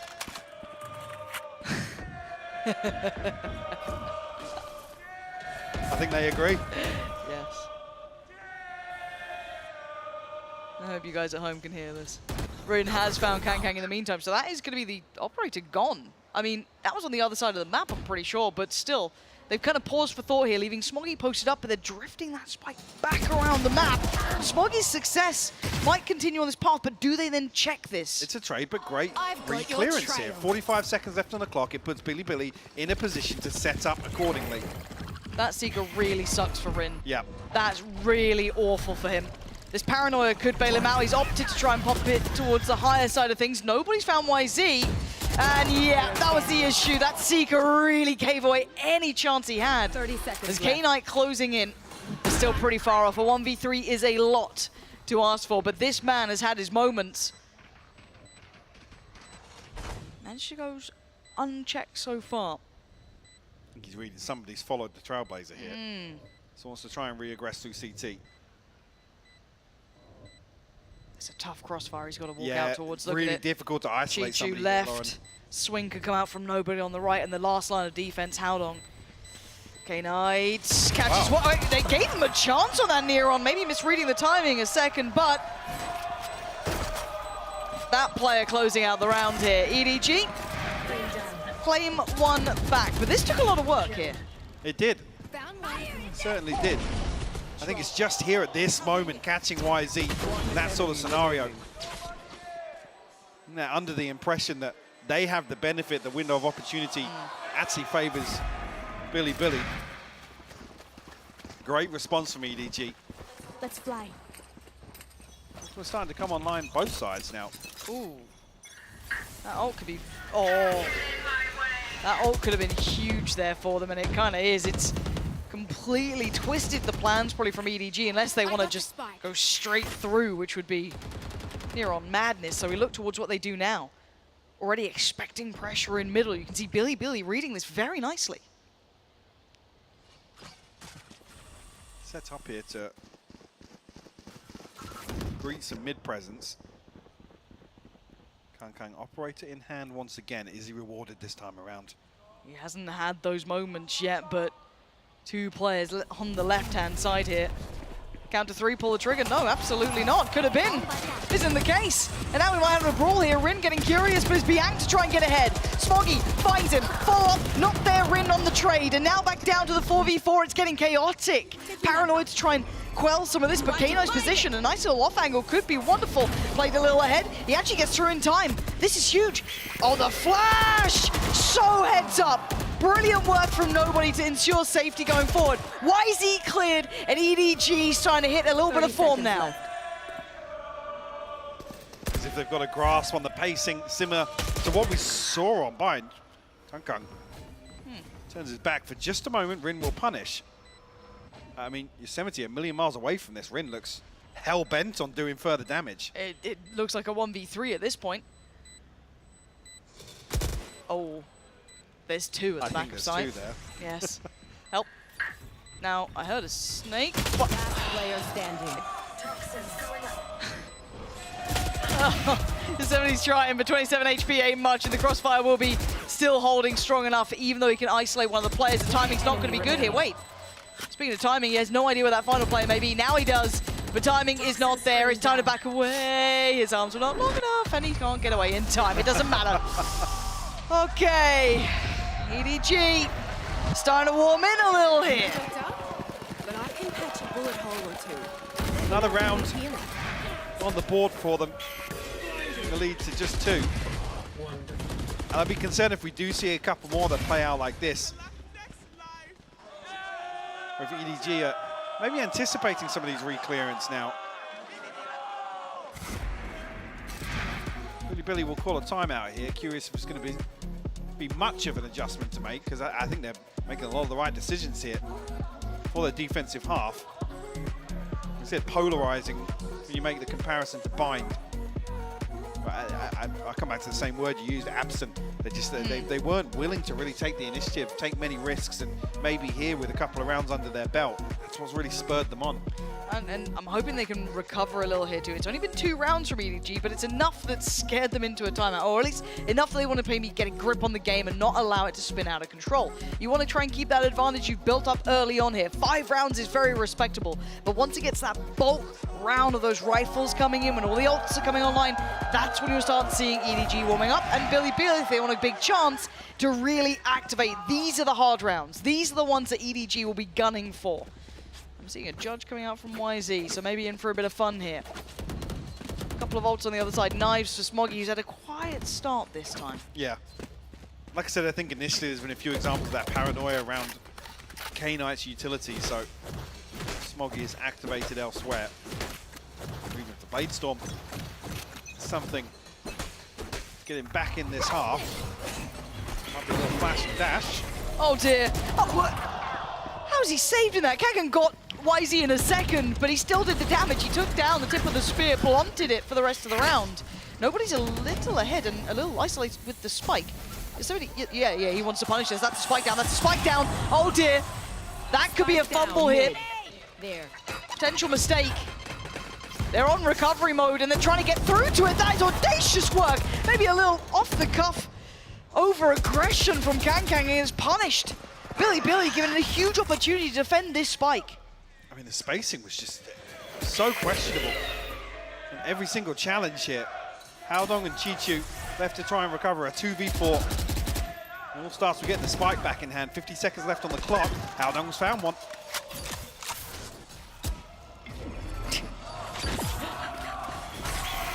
Yang on the swing. Chichu's gone down. It's all on Haodong. 1v3. 30 seconds. Make it a 1v2. K-Knight next. Readjusts. Slips to the other side of the corner, and Haodong's work was just going to be so vast to try and break through that. Billy given a chance, they'll take it with both hands. Remember, wipe the prints from EDG very rarely commit the spike when they start out with a couple of probes around the map. So it's really, really strange to see nobody up here in this spot. No second player ahead of this smoke. All it takes is a walkout of Mail, and the round's over.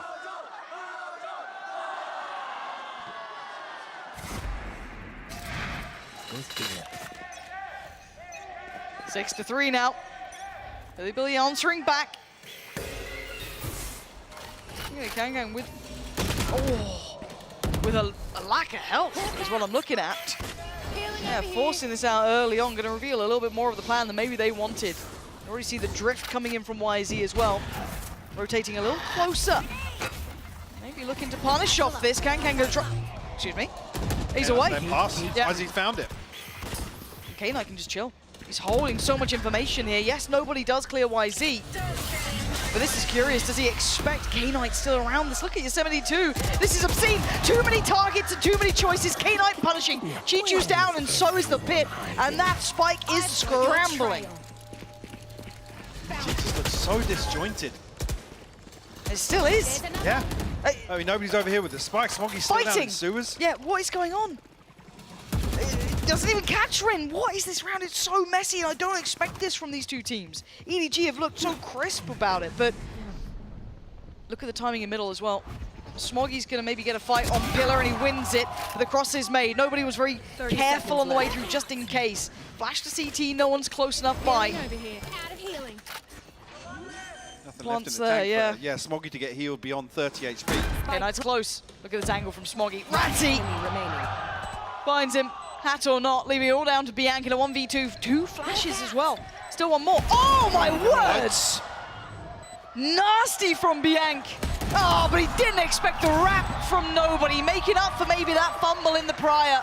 Putting EDG up to 4. Such a bizarre round. I mean, 2 actually. Following each other from EDG. This isn't really Billy doing much different out of the timeout.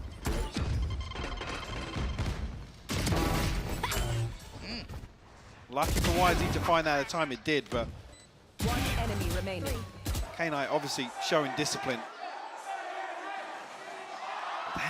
EDG able to recover that? We said 2 players opposite sides of the map. It's always these sort of, domestic matchups that can cause Get a this little chaos. weird. Yeah, they do. They Yeah. genuinely do. A little closer than statistically it should, and it is. I mean, we're at 6-4. Billy are turning this game around when historically they haven't. But for now, we look at what EDG are doing. An adjustment for sure. That B site hasn't been tested this early on. And it looks like Rin might be on the platter here. What's key is to note K-Knight's adjustment. Look at the utility and look at his position. Enabling kind of 2B, 2 mid. Is this going to be a burst? It absolutely is. Oh! The 70's found one and the follow-up! Catching both! And why is he backfilling the space? That doorway's closed now. You were hoping they had success somewhere else because EDG have nothing to depend on apart from the players standing now and hoping they just win the fight. How long does? There's something. They don't like what's around that corner. YZ can rest here. He can wait with that judge, the divide. He can maybe slip a little ahead of this. He's got a smoke to play in here. Actually, had a glimpse, doesn't like it, falls away, tries to find a new angle. The ult going to come online and spread on through. 24 seconds, and they've got to walk in what could be their death here. Trying to clear out, but 18 seconds. Look at this. Again, another messy round. That judge could be lethal, and it is. Diving in, it's just Chichu alive. 1 HP for now. Recovering quickly, but not quick enough. Billy posting another. Will break the bank of EDG. They're going to really struggle to get much online here. No ultimates to ride upon. 2 off the Blade Storm. And again, Kang just shut out at the front doors. A number of times we've seen him fall in the choke point. We're barely getting beyond it. This time around, Smoggy is dashing alongside him, but...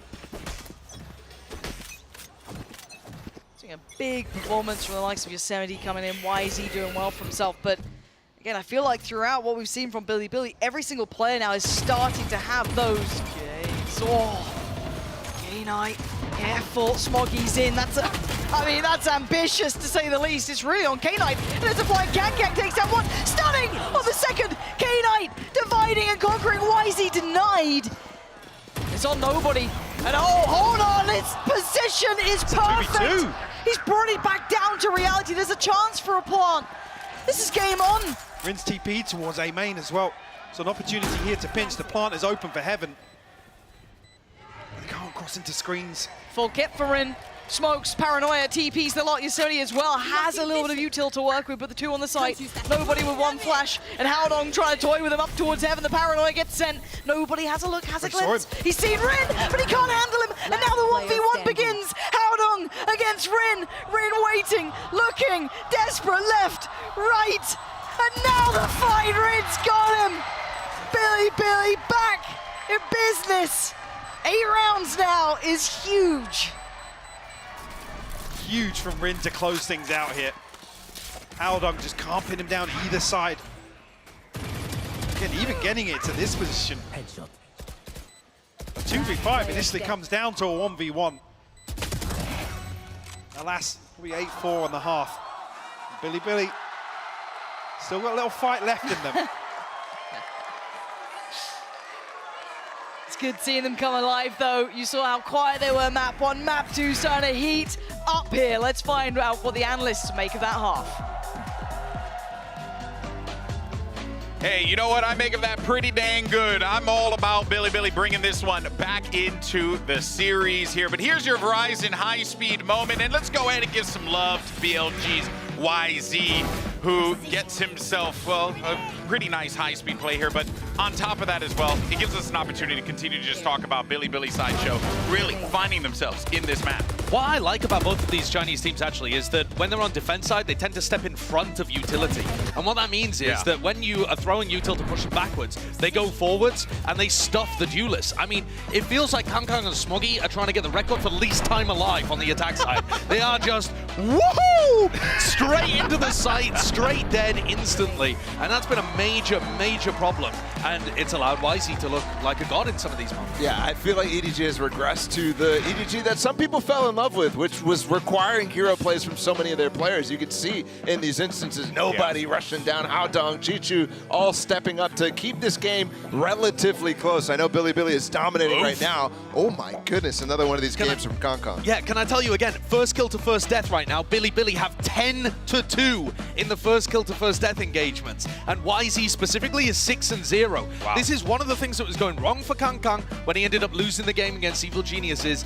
I know that the sides are now swapping and the shoe's on the other foot, but this first death kind of problem is rearing its head massively here, and they don't seem to have made any adjustments. Yeah, it was the same thing every single time there for EDG. That attack side was super rough. Billy capitalizing on it means they still have something left in the tank here in this stage. Indeed they do, Bala. Let's see, though, if it's going to be enough to get them that second map as we send it back over to the casters. Thank you, GB. And the desk there, yeah, I mean, it has been an outclassing. Billy have come out firing on all cylinders here. It was a tentative start. I was still unsure if I believed into it, but YZ has made me a believer here. He has been absolutely on fire. And on the other side of the thing, his opposing number, very quiet. Absolutely. Talk about the First Bloods. That was the driving force versus NRG, where we saw them put up a similar performance. How that one ended for Billy. Cautious start here to the pistol. Creep behind the wall. Tag coming through. Couple of hits here. K-Knight, YZ, Bianc, and Yosemite. Actually, Yosemite on the other side of the map, sorry. I didn't even note him in B main. He's just lost out to Haodong. Taking a ton of damage. But they've crept so close. I think nobody's aware of something. You can see the positioning kind of tucked into the corner here. And they're getting so much space for this. Nobody... This is a little uncomfy now. They've taken over Heaven. They've forced him away. Do they re-clear this? Are they aware of the possibility? Chichu's still on site, waiting. Nobody strikes. So does Chichu. They decide their own timing. Fate in their own hands until then. K-Knight swings Pillar. Spike is not down and it's not in hand. So now there's a problem. Smoggy comes around, drops down Yosemite. And now K-Knight and Rin focusing towards CT, but I mean, the Ghost's looking pretty good for it. There's Rin on 21 HP. Has a lot of work to do, and they're sitting so comfortably on the other side. This should be an execution, and it is. Can gonna find Rin. Gonna get EDG that first in the second half. Like I said, a ton of damage done behind that wall, Lauren. I think ultimately is Billy's demise here. Awareness is great, though. Talk about nobody's position being really dicey, but he makes it work. He does. I'm surprised he was able to kind of like navigate around that well. Plays around the poison orb perfectly as well. Which I believe actually was Chichu's. A little offset there towards the ramp and the choke point, enabling that sort of position for nobody. Really nice. Back into this, though, we are seeing quite a few frenzies, 3 of them coming out, so it's not without some intent here from Billy. Would like to do a bit of damage. Got the Bulldogs out on display for EDG. 2 in the judge, actually, for Smoggy. Yeah, Smoggy on that YZ hype. Yeah. Could be played in here as Billy looked to contact up through mid. How close do they get? They don't have much util to play in, so actually, why is Chichu falling? What's going on? No way, that's just... This doesn't seem right, but hold on! Kang's farming! Oh, he's absolutely destroying him! YZ! This is a rough battle, but he's still in control! Oh, a shot! He almost turned around! He almost turned around! He almost turned around! Wow. Just frenzies coming into this. Yeah, it'd be nice to have a bit of chip damage. Yeah. Oof. They removed 4 weapons from EDG. He almost turned around as well, even in that final goal. Like, again, this is beautiful work, right? Yeah. Very nice. A little bit of aim training. Not much more to be done. Christ. That's 2 for EDG. Actually throwing a rifle back into this. Maybe happy to play out with a judge elsewhere. A broken purchase nonetheless, though. Billy back on rifles. Same thing as the pistol here, contacting up towards ramp. Yep, he's going for it. Oh, they were just ahead of the flash. Bianc turns in time. Sends him back. You got to try and be a little bit cheeky if you're working with less here. But for Kang. K-Knight's taking out Chichu. That opens up all the opportunities towards A. Near on clear sight. And the plants come in as well. Through the position here, Smoggy on the flank.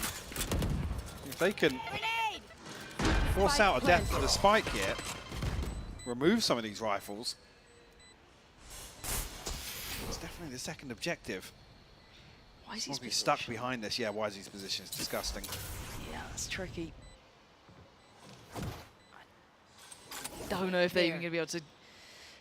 I just think if they can keep him boxed in here, and notably Kangkang's position, well, that makes it a little harder to do. Oh, well, Kangkang's got one down. That's one rifle gone. Going to need a little bit more, though. Okay, there we go. A little bit more. Make it costly.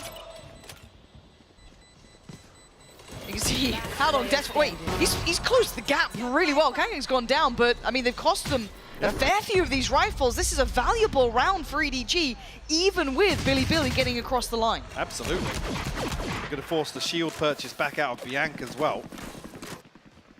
Just to add insult to injury. It's a great conversion from EDG, regardless of the outcome. Financially, not a bad result at all. Showstopper online for Kangkang as well. You start to heat up here in the second half. I know it's been a little bit of that mailroom work, yes, but it'd be nice to see him get confident. You want to see him activate because he has been quiet here. Hopefully he finds a bit of that form going forward at 9-6. Billy on the cusp, though. If they convert this 10, you're looking really well set. And pace from YZ. Controlling middle early on. And look how deep EDG is sitting.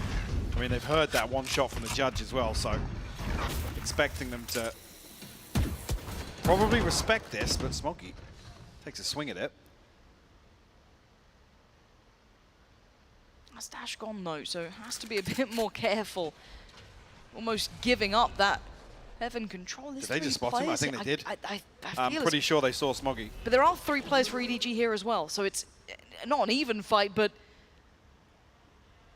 got a lot of players waiting on this, and they're so close by. This is going to be a burst and a half. Turns the flash, comes back for the fight. Bianc and Yosemite overwhelm. It's all on one. It is Chichu. Gets one. No chance on the second as Rin. Perfect spacing there. And, well, Kanga tries to fly and gets slowed down. What? Good follow-up with the rifle. Didn't quite get who he wanted from the rocket, but still finds another target, finds another fight, and falls. Billy, consecutive rounds now, stringing them together. Double digits as well. EDG up against the ropes now. Big ultimate invested here. It's like a stab in the dark from Kangkang. Try and get something done. What feels fairly unwinnable from that situation once you've conceded sight. Now a little off kilter. See the pressure starting to show. Yeah. In places across the stage here. Well, this is where it gets interesting, doesn't it? You love seeing it go outside of the expected. Again, by all rights, Split was meant to be probably the safety net of EDG. If anything went wrong, you had Split to fall back on. As said, you knew this opponent well. You played it 1,000,001 times. Said this coming in. Bind is the one that Billy needs to cause some sort of concerns, right, across the best of 3. It didn't happen. It was got 13. 4 rounds. Exactly. You come in here on Split. We talked about, I mean, the Des touched on this as well, how one-sided Split has actually been. Whether or not there was going to be enough to maybe ignite a flame under Billy. They're certainly on course here to take us to Haven. Should be 11 here. Maybe going to be some light investment on the side of EDG. Kangkang will throw a rifle in. Sheriff's elsewhere. I feel it's got to be 11, surely, right? It's feeling like it. It absolutely should. I'm still nervous. Here we go. Okay. All right, Smoggy. Big shot there. Rin's down. One of your controllers down. 4 for Billy now. And yeah, harder to make these sight hits happen. Big information as well. A quick burst. YZ wants to get towards Pillar, cross that gap, not be affected by the lack of those smokes. The Boombot sent out, but doesn't find... Oh, Smoggy again! This guy, so precise. And he's got his ult, healed up, ready to go. Again, bear in mind, it was Kang who was meant to be the dangerous one in this with the rifle. Now that's changed. The three players trying to dig in deep here. K9, Bianchi, Yosemite, and a quick adjustment and a quick fall. Kang's found K9, Smoggy towards Bianchi, and it should have been 11. You think it maybe, possibly. And Yosemite's on 12 HP. How's he meant to stall this out? He can't. Tries to buy the time on the spike. And all he bought was a couple more seconds for them to pick up the rifles and get the defuse. EDG back to the wall. They get up to 7. Beautiful conversion here. The Bladestorm comes online, gets EDG to a MasterCard Thrifty. When it should have been 11. Should have been 11. Some disgusting shots from Smoggy. Like I said, just comes alive with this Bladestorm. I think immediately, maybe even a tilt timeout being called on the other side. Yeah. As Billy. Maybe hitting the panic button here. Like I said, they come into this event, they talk about learning from some of the higher pedigree teams around the world. And then Jackson, in that interview, says that the pressure is definitely a factor here today. It is a tall task, right? They've got some ults to play with, but you want to keep that kind of confidence in there. You want to keep your players from feeling rattled by that, because a round like that from EDG could certainly rattle you. Because, as I said, you were set for 11. You're looking like you're going, closing out maybe map 2 here, but this opens up a small chance for EDG. It's still Billy's game, or at least map to lose here, is how I'm looking at it. With 10 rounds in the pocket, enough to hit a nice purchase here. The problem being that one's going to throw the loss bonus off. It will. Billy lose this now. They're going to be in a very, very tough position in terms of the economy. Do have ultimates available here to complement that, but really you're looking for them to be frugal. Yep. Especially if they concede casualties here. Okay, tense round. This ain't an easy one at all. What a polarizing mid-hold between the two sides as well. Really only one put to test on this. Oh, flash didn't catch! And peekaboo. Kangen gets out of that. Near on unscathed. Point. Yeah, not a single point of damage. It's actually YZ that gets tagged down to 65. Healed up here by Bianc. They're looking to swing that rotation point as well. 2 players sat towards CT. But that was the ultimate. You didn't want to see Investor, at least for nothing in terms of the finances here. Billy have to convert now, or it's certainly a concern going forwards. Massively so. They can't punish the rotation anymore. They can't punish any of the players going back and forth. You can't get Kang. He's sat literally in CT. It does give you access towards Heaven. It does give you the chance for that 3-2 split. Smoggy, this is normally a one and done, but he might make it more. He absolutely does with shots like that. Can he escape? He's going back in. Screw it. He wants another go. He can only do so much, but the support is there. And with just that tiny chance, EDG are closing the gap. 8 rounds now. 10 remain with Billy, but the money doesn't remain. No. The situation here, like I said, maybe if you have the showstopper, there's some hope. Try and convert around like this, but it will just be Sheriffs. Certainly not a guarantee, but seeing what's capable in terms of some of the thrifties already so far in this series. But EDG now within 2, Lauren. Yep. They have themselves a cushion. They can start taking a few more risks. And we're seeing a 3-play stack on A and a walk towards ramp, but they've missed the timing on K9. Or did they? Chichu, this is nothing. There is a reply up towards Heaven, so maybe they look towards working into that. They're trying to scramble actually to support towards middle. This does lock down some of the bigger chances, but Kangang's found Rin, and now that's the support system in place. How long gets to come back through, and it's just cleaned in house. All of that chance, all of that threat, nullified. EDG with a quick reminder they are the favorites here between these two. Absolutely. A course correction will get them on the brink of the showstopper and the pit for Chichu as well. Talked about them having a cushion now. Look at the finances. They can start playing a little more fast, a little looser potentially, and taking some more risks. Billy have got to be feeling the heat now. And I don't think they've got a timeout left. I may be wrong, but I don't think they have. Don't think they do.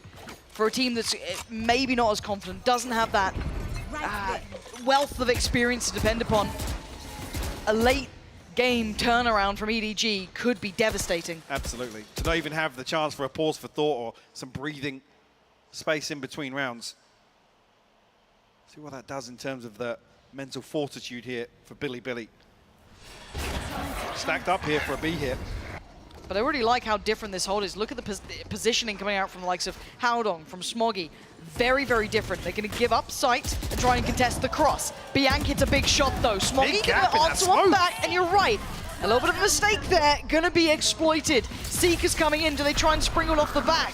Plant now going to be coming down. Seeker's going to be going through, and now's the time to pounce. Spray in towards it. Catch what they can. They eat the flash, and they look for that first blood to be drawn. It's a wrap-on pillar, trying to clear towards the back of the side, and they're pouring all that utility in. Chichu, Kang finding the bodies. The pick gets dropped, and so do Billy.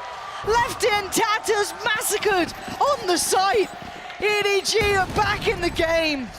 They absolutely smother the pit from Yosemite.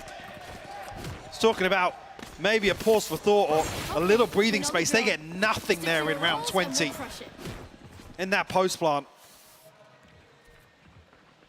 EDG totally sweep B site. That gap. Yeah. Again, I think before this, Rin's thrown out the paranoia. I think it's the second smoke that he drops. One enemy remaining. Smoggy, the tiniest of errors, is able to capitalize, find the entryway back into that round. Look at the purchase, Lauren. They're buying in. Yeah, one rifle. All they got to write home with. It's going to be K-Knight with that. The rest can be working with far less. Almost. Chichu. Towards 8. It's going to be a crunch at the top of the round. It is, and look at the support that's coming in through those vents. Seekers all in one direction. They're like, oh, I think there's a couple of people down here, and there are. They come flying in to their own slaughter. What's the plan now? K-Knight can't do it, and EDG starting to really hit. Like, that shot was nasty, but nobody's got him dead. Rin, a 1v2 now. A chance to upgrade to a rifle.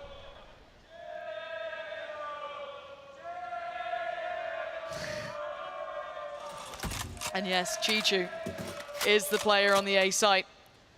But the map is open for Rin. Still options, yeah. Doesn't have the paranoia. 15 seconds off a second smoke. Gonna try and TP across the site. Look First who tap on the started. spike. Yeah, Chichu wrapping him. And we'll And find got it. him. EDG up to 11, Lauren.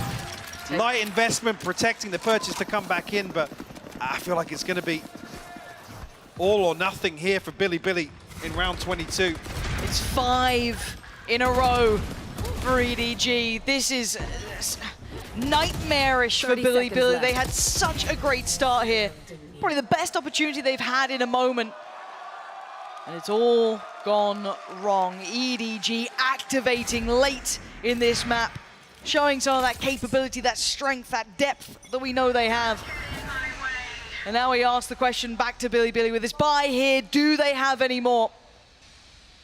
Mid-presence is where they start. 4 play towards middle. It's a little concerning here for that second B-side player with that pick committed towards B main. Kang getting curious. Nearly catching Yosemite. Hello. Oh, quick moves from YZ. Oh, that's so sick. YZ outdoes Kang there. Audacious play, sure, but it calls in Smoggy. And he's already got one. Howdong falls, so this is much better from Billy, getting a little bit of a go of things, but they still don't have a sight. They still don't have that end position to be in. YZ might get a chance. He does. Game back on. A's looking vulnerable. They could get into this now. 2v4 now, Chichu and nobody. Have to try and recover this. YZ's found a third. He's having a round. A necessary one as well. It's all on Chichu in a 1v4, making a 1v3. Couldn't turn in time as YZ. Massive impact when Billy needed him most. He is there answering the call. A must win for Billy in terms of the finances, in terms of the bigger picture here. We give YZ the showstopper. As soon as Kang reveals it's an operator in hand, they look to pinch him. A little bit of a gap between Kang and the next teammate, able to trade that out or potentially apply a little more in terms of support. It's a lifeline, Mike. 11-11. Buy back in place of Billy. Full purchase for EDG2. Alt-wise, 2 in play. Howdong's and YZ's. Kang seen, closed in on. You don't get to underestimate him, but you got to be confident. YZ is bests him again. Smoggy revealed, does damage, falls off, does not get traded, no opportunity, so a 1-for-1. Smoggy's just been insane the last few rounds for EDG. He's not done just yet. Looking for a little more here as Billy. There's a firing squad. Yeah. There's 3. Not spotted on the cross. There's 3 of them. That's so much to handle. He was so vulnerable. So now we look at Howdong, who's evacuating the site. He's not sticking around for a second. He's like, no, that is absolutely not where I want to be. They clear site quickly. Why is he the one to do it? Oh, he's having a go. He's having a damn go! Smokes himself off to try and give him the 1v1, which he got. Slows down the roll, yes, but it only puts him into a 2v3. Still so difficult. Chichu and nobody. Spotted early. Rim with a punish, nobody with the trade. That's not going to find him. And nobody in a 1v2. YZ, the hero for Billy in the last couple of rounds, still standing. Is 70 there too? What does nobody do now? One flash, the dog. He ain't got the time for this. He's got to get a move on now. What? Oh my God, they would. Hey, in these last couple of rounds, YZ has gone nuclear for Billy. He's in at 25 and 16 right now. What a game from him. Great clearance of the smoke here as well, reading exactly what Howdong wanted to do. Amounts to 1 kill. But a quick trade mitigates any further risk. And Billy in the 11th hour get themselves up to map point in a position to force Haven in this best of 3. Got to do it again though. It's that last round. Can they close out the map or do we go OT? Look at the adjustment here from EDG. 3 players committed towards this A site now. But look at the burst, Billy still going. Smoggy still swinging, takes down K Knight, Seekers come in, and now we're looking to try and get that next layer of pressure. Nobody decides against going for the flash through. Look how early the divide is from Howdong. They want it. It looks like a pre-take here. It looks like it. Do they go for it though? It's gonna be bait, pure bait to play in Kang. And the 5v3 YZ, Bianca and Rin. It's looking like potentially OT now, but can they hold on to this? Back to the wall, Valorant smothered with utility, surrounded. Bianca only able to do 1 EDG. Taking us the distance now, making this go to OT, forcing Billy's hand. Beautifully coordinated. Like I said, with the divide going up so quickly, it's almost like you're hoping Billy going to read that, as EDG wanted to be very proactive. As soon as they concede this space, Smoggy with a crucial kill. Kang's in response, I didn't even see it. I thought he dipped into the smoke to find that. Same, that's what I was saying. What a bailout. Just goes for the spam, praying for it. 12-12 now.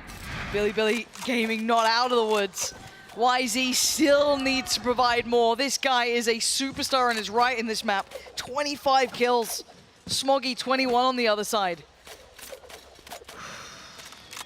There we go. I am with you. We are strong. There's going to be a pace change here for EDG back on the attacking side. I think avoiding the flash, everybody avoiding that. So successful fashion. Did nobody spot him? I don't know if you saw a pixel there. I'm not sure. Oh, well, I definitely should have now. Now he has. He's still going. He's still going. He's still walking. Nobody. That was a bit out there. We saw the same sort of thing. Nobody getting ahead of the smoke, and there's no second swing to come out. Boombot won't spot. Kang unnoted as of yet. Do they pause or do they go? He's got room to work here. If he can draw their attention towards this, he has a real chance to be a threat. But I guess that window's going to be closing pretty soon because that ramp pressure's coming in. But now, cut off, he gets that second lease of life. Do they consider this? His 70's up there. Passive enough angle that he's not going to be really threatened initially. Yeah, exactly. He's on such a... Ooh, okay. YZ actually does still find it. 32 HP left for him. Looks like BLG might be the ones to strike first here in overtime. EDG have stalled out. They don't have that next step. They have no advantage on this map. 30 seconds and nothing. It would near on take a mistake from Billy to open up that doorway again. And look at them, still utility in play here for Billy. They've got everything they want. So a very tough scenario for EDG. Bianx Flash could be devastating here. It's all about timing on this. There it is. And they swing off it. Smoggy does well to find one, but it's YZ. This guy has seriously saved Billy here. I didn't think he could do it in OT, but he's just found that form again. We noted him in the first NRG series being the hero on Split, the one to really break the ankles of NRG. He's nearly on a 30. Yeah. 29. Against someone like EDG. Wait, what? Yeah, come off it. You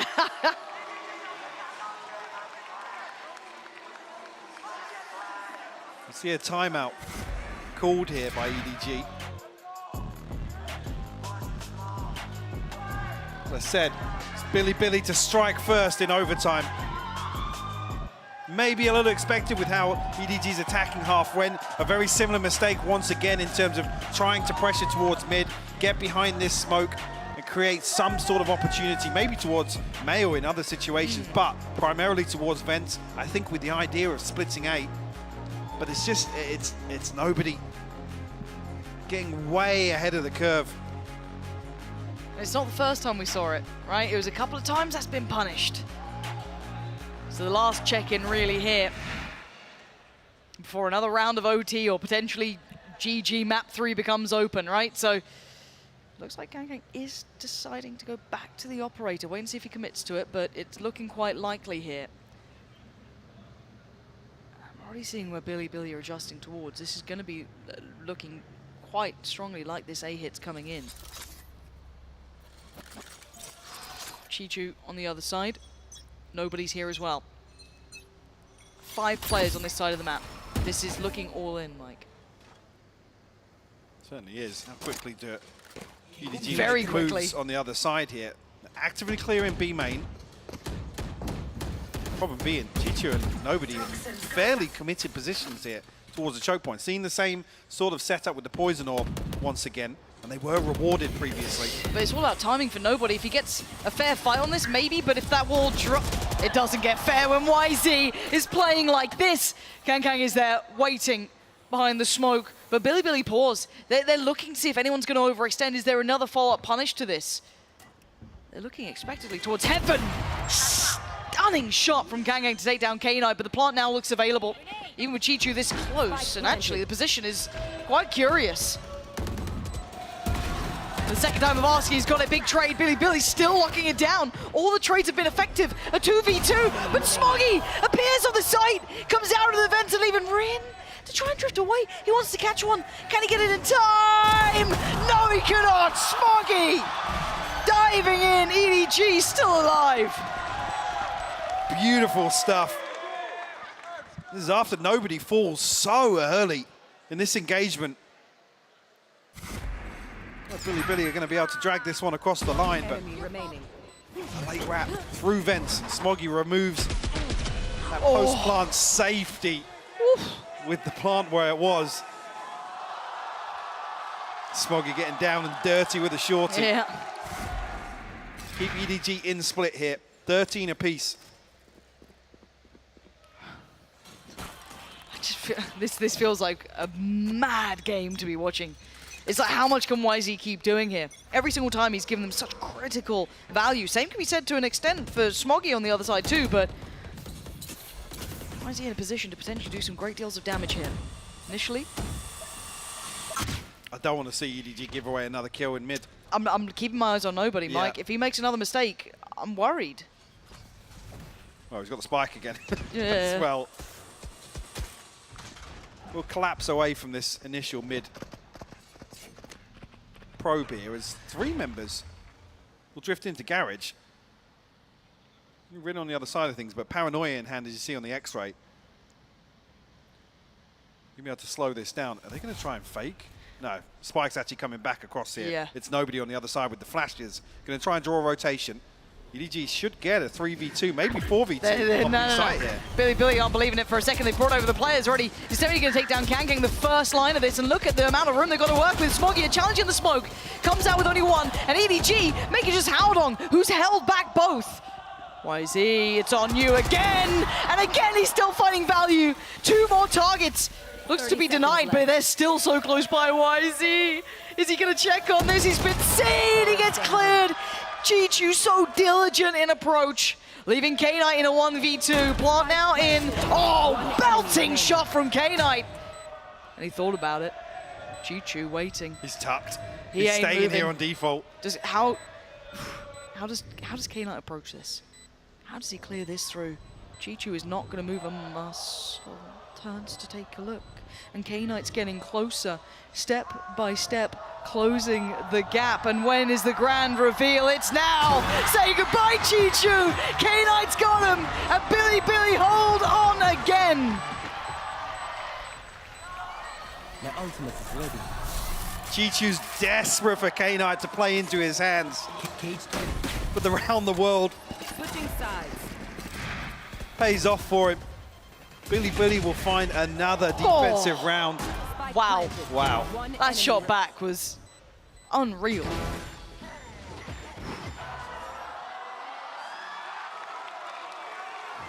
(14-13). Lead again for Billy here. EDG on the back foot. Billy, this is even more committed than previously. You can see a pace change here. Oh, maybe trying to avoid a flash, but comes to a little late, actually. Perfectly timed by nobody. Oh, the double stack. The flash! Wait, Chichu still wins it? And the second come off it. He is just murdering him. Bianca has fought back, tried to take some space, but do you expect the re-aggressive? Nobody's been given a gift. Just a spot of a pixel. That's all he needed. He wants more. He's going to see more. That's both players. How long does he stand here? The support's a mile away. Smoggy and Howdong are nowhere near. Finally making moves now.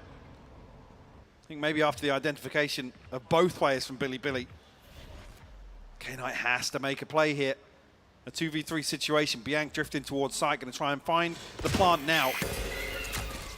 So with the cam here, might even drift into a more passive setup. They can't get huddled into this corner though. Oh, I don't know if the Seekers are going to give him enough respite from this. K-Knight has to find at least 1, and he has. Spots out the second towards Heaven as well. That's going to be Smoggy diving on him. Bianc, that's on you. You got to get him. And Smoggy looking to do it again this time. Denied! It's Billy! Get across the line in the map that none of us thought they could do it on. So whenever you doubt this team, that's when they deliver.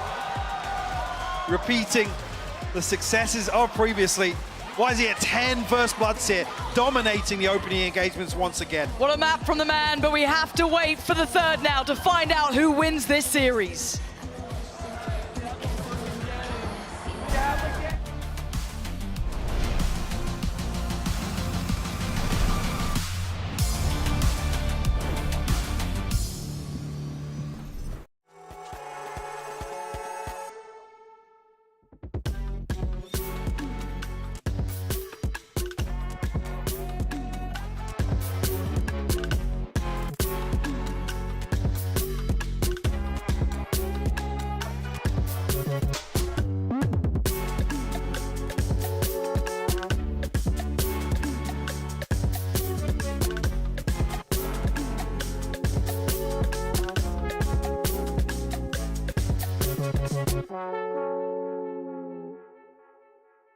I've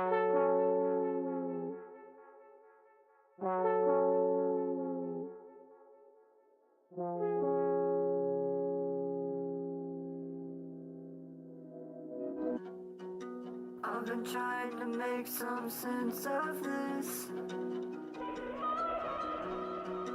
I don't know if I'm doing this right, yeah. I don't know if I'm doing this right. I don't want you leaving thinking I'm alright. I got so many plans on my mind, yeah. Let's go take a drive. I wanna go to NYC. But in the meantime, I'll just keep roaming around, yeah. I'll just keep roaming around, yeah. I'll just keep roaming around. I'll just keep roaming around, yeah. I'll just keep roaming around. I'll just keep roaming around. I'll just keep roaming around.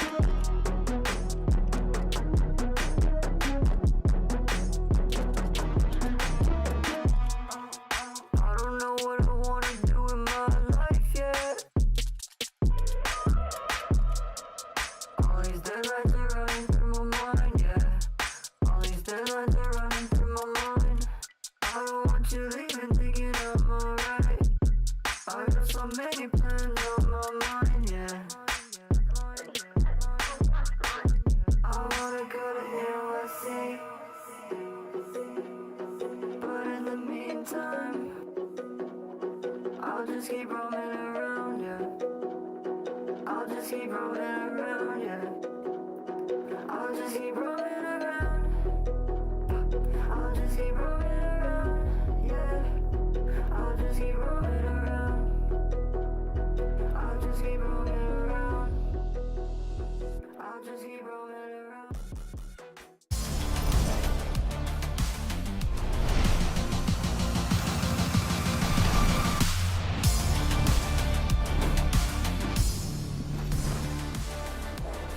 It was looking like it wasn't going to be the case, but thankfully we got a map 3 thanks to Billy Gaming. They pick up a massive win on Split, and now we see how all of this is going to be settled going into our final map. Of course, Golden here along with Ball and Sideshow as we break everything down and talk about what we just saw, because there was a lot, especially at the end of the game there. But there are some pretty wild comparisons, and we've been kind of keeping our eyes on this Raze head-to-head, the Duelist head-to-head as well. And just the numbers out of that one, Josh, absolutely staggering. YZ was unreal this series. Yeah, it was startling. We checked in at the halftime, and the first kills were 10-2. At the end, the second half, the first kills were still 10-6. But I want to point out specifically, YZ went 10-2 in first kills over this map, whereas Kangkang 0-8. So again, just an absolute differential occurring, despite the fact that Kangkang actually stepped up in the second half to make things more competitive. Yeah, I think Smoggy had to fill a lot because of that, specifically. One of the reasons why EDG was still in that. I'm still scratching my head as to why that was even overtime in the first place. But yeah, I think Smoggy had to fill that gap that Kangkang left him. Yeah, and quite, the shoes to fill there, but did a great job, brought it back in. But, you kind of left wondering there, Paula, like, what happened at the end? Because it felt like EDG were riding this high, things were going really well, and then it all just vanished, thin air. I'll tell you what, it was nobody. I mean, in the back of sight, 2 rounds before we ended. Yeah. Flash out, didn't shoot anybody. Chichu's stuck in a really bad position. The last round again, he's just walking into spawn. He has his dog out, not rotating, not playing his life, while the rest of his team is running as fast as they can to get over towards him. And then he peeks ahead of everybody. It's those moments that really make you scratch your head. We've seen them over and over from nobody. Sometimes it ends up being a lot of value, but this time, not even close to anything. He got a nickname within the Chinese scene as Superman for all of the plays that he was pulling off, but to me, I think he's the Chinese angel, because sometimes he comes down, spreads his wings, and he gifts them with a couple of rounds, and sometimes he plays like the Chinese version of Angel, and he's just running around getting domed. And I think it's when you have such a swingy player on the team, he can just lose you rounds in some kind of situations. But he should never have been the factor, because their duelist shouldn't have had such a bad half for it to go 4-8 in the first. And Billy took advantage of that. They had nice ideas in the first half to set them up to be able to convert towards the end. And now they find themselves in a big winnable spot. This is actually hit the red button, upset alert time. EDG could be going home. That's what I'm saying. Is this it? Are we hitting the button? I think you got to hit the button for you know, tell your grandma it might be happening. Get her to turn it on. Ma, get my chocolate milk quicker. Yeah. It's going to map 3. Ma, Kankan might be eliminated. Ma! There, that kind of vibe. Because genuinely, it could happen heading up here. And I think that Billy, despite getting smoked on Haven a little bit the last time that they played against DRX, did show some positives. Yeah, I think there was a lot of them. What were those? There was a lot of them trying to really take map control. The executes were quite good, and then also when they were on defense, re-clears were super solid, especially when it comes to YZ playing down long. A lot of really nice set plays to trap people into a lobby control. That sort of stuff, which is standard among good Haven teams, was fully on display in my mind with Billy. And they're going to need to do that and then some against EDG here, who, you know, don't get me wrong, I definitely felt like what we witnessed there, Sideshow, was an EDG team that was getting battered and bruised a little bit. So you're going to need them to wake up here. BLG now smell blood in the water. And these are the plays, the re-clears, and this mid-aggression off a big recon dart, you know, where they're able to find a timing and surprise DRX. There were things that BLG were doing well, but there weren't enough of them, and they ended up getting folded over in this series a little bit as it went over to Haven. But look, you know, nice stun, nice re-clear of long, of short, a bit towards mid. There are things here that can cause problems for EDG on Haven. And historically, this has been a fairly close map between these two teams. Now, you can throw most of that out the window, though, because it hasn't gone the way in map 1 and map 2. Split has usually gone easily the way of EDG. And the tables have been turned on Bind and Split so far in this series. They're really rewriting the history now that it's on the bigger stage. Yeah, and I think as well, you already saw Billy have struggled to deal with the fact that they're up and then they lose a comeback. But in both of these instances, so far getting stomped on Bind here, and yesterday once they got that lost comeback on Lotus, they start to come back. It was the same story yesterday on Haven. They still played a relatively close game against DRX once that came through. So here they're showing even more resilience, and I think it's because on the other side is people they're experienced with playing against. Yeah, and you know, a great point that was brought up there, right? Like, these two teams have squared off against each other so many times as we've noted already, but this kind of leads us into a circumstance where, and I kind of have to go back to the Afters interview, and he had mentioned that they didn't really do anything differently. They didn't change much in that first map, but it feels like, if anything, this Billy team Sideshow has been more focused on just trying to win out on those aim duels and shut out those star players and force bad mistakes. And so far, it has been working out for them. Granted, I'm sure they would have liked to have had that split be a bit more cleaner, but he still managed to pick up that win. Yeah, they definitely shut down one of the big win conditions, which was taking out the duelist really early on EDG's attack side. So I think if you asked after the same question after map 2, he'd have a very different response. Yeah. And I think you talk to both of these teams at the end of whatever we see here on Haven, and there will be, again, different responses. This isn't the same kind of situation we've seen before within the domestic region of China, where these two duke it out, but EDG always ends up on top.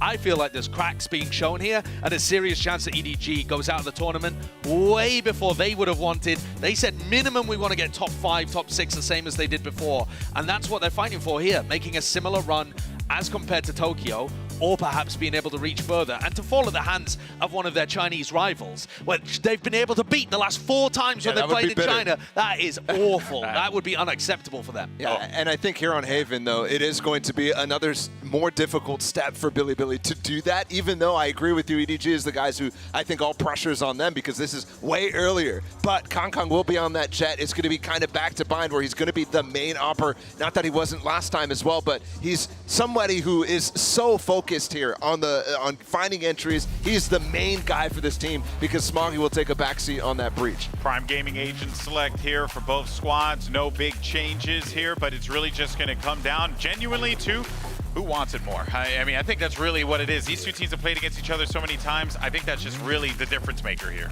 Yeah, I mean, nobody plays a really weird style, right, on the initiator, but when he's on Sova, he does tend to be a little more conservative. He's still going to have those lurk plays when they're on the attack side as the sides flip, so that's something to keep your eyes on. And both teams like to stack sites on defense. So are they going to be able to get the reads on each other with the strange lurk plays, with the strange stacks? These are the kind of things that in a regional rivalry, you do actually tend to see them read into each other more than you would expect in the international tournaments. Yeah, and the other big difference, I mean, they're playing very similar comps, just KJ for Cypher, essentially. And Chichu was definitely a guy who was keeping them alive in that game. So here he could find a little extra value with the cages that he can go for and go for some aggressive lurk plays as well. Or the sky trips.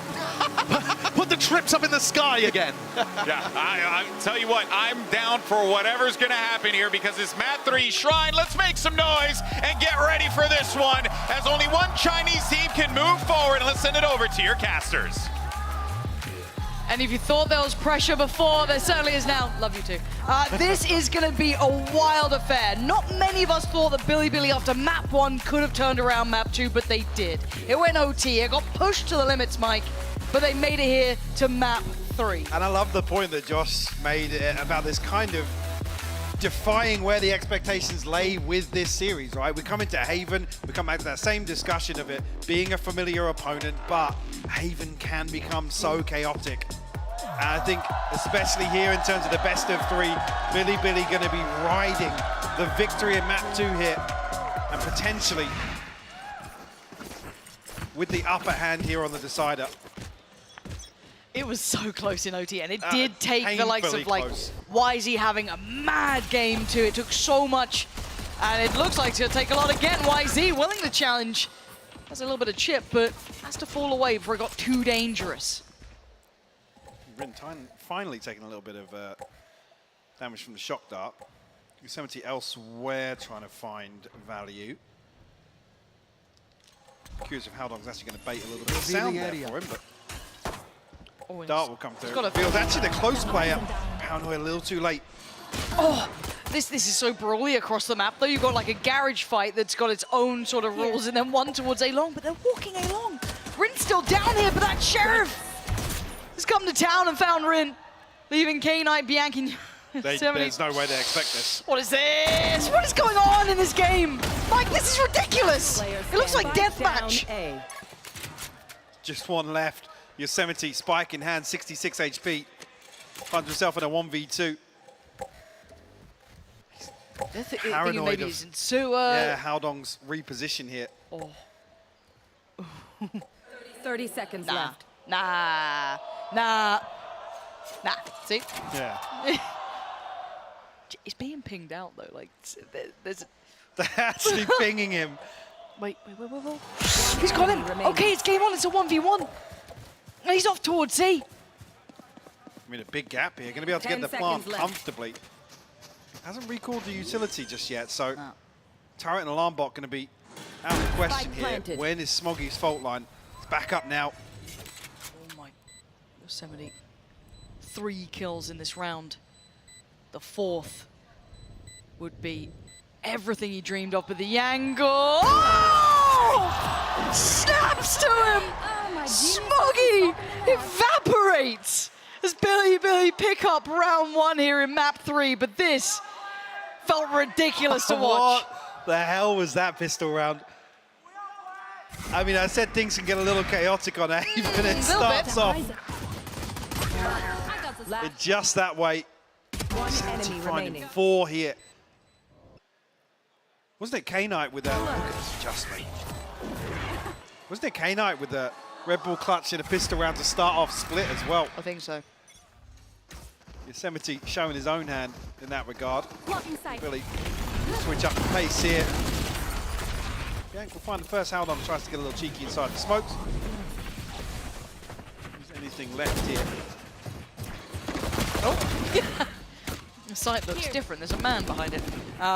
The last 3, I guess Chichu's Frenzy could have a little impact. Nah, Bilibili, that confidence is there. Of course, Kangang's going to find 1.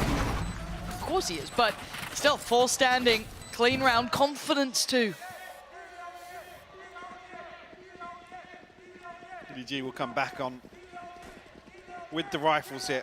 You're 73 away from the lockdown. Is about the only notable ult progress on Billy's side. Kung Kung on the other side, 2 away from the Blade Storm. Some potential to see it in this round. Really just run the same thing again.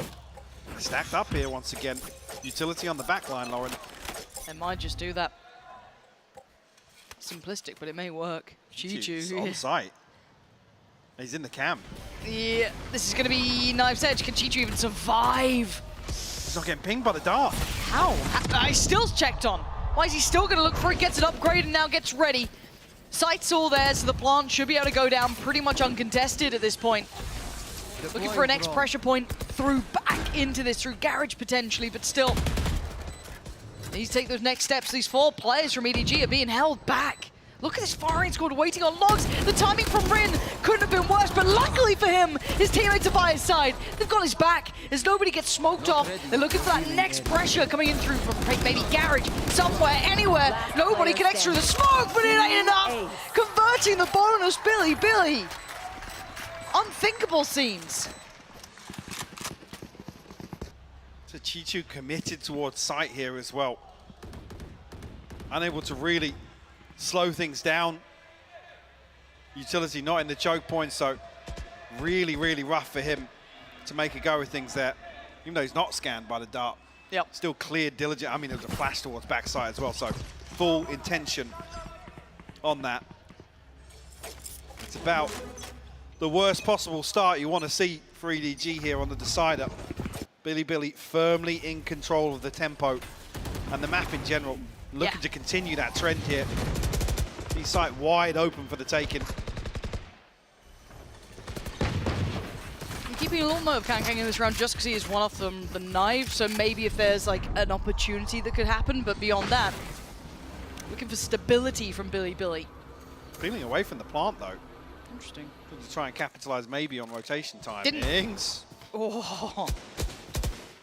I think that Aldrin saw quite what he wanted from that, but second guessing themselves here. I get worried if it's too late here, Mike. I'm keeping an eye on the time here. 57 seconds. Looking like going back to that C hit. Oh, the punish. Chichu. That's heartbreaking for him. The last bullet of the spray as well. Rin finds a headshot. Result in the plant coming through here for Billy. Really looking for damage. Wow. Kang Kang removed early on. One more stinger here for nobody. See what it can get done. Doesn't look like much. This is very clean. Yes, Smoggy will find YZ, but that is it. We've got ults coming online. We've had precision shown. And we talked about stability and wanted to see it here. We are. Billy now with 4 rounds. A very clean one in the 4th too, just to add to that. And yes, nobody's got his, or yes, Kang Kang's got his, but I mean, at this point, Mike, this is a huge tick in the box for Billy. Catching Jackson off guard.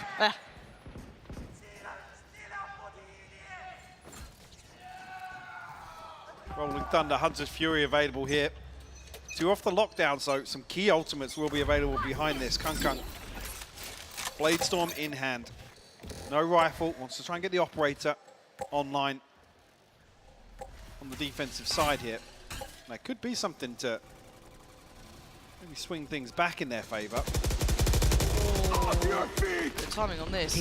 I mean, yeah, no one's there for it, but diligent in approach. They found a weakness. They found a gap they want to exploit, and they're going to continue to do it, right? This is just clean work. Now, what difference do they have? A late Hunter's Fury did catch Rin. You're looking dead, and he is. Put down early, they get the man advantage. First time in a while, but they have Bianca with their own ult. Definitely buy some time here. Got some shock darts lined up as well, I think.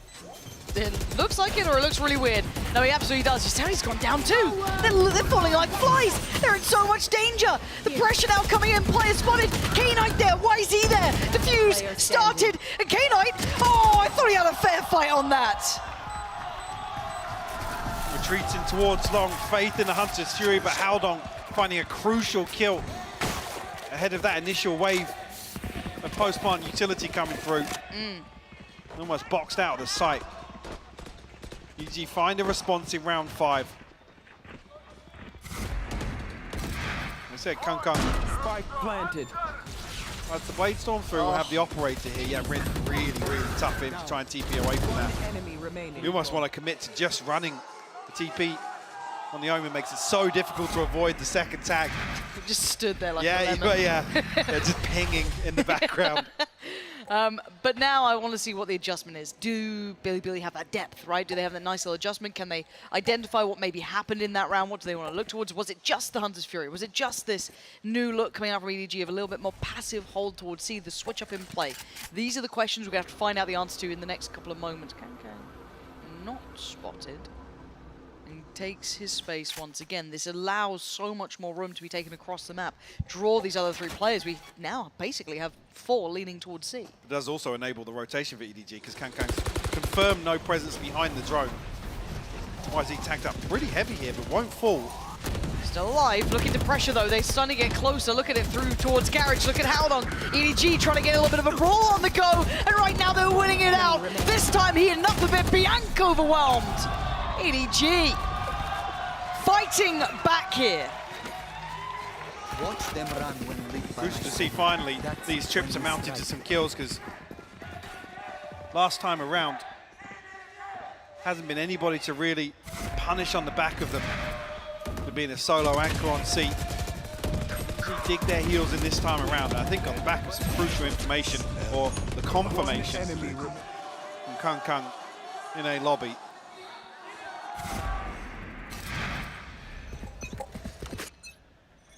Oh, here's the adjustment. We haven't seen this tested. Oh! Test pass for Kung. Takes out Rain and gets away. Devastating whenever he appears. In a new position to play from. Comes back to it. Go has to give it away on the Aldrone. Not too many options there. And Yosemite backfilling the space. Kang still holding the ground.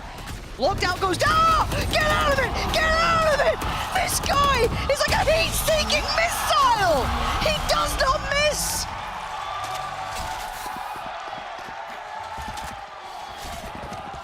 Talking about him maybe missing a couple of times so far today in this series, but that ain't one of them. Ridiculous agility on display here from Kung. He actually went for the volume change. He went for the volume change. No. Oh my God. Just to get the APM up a little bit more. Oh, there's not many like him. The character, yes, but truly a master in the server. What on earth do you do with that? Felt like it was overdue for a round like that, Mike, if I'm honest, but when it happens like that. Jesus. You can see the knock-on effect. Billy playing this very cautiously now. Right there. Don't have the benefit of the finances behind this. Only have the TP of Rin in terms of this ult cycle as well. Performing it well. Howdong on the other side of things will confirm. A couple of people outside A lobby. Not necessarily anything to act upon just yet. Well, Chichu thought about it, started to drift back towards kind of spawn, I guess, maybe be... But look at the space being filled on the other side too. I mean, Chichu can rotate because he has such a deep cam on C long, so it really enables a heavy lean towards B or A. As Billy going to try and find the timing onto B. Wow. YZ got caught and did not get punished, but the ult's there and Chichu going to take that space. They have to evacuate. 30 seconds now. Maybe looking to run towards C because Yosemite's holding it down. Going to catch that cross. Punish Smoggy on the way back through. Howdong there, but look at the back lines as well. We're going to have the flank on the flank. YZ going to be like the dagger in the back of the plant. Still not down. EDG fighting this out the whole way. Kana and Yosemite though, so much to do and so little time. They can't even get towards the spike. Nobody on the denial. And this is now just inevitable. Such a crazy situation between Rin and Howdong. Howdong slipped into the smoke on default on C, and Rin TP's in behind. Such a risky maneuver, and it loses them the spike. EG able to stabilize behind that.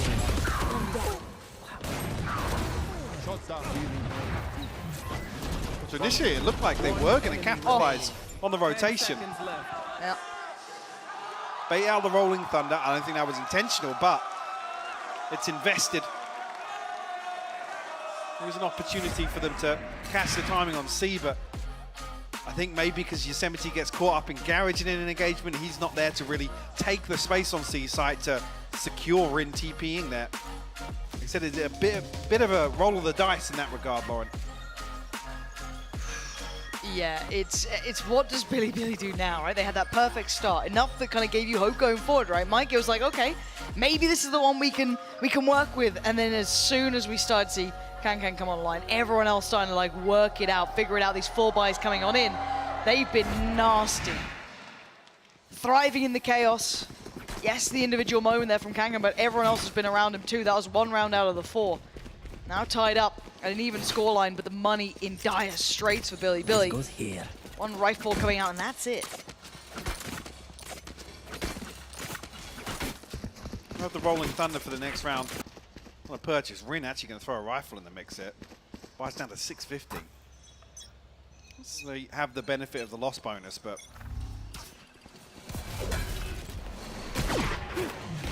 see what the knock-on effect of that is. Trading of fault lines. Nobody stuck around. Yeah, almost a chance. Nobody is punished there, but no reveal inside the smoke, so been a gamble to try and commit to that. They've crept so close.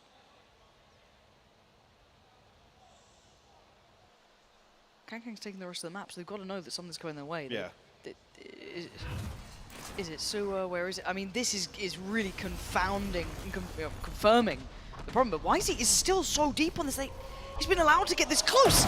And Smoggy was none the wiser. Nobody's angle was not keeping this safe. Trying to be drawn away from this. Nobody is under a lot of pressure, making up for maybe a little bit of mistake, but Yosemite comes back around, finds damage. Billy dealing with EDG.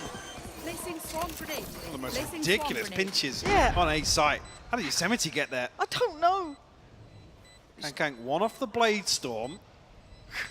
Does he clear close? Of course he will. Let's go. He was about to. He was about to. He was about to. Quick enough. This time, Billy. Converting a Thrifty here. MasterCard Thrifty coming through with 4 standing. And kind of talk to me about what happened for them there, because they got so far. It's the paranoia from Rin. We talked about his questioning his investment, maybe. It's a rifle and a paranoia that comes through that allows this drift up YZ to find the initial punish, but it's Yosemite. How's he gone How there? he's able to backstab A site. Maybe that is just that moment of panic where a couple of people give up angles. I saw him deal with the cam in Garage previously. Was there a trip on B or anything? Not. Kankan has decided that he would now like A long. So of course, if you're Billy, you're running to C. Avoid this man at all costs. He seems to be doing just that, but this now puts Chichu on the chopping block, a tough position to play in. He was kind of being pushed around a little earlier here. And a preemptive Hunter's Fury on this. Trying to post it across from B to C, but already a player's on the site. Chichu's in trouble. They're coming on in. Can he isolate a fair fight? And this is even get a chance, and he absolutely does, because the flash denied them all, and he denies them the site. Keeps it safe, keeps it secure. Finally, Chichu shows his hand, and it's a damn good one. He's desperately looking for the recon to come through, but was still on cooldown regardless. Bides his time perfectly. Flash setting things in motion for that second kill on YZ. So blind on the swing. Time for a break. And a bit of a bailout round here with Chichu on an island. I was questioning his commitment once again towards sight. You saw how easily he's been punished before. Yes. And Billy looking to overwhelm with a very quick rotation away from A. It looked like a good idea, right? By all of those accounts, it actually looked right, but not this time for Kangang. Gonna be actually chased. Yosemite chasing Smoggy down, gonna catch one in the heels, another drift of a fight, a dry fight, and a big backhand. Nobody sends YZ out of the round, evening the score up to a 4v4. Aldron will clear through, but no confirmation of anybody's whereabouts. Revealing area. Just gotta be careful of that. As you hit it through, Neural Theft will confirm, but lockdown ticking away here. Nobody committing towards the fire. Gagak is on in! How? What? How am I? And I don't understand. I want to watch it back, but nobody's got to the site for a second. This is so bloody. This is ridiculous. How long in a 1v2? Look at the HP. It's possible. It's doable. Yosemite the one to start this. Can he close it? 45 seconds and he holds. He waits. Patience pays. How long? Gets EDG in the lead. The Red Bull clutch from Haldon to bring us into round 12 here, and Billy's bank has been broken. Rolling Thunder available, Hunter's Fury here, but they're going to struggle in terms of the inventory. Oh! I mean, I would love to even say that's an accidental on those fat finger dash forwards, but it's just Kang. That's Kang. Yep. I'm pretty sure he wanted to punish the plant. Which he near on did. Yeah. A step closer, you know what I mean? That could have happened. We go back in 6-5, EDG, yes, leading, but barely. But the money, YZ down to just the SMG here. Haldong deeper angle. Actually just drawn off it, the timing works well. YZ looking to close the gap a little, maybe slowed down by the paranoia, but wants to get into this. Two players, one right, one left. Now there's issues. Isolates a fight, but it's going to be EDG with the effective trades at 3-2. Leaving him a man up, and Biang, what? Betters nobody from that angle, leaving just one. Kang in a 1v2 and a safe plant for Billy. He's closing Hang on, he's close here. The Aldon could get punished. The angles. Did he spot him? Did he see the final player? It looks, oh! Bianc, you are a lucky boy today. A split second either side, and it could have been different, but tied up at 6 apiece. What an end to that half. EDG with the claw back in a couple of these rounds. Keep it level to close things out. Definitely spotted the retreat there, but Bianc plays, again, ballsy, but plays it perfectly. He had to. Doesn't give Kang any room to maneuver. You can't. You give him a second, you give him an inch, he'll take a mile. Kang cannot be allowed to do that. However, the opposing number we're about to hear from will be YZ.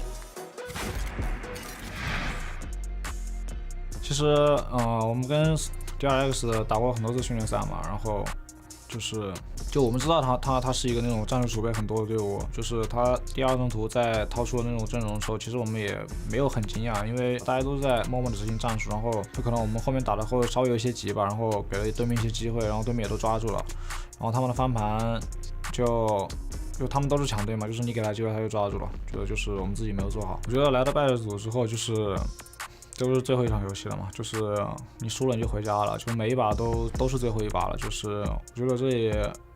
我觉得这不是不是一个不好的事情嘛。首先是我们在上面输下来，就是也会有一些能提升的地方，然后到败者组之后，然后我觉得我们每个人都能就是背水一战嘛。That was it. Here comes Buzz. It's a different path, but YZ gets to kill himself. What the heck happened there? Why is he already with 2? Perhaps another ace on the cards. YZ with 4. The ace on the other side, and it delivers once more. 就跟 EDG 之前确实还是有差距的，毕竟他们打了那么多次国际大赛了。我觉得从 BLG 建队以来，就是打的劣势局才是算最多的。我们就是能在每一次劣势的时候去找到机会，然后去击溃对手嘛，就是一帆风顺才是那种。就是大家说一帆风顺才是不正常的，然后我想就是说，就大家都加油吧。然后如果我们真的能在败者组1传6、1传7的话，那我感觉整个 CN 的5位契约都要开香槟。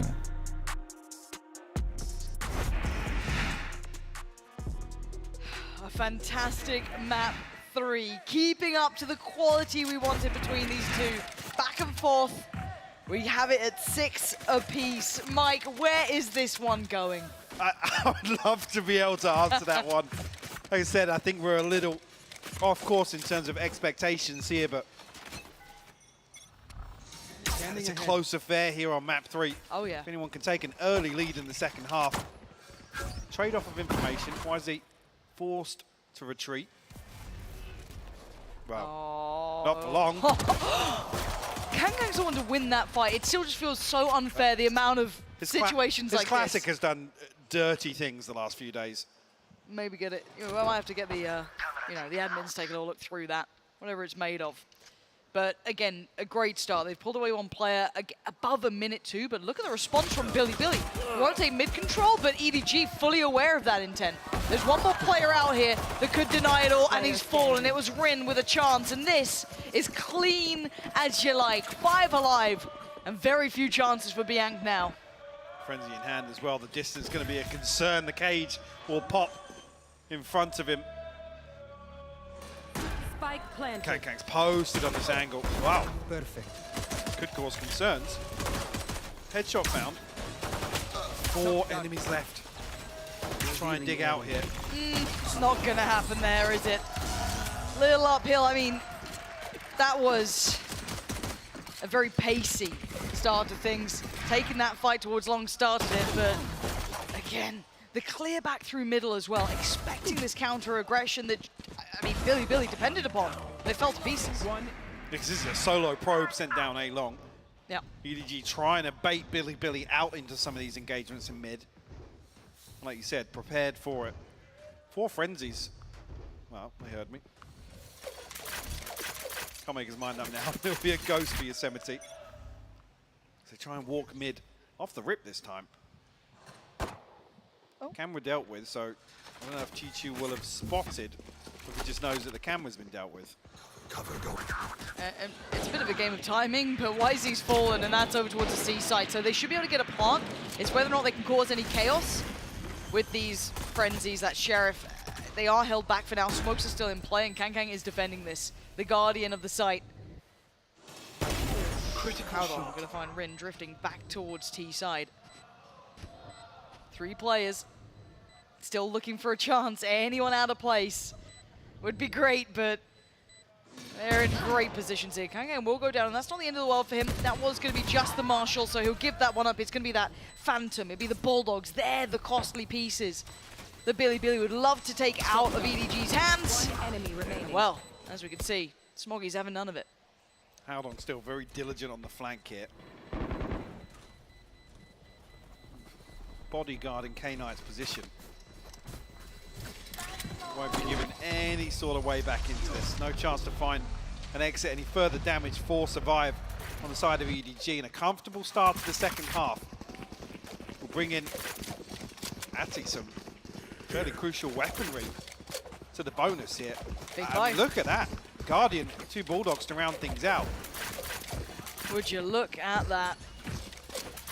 They got the better of them there in that regard. Now do they go up and over towards A? Where do they take this? Billy go back over towards mid. Let's get this started. 8-6 now. Big purchase coming in. Oh, There they are. big info too. It's very early round. Still plenty of time for adjusting. Aljo won't spot anything just yet. Still 3 players to try and dig out of these sorts of positions. Bianc testing the discipline here. That corner could be pivotal. Cage triggered. Just going for the utility. Rin's attention now definitely on red alert. But no intention behind it. No follow-up. No presence. No further utility. It's just a pause. See if they can draw out some of this aggression, which really, Billy is not entertaining here. No, and the concern being the later this goes, without EDG finding a kill on the back of this sort of weaponry brought into the bonus, it does become a little dicey. Oh, it does. Billy have dug their heels in to this three-man stack on A side. YZ not checked on Knight.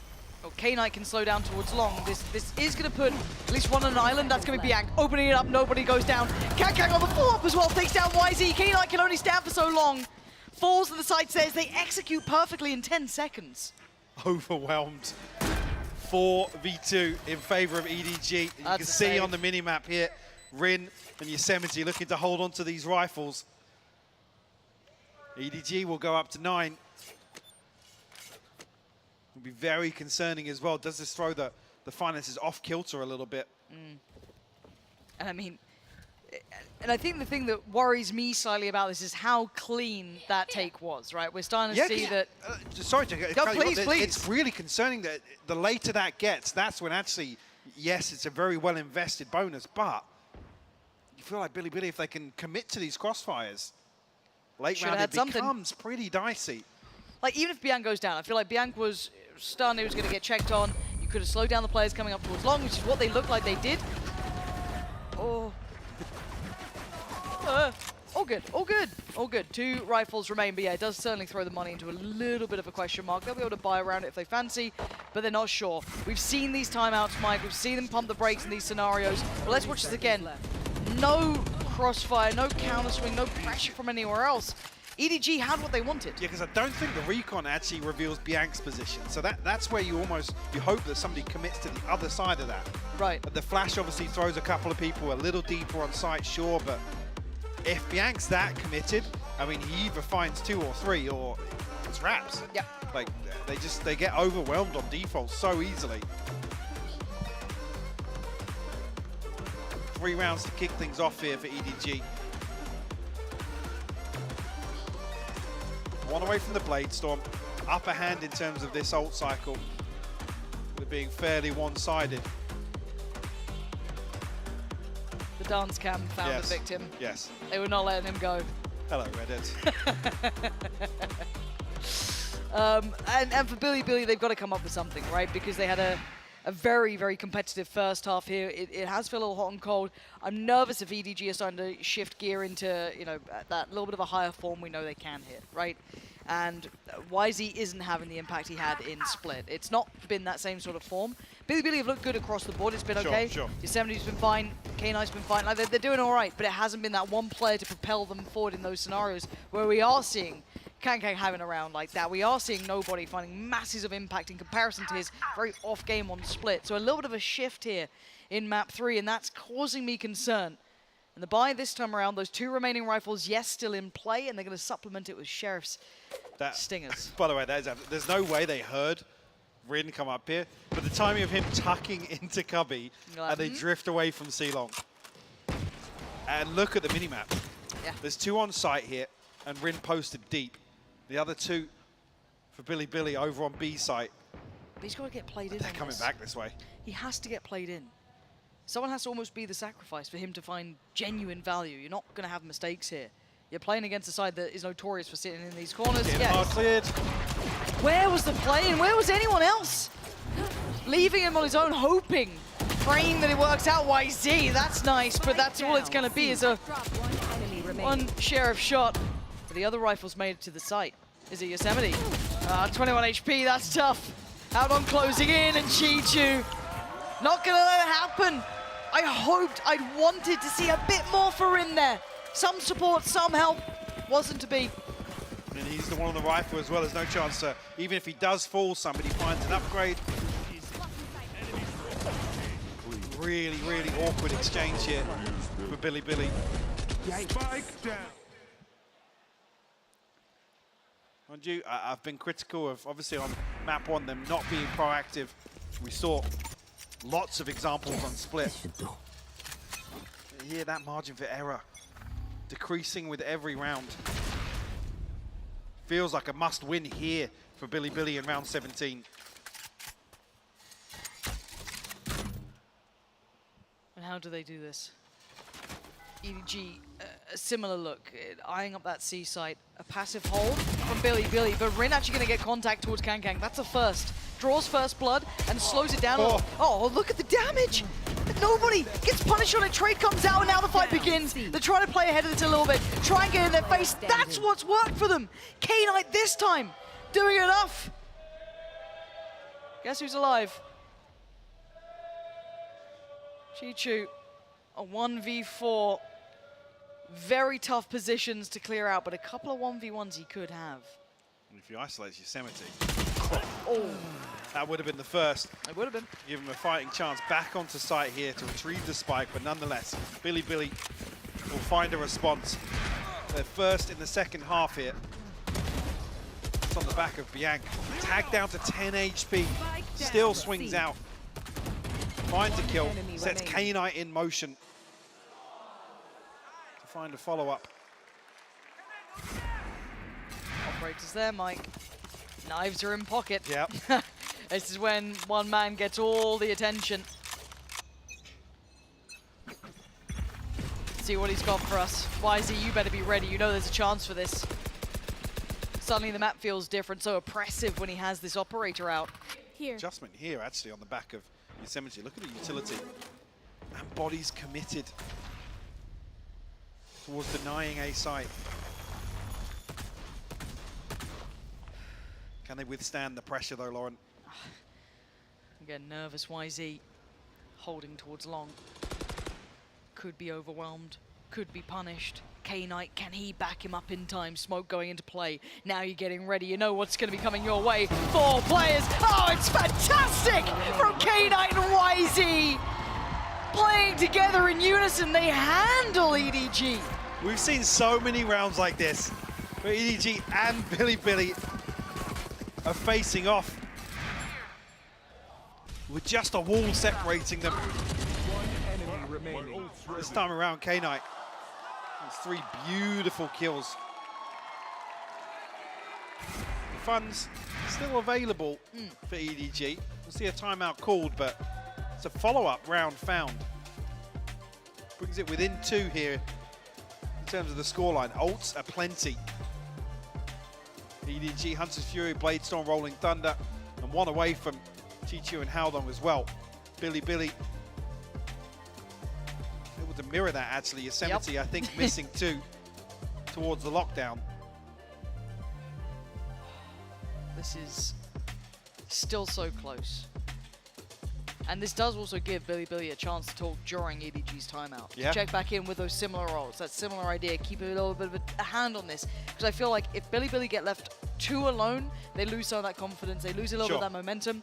I do want to see them be able to kind of like find that comfort in the way they're approaching this. So, as it stands, a similar hand to be played with. The money, a little bit of a predicament, but Kang does have knives, so not the end of the world there. He can run with that. Where does he bring him? Does YZ pop his? So much between these two, so equal in this round. So with the Need a drop. judge being toyed with here for YZ. Oh. No, we'll get a rifle. Okay. I think maybe trying to protect the funds a little bit behind this. Kang straight onto his, obviously.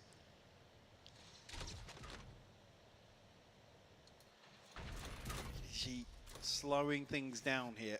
Start of round 19. But look at this positioning from Billy. Are they reading this as an E-piece? Is this...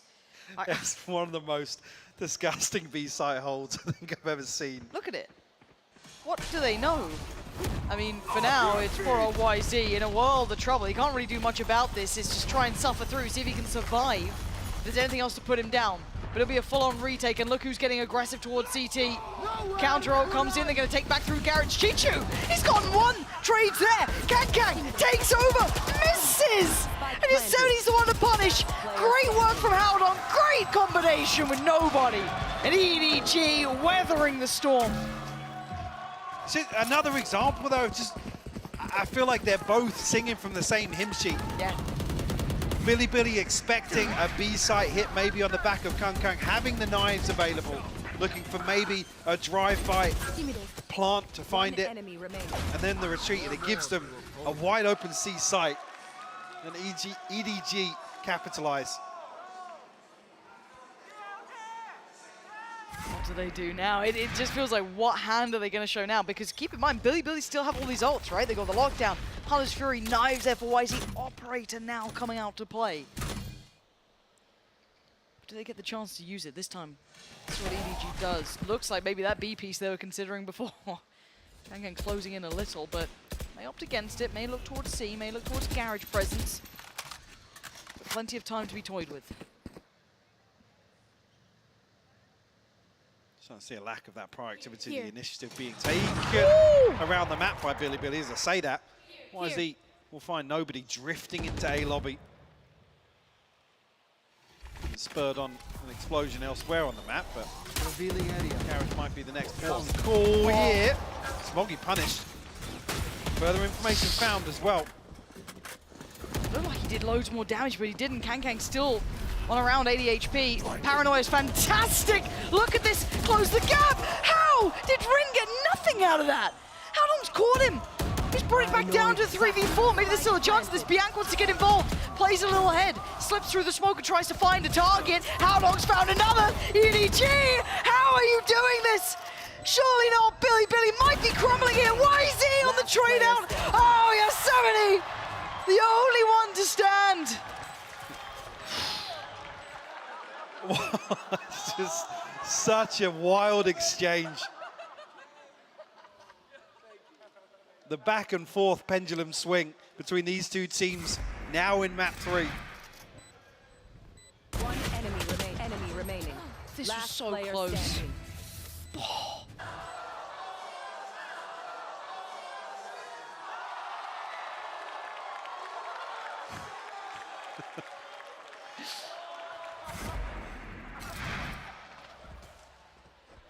Ops out both side.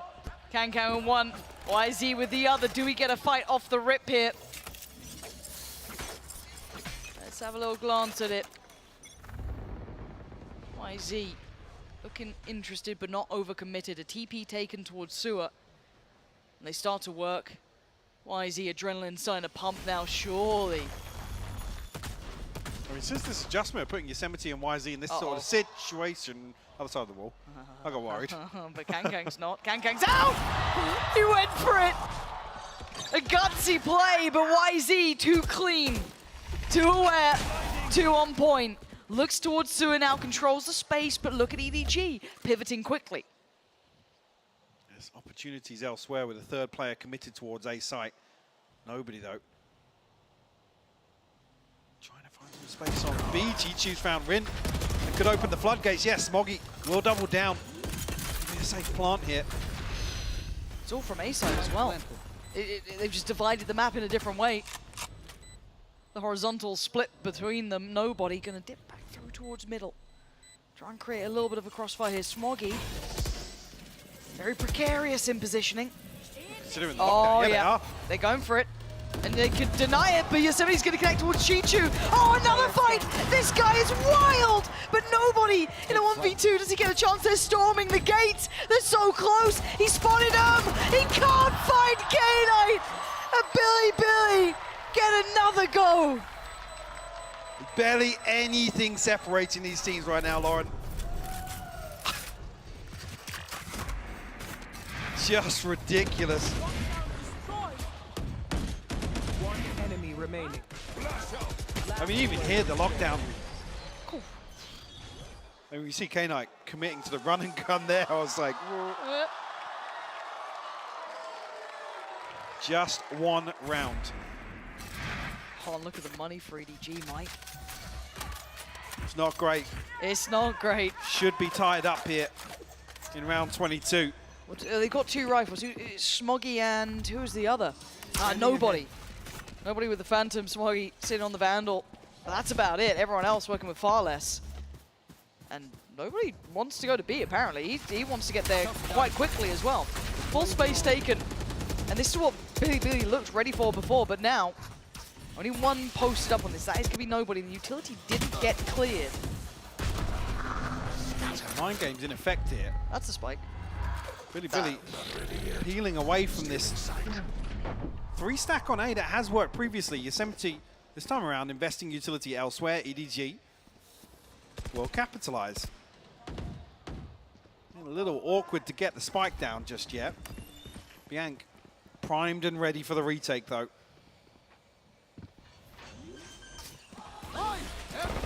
There we go. Started off. Uh-oh. Can Kankang do the dance? Trying to keep himself mobile here. It's nobody to find Yosemite first. And Kankang with another chance of things here. Spots out one towards CT, kind of gives away the intention of Billy want to break back in, and they might just be doing it. How nobody in unison taking EDG to 12. And these plays are so aggressive. It is wild to watch this. What a ridiculous swing. You feel like it, once the smokes expire, Billy should have the upper hand, but... Oh! Blood, sweat, and tears going into map 3 here, Lauren. EDG on the brink. GG. Or a chance at OT. EDG on the attack inside, eyeing up that C site. There is 3 players not far away from this. One of them, Rin. Not ideal weaponry. Has full kit though. Now noted, does he get played in on this now? Do they continue on this path? Wait, hold on. This could be big. They're trying to pressure this. They're trying to push down towards this. Look at Rin taking the space. Chichu's fallen. There's a real shot at this one. They're hurting them away. And look at the other side of the map. YZ has backfilled this. He's going to hit Kang. He's still got him. YZ down. The gate's looking open towards A, but do they go back? They've baited them. Yosemite heading all the way across here with K-Knight. Actually destroying the dart. Take flight. Still shows presence on C long here. Drone will come through. Only spotting one though. Didn't catch Rin. No. But they've already split the defenses. They have. We'll have a 4v2 potentially on C site here. And Rin still only got that stinger. Going to be stunned up too. Closing the gap. This is all in from Bianc. He's hoping he doesn't get checked and he's slipping to the smoke. He does, and Rin succeeds. Bianc doubles down, but it's nobody. Finding both, leaving them in a 2v2. Plant should be okay. We've got one towards long and one towards CT. Look at the HP bars though, 45 HP a piece here. Oh, and Yosemite's found the kill. It's all on one. To close it, can Smoggy get EDG across the line? K-Knight's position is ratty, it's patient, and it might just pay. Yosemite trying to play his life, and Smoggy gets to slip away. One kill in the Rolling Thunder, Lauren. There is timing on this. Oh my God, he's got it, baby. He's got the ult. Yosemite's barely got a breath. Look at his HP, it's 10 HP. It's all he's got. And is this a chance for Yosemite to close in? He's trying it, but time is running low. He's got to move, he's got to go! EDG sending Billy back on home.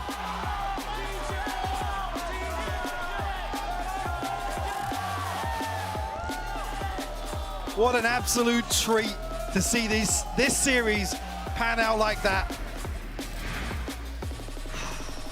Like I said, blood, sweat, and tears from both sides here. Putting everything into this series. Unfortunately, for Billy Gaming, the last showing here, EDG will continue. I've got to say as well, I cannot wait to see the form Billy come back in with to future events. For a team that said they just wanted to learn, they were here to learn. They took half these other teams to school. Yeah. They eliminated NRG. They ran through it, causing terror.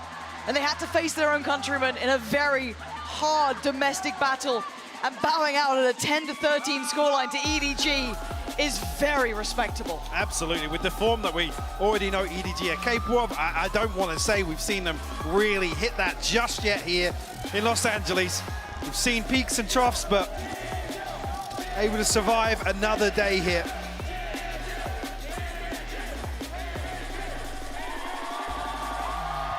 Credit where credit's due, closing out confidently, demonstrating a really keen understanding, a good grasp of a familiar opponent. We've talked about that a lot today, and I think we had so many examples of that. You're absolutely right, and in my mind, I'm just happy to see that EDG were able to stabilize, because they're a team that does have that depth, but still, Billy really changed my opinion massively of them coming into this. However, it's not just for us to discuss, it will be for the analyst desk to break it down.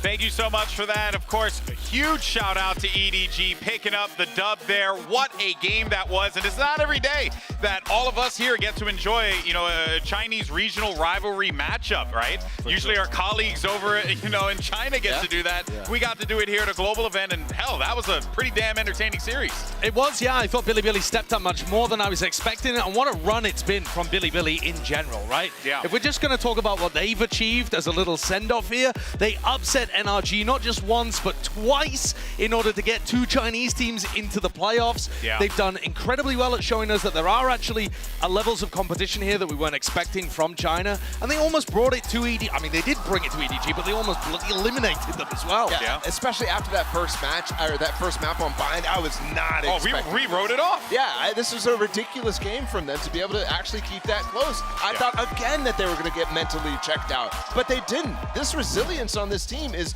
phenomenal, and I can't wait to see them more on the international stage. Yeah, I think my big takeaway here is I can't wait to see what's next for Billy, genuinely, because I think, you know, YZ, an incredible player. This was their first tournament. Yeah, the first tournament. Yosemite was cracked out multiple times. Like, every player on the team had like a moment, and honestly, I'm just looking forward to seeing what they could do moving forward, because this experience had to have been huge for them. Yeah, you actually heard it from one of their players in that halftime interview where they said, we still perceive there being a gap between us and EDG, but I think this match has served to kind of close that gap just a little bit and give them the experience that they need to be able to go on a run like EDG is currently on, where they've gone 5th, 6th at Tokyo and now up to 5th, 6th again at Champions. But my question is this, did this matchup in particular expose EDG a little bit? Because Billy were showing ways to really take advantage of those opportunities against EDG. Yeah, I don't know if it's them showing it and then proving that EDG it does have holes, or if EDG just genuinely has them, right? Yeah. If they're just out there for everybody to see, because this is 2 series now that I'm getting kind of underwhelmed by EDG. In particular, some of the ways that they're all kind of, it feels like they're doing too much. It feels like they're all trying to do something at the same time, and that really makes them kind of easy to read and to beat. At the same time, I feel perhaps some of our expectations were set a little high for EDG. Probably, we were looking at them as the dark horse of the tournament, team that could go really deep. You've got to remember, the best offer, that thing. Right, but that's a thing. You got to remember, this EDG squad is still just trying to replicate the depth of run that they did in Tokyo. Now they've achieved that. You know, new horizons going forwards from this point onwards. We get to see now what they're made of. Can they bring it to the big teams in that lower bracket? Can they make some kind of a run happen? Or are they just going to be a team that, you know, rather than exploding onto the international stage, are they just going to chip away at that? And every time they turn up, go a little step further and a little step further. Sure, yeah, for sure. I really am curious where we end up going with this squad here, and we still have some time before the interview starts up. But for EDG now, they're going to begin this lower bracket run here. I'm curious to see, because, you know, Fnatic are going to need to pull off this run, and so are EDG. It's a tough position to be in, but they've proven that they can, at the very least, you know, face that adversity and come back stronger. Yeah, I mean, they're going to have to watch the games tomorrow with a very close eye, and also rewatch this game and understand what went wrong. Why were those so close? Because there's a lot of things that I think they can point to and fix really quickly, in my mind. It's something that is very doable for EDG, and we've seen it from Tokyo to the beginning of Champs in their Chinese qualifiers. In my mind, they got slightly better, and now they're kind of regressing. These things are fixable, though, and I think they can come out ahead of where they were back at Tokyo. I'm so pumped to see how much this team is going to grow. But for now, though, that's enough for us here. We'll see you in a second here, because we have Kong standing by with Doug for our Verizon post-match interview. Thank you so much, Golden Boy. Yeah, I'm standing by with Kong, fresh off of a win against Billy Gaming, and I want to start off with the inter-regional rivalry. We saw as you guys were walking across the screen, it was nothing but love. You guys were hugging each other. You took a little bit of extra time. What was it like to have to go through another Chinese squad in order to advance in the tournament? 首先，恭喜你们拿下了这场比赛的胜利。其实，在这场比赛结束之后，能看到你们花了更多的时间在舞台上面和对手一起来握手，然后一起拥抱。所以想问一下，拿下这场比赛，其实你们也能够成功的晋级到下一轮，继续你们在冠军赛的征程。但是这个代价其实就是淘汰另外一支CN瓦的队伍。现在感受如何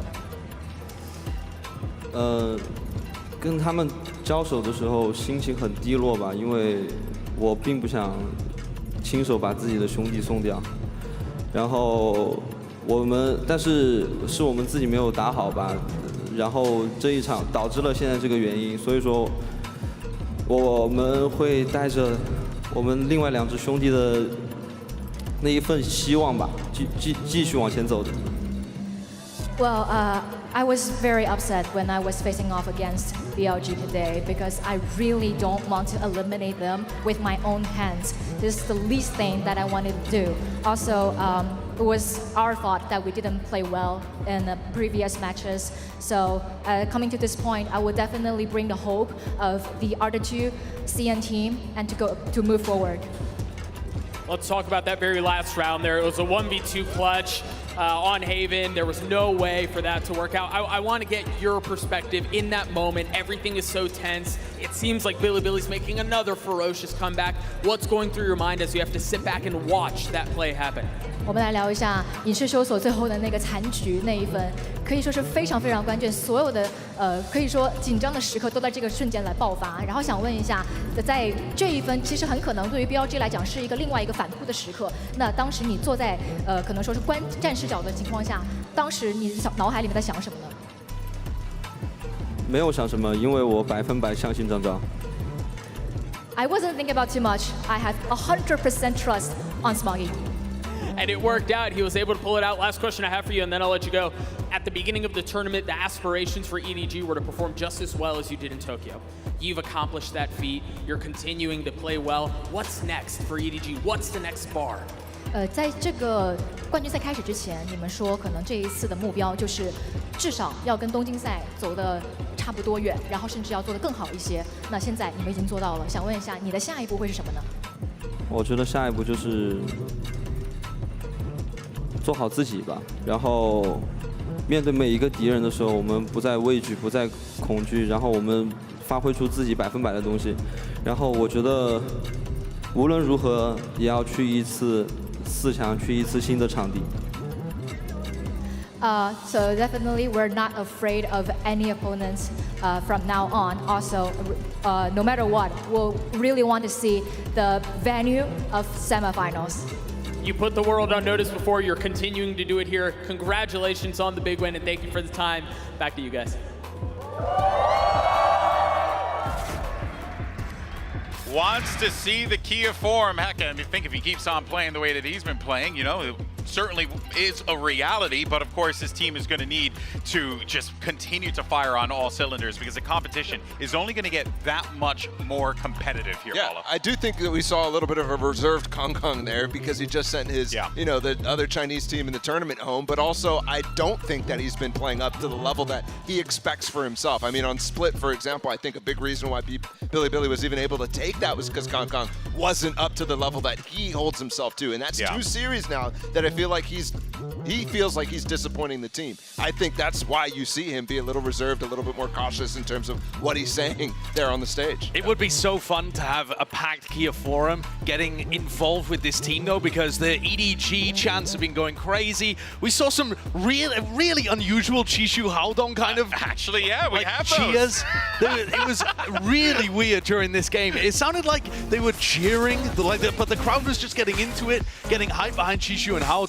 Yeah, and also, how could you not? Multiple times, they were the last 2 players left alive. Multiple times, they clutched out those rounds. And you can hear the crowd cheering Chichu's name. And then when Chichu died, they'll just revert over to Haodong. You know, and just start cheering Haodong, however it ended up shaking up there. Shout out to those guys, because they definitely actually got that Split game really exciting. It ended up going to overtime, and without that environment, it would have been, I don't know, it was interesting. You're right. It felt like kind of a church chant at the beginning, and then all of a sudden it got louder and louder. Chichu, just super deep. But how do you cheer for his name? I mean, it's a kind of weird. Yeah, it is a strange one. I feel like that guy's got a souvenir.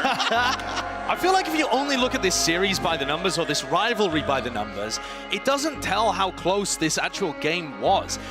In the last 5 matchups between these 2 teams, EDG have won 13 out of 15 of the maps that they've played against Billy, wow. which sounds like they're stomping them. But when you look at this, there was a serious chance that EDG were going to lose this game. And I feel like there's some other outliers as well, like Kang Kang's still top fragged, I believe, for the team, or at least top ACS for the team. Yeah. But again, it wasn't really like he had the most impact here today. Yeah. There were a couple of little factors like that where reading through the lines on EDG, there are some cracks showing the deeper they get into the tournament. Well, one of those that we were talking about before the match started and we were seeing it happen on Split was Nobody, right? Who, weirdly enough, actually was incredibly like consistent stats-wise this match, I should say. Despite the fact that we've criticized him quite a bit on this, he's actually performed quite well in this series. 306 ACS on the last map, and he also was positive in first kills. Like, he was getting a lot of those as the Sova player, so a lot of those things that we would criticize for him, like walking down as a lurker by himself, he was actually getting a lot of value from. Yeah, but also the numbers don't tell the fact that he's throwing away rounds for the team. For sure. And I think also the deeper in the tournament, the more teams are going to be able to punish those mistakes. Yeah. I think that's a glaring weakness at the moment. That is just way too much of a feast of famine approach to the way that they're playing,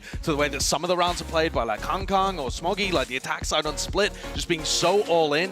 I hope that EDG can tighten the screws a little bit, because they've taken a series here today that I think they could have dominated BLG and ended up being a real close, scrappy affair, which was like a bittersweet moment for Kang, but also for the fans. I feel like there was some squeaky bum time going on too. 100%. People whistling through those sphincters.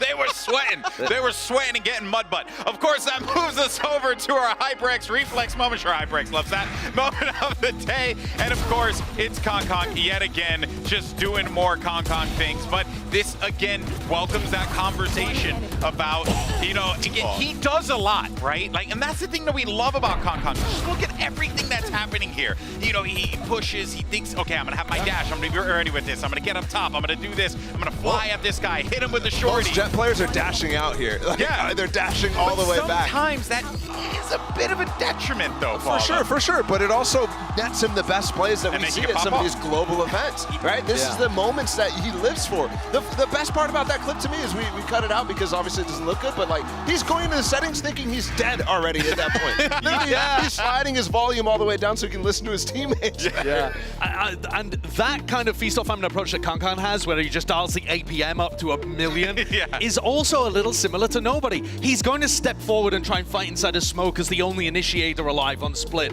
and he's going to solo lurk on the Sky and on the Sova, and that means that it's difficult to get a read on what the team is doing, and it will sometimes net them incredible kills, and he'll sometimes fall over and lose them rounds, and it's trying to find the good moments to do that. You don't want to take it away completely because it does have some positives for EDG, but it's all about tightening those small screws and learning from the experiences. Yeah. The worst thing you can do when you build a new table is you build it, you're like, oh, like all this stuff is here, and then there's one screw missing, and then the table crumbles before your very eyes.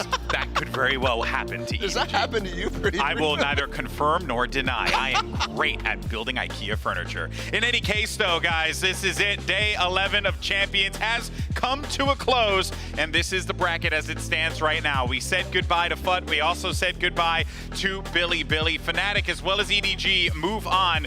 But the action, though, is going to continue because tomorrow we've got two incredible matches. The stakes are higher than they've ever been. A win means you move on to the upper bracket final. We have our schedule. We can fly it up here. We have two great matches. Loud and PaperX are finally going to take the stage against one another. And then DRX versus Evil Geniuses. This is truly the gift that keeps on giving tomorrow, Bala. Yeah, and these guys are playing for a way to actually go to the Kia Forum. You heard Kang talked about wanting to get there into the top 4. That game means you're over there. So it's super, super high importance for these teams. I'm also looking at the lower bracket. We could have a rematch of the Tokyo Finals happening if DRX wins against EG, and then also the loser of Loud PRX plays against Edward Gaming. So, I mean, from now on, the lower bracket is unbelievably stacked. Any teams that are in there from the top 6 upwards are just monstrous. The PaperX, EDG, all that is rematches from Tokyo as well. It's just ridiculous. We are being treated. This is a great time to be alive. A great time to enjoy professional Valorant. If you are a Valorant fan, of course, this is going to be an awesome day. Tomorrow, we have plenty more coming at you. But that does it for us here. We had a blast. We hope you had fun with the funnies and stuff. Don't you dare. I'll come beat you up. But in any case, so that's going to do it. You heard it here first. Just assaulting this guy. I dare you. I dare you. Here's your Prime Gaming end of day highlights. We'll see you tomorrow. Much love.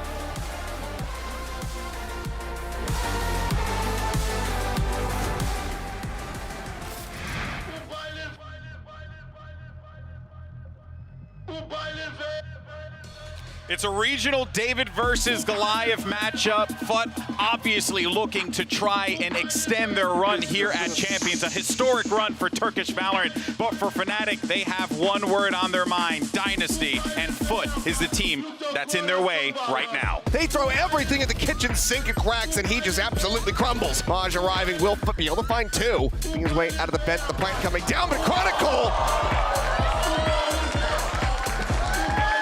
Come on! Boaster lurking around the back here of screens. Hasn't spotted Maj at all, but as the smoke dissipates, he will get him! Take it out, bro. Good job, They will send it packing, but Alpier as well. Shot down. Dog not getting the stun. The showstopper now going to be thrown forward. Kiwi is already dead. Alpier has dealt with him. Catches both, but he doesn't know that they're below. Alpier with 4 will drag Fnatic across the line off the back of the timeout. 13-5. They get the win on their map pick of Split. Can he interrupt it? No.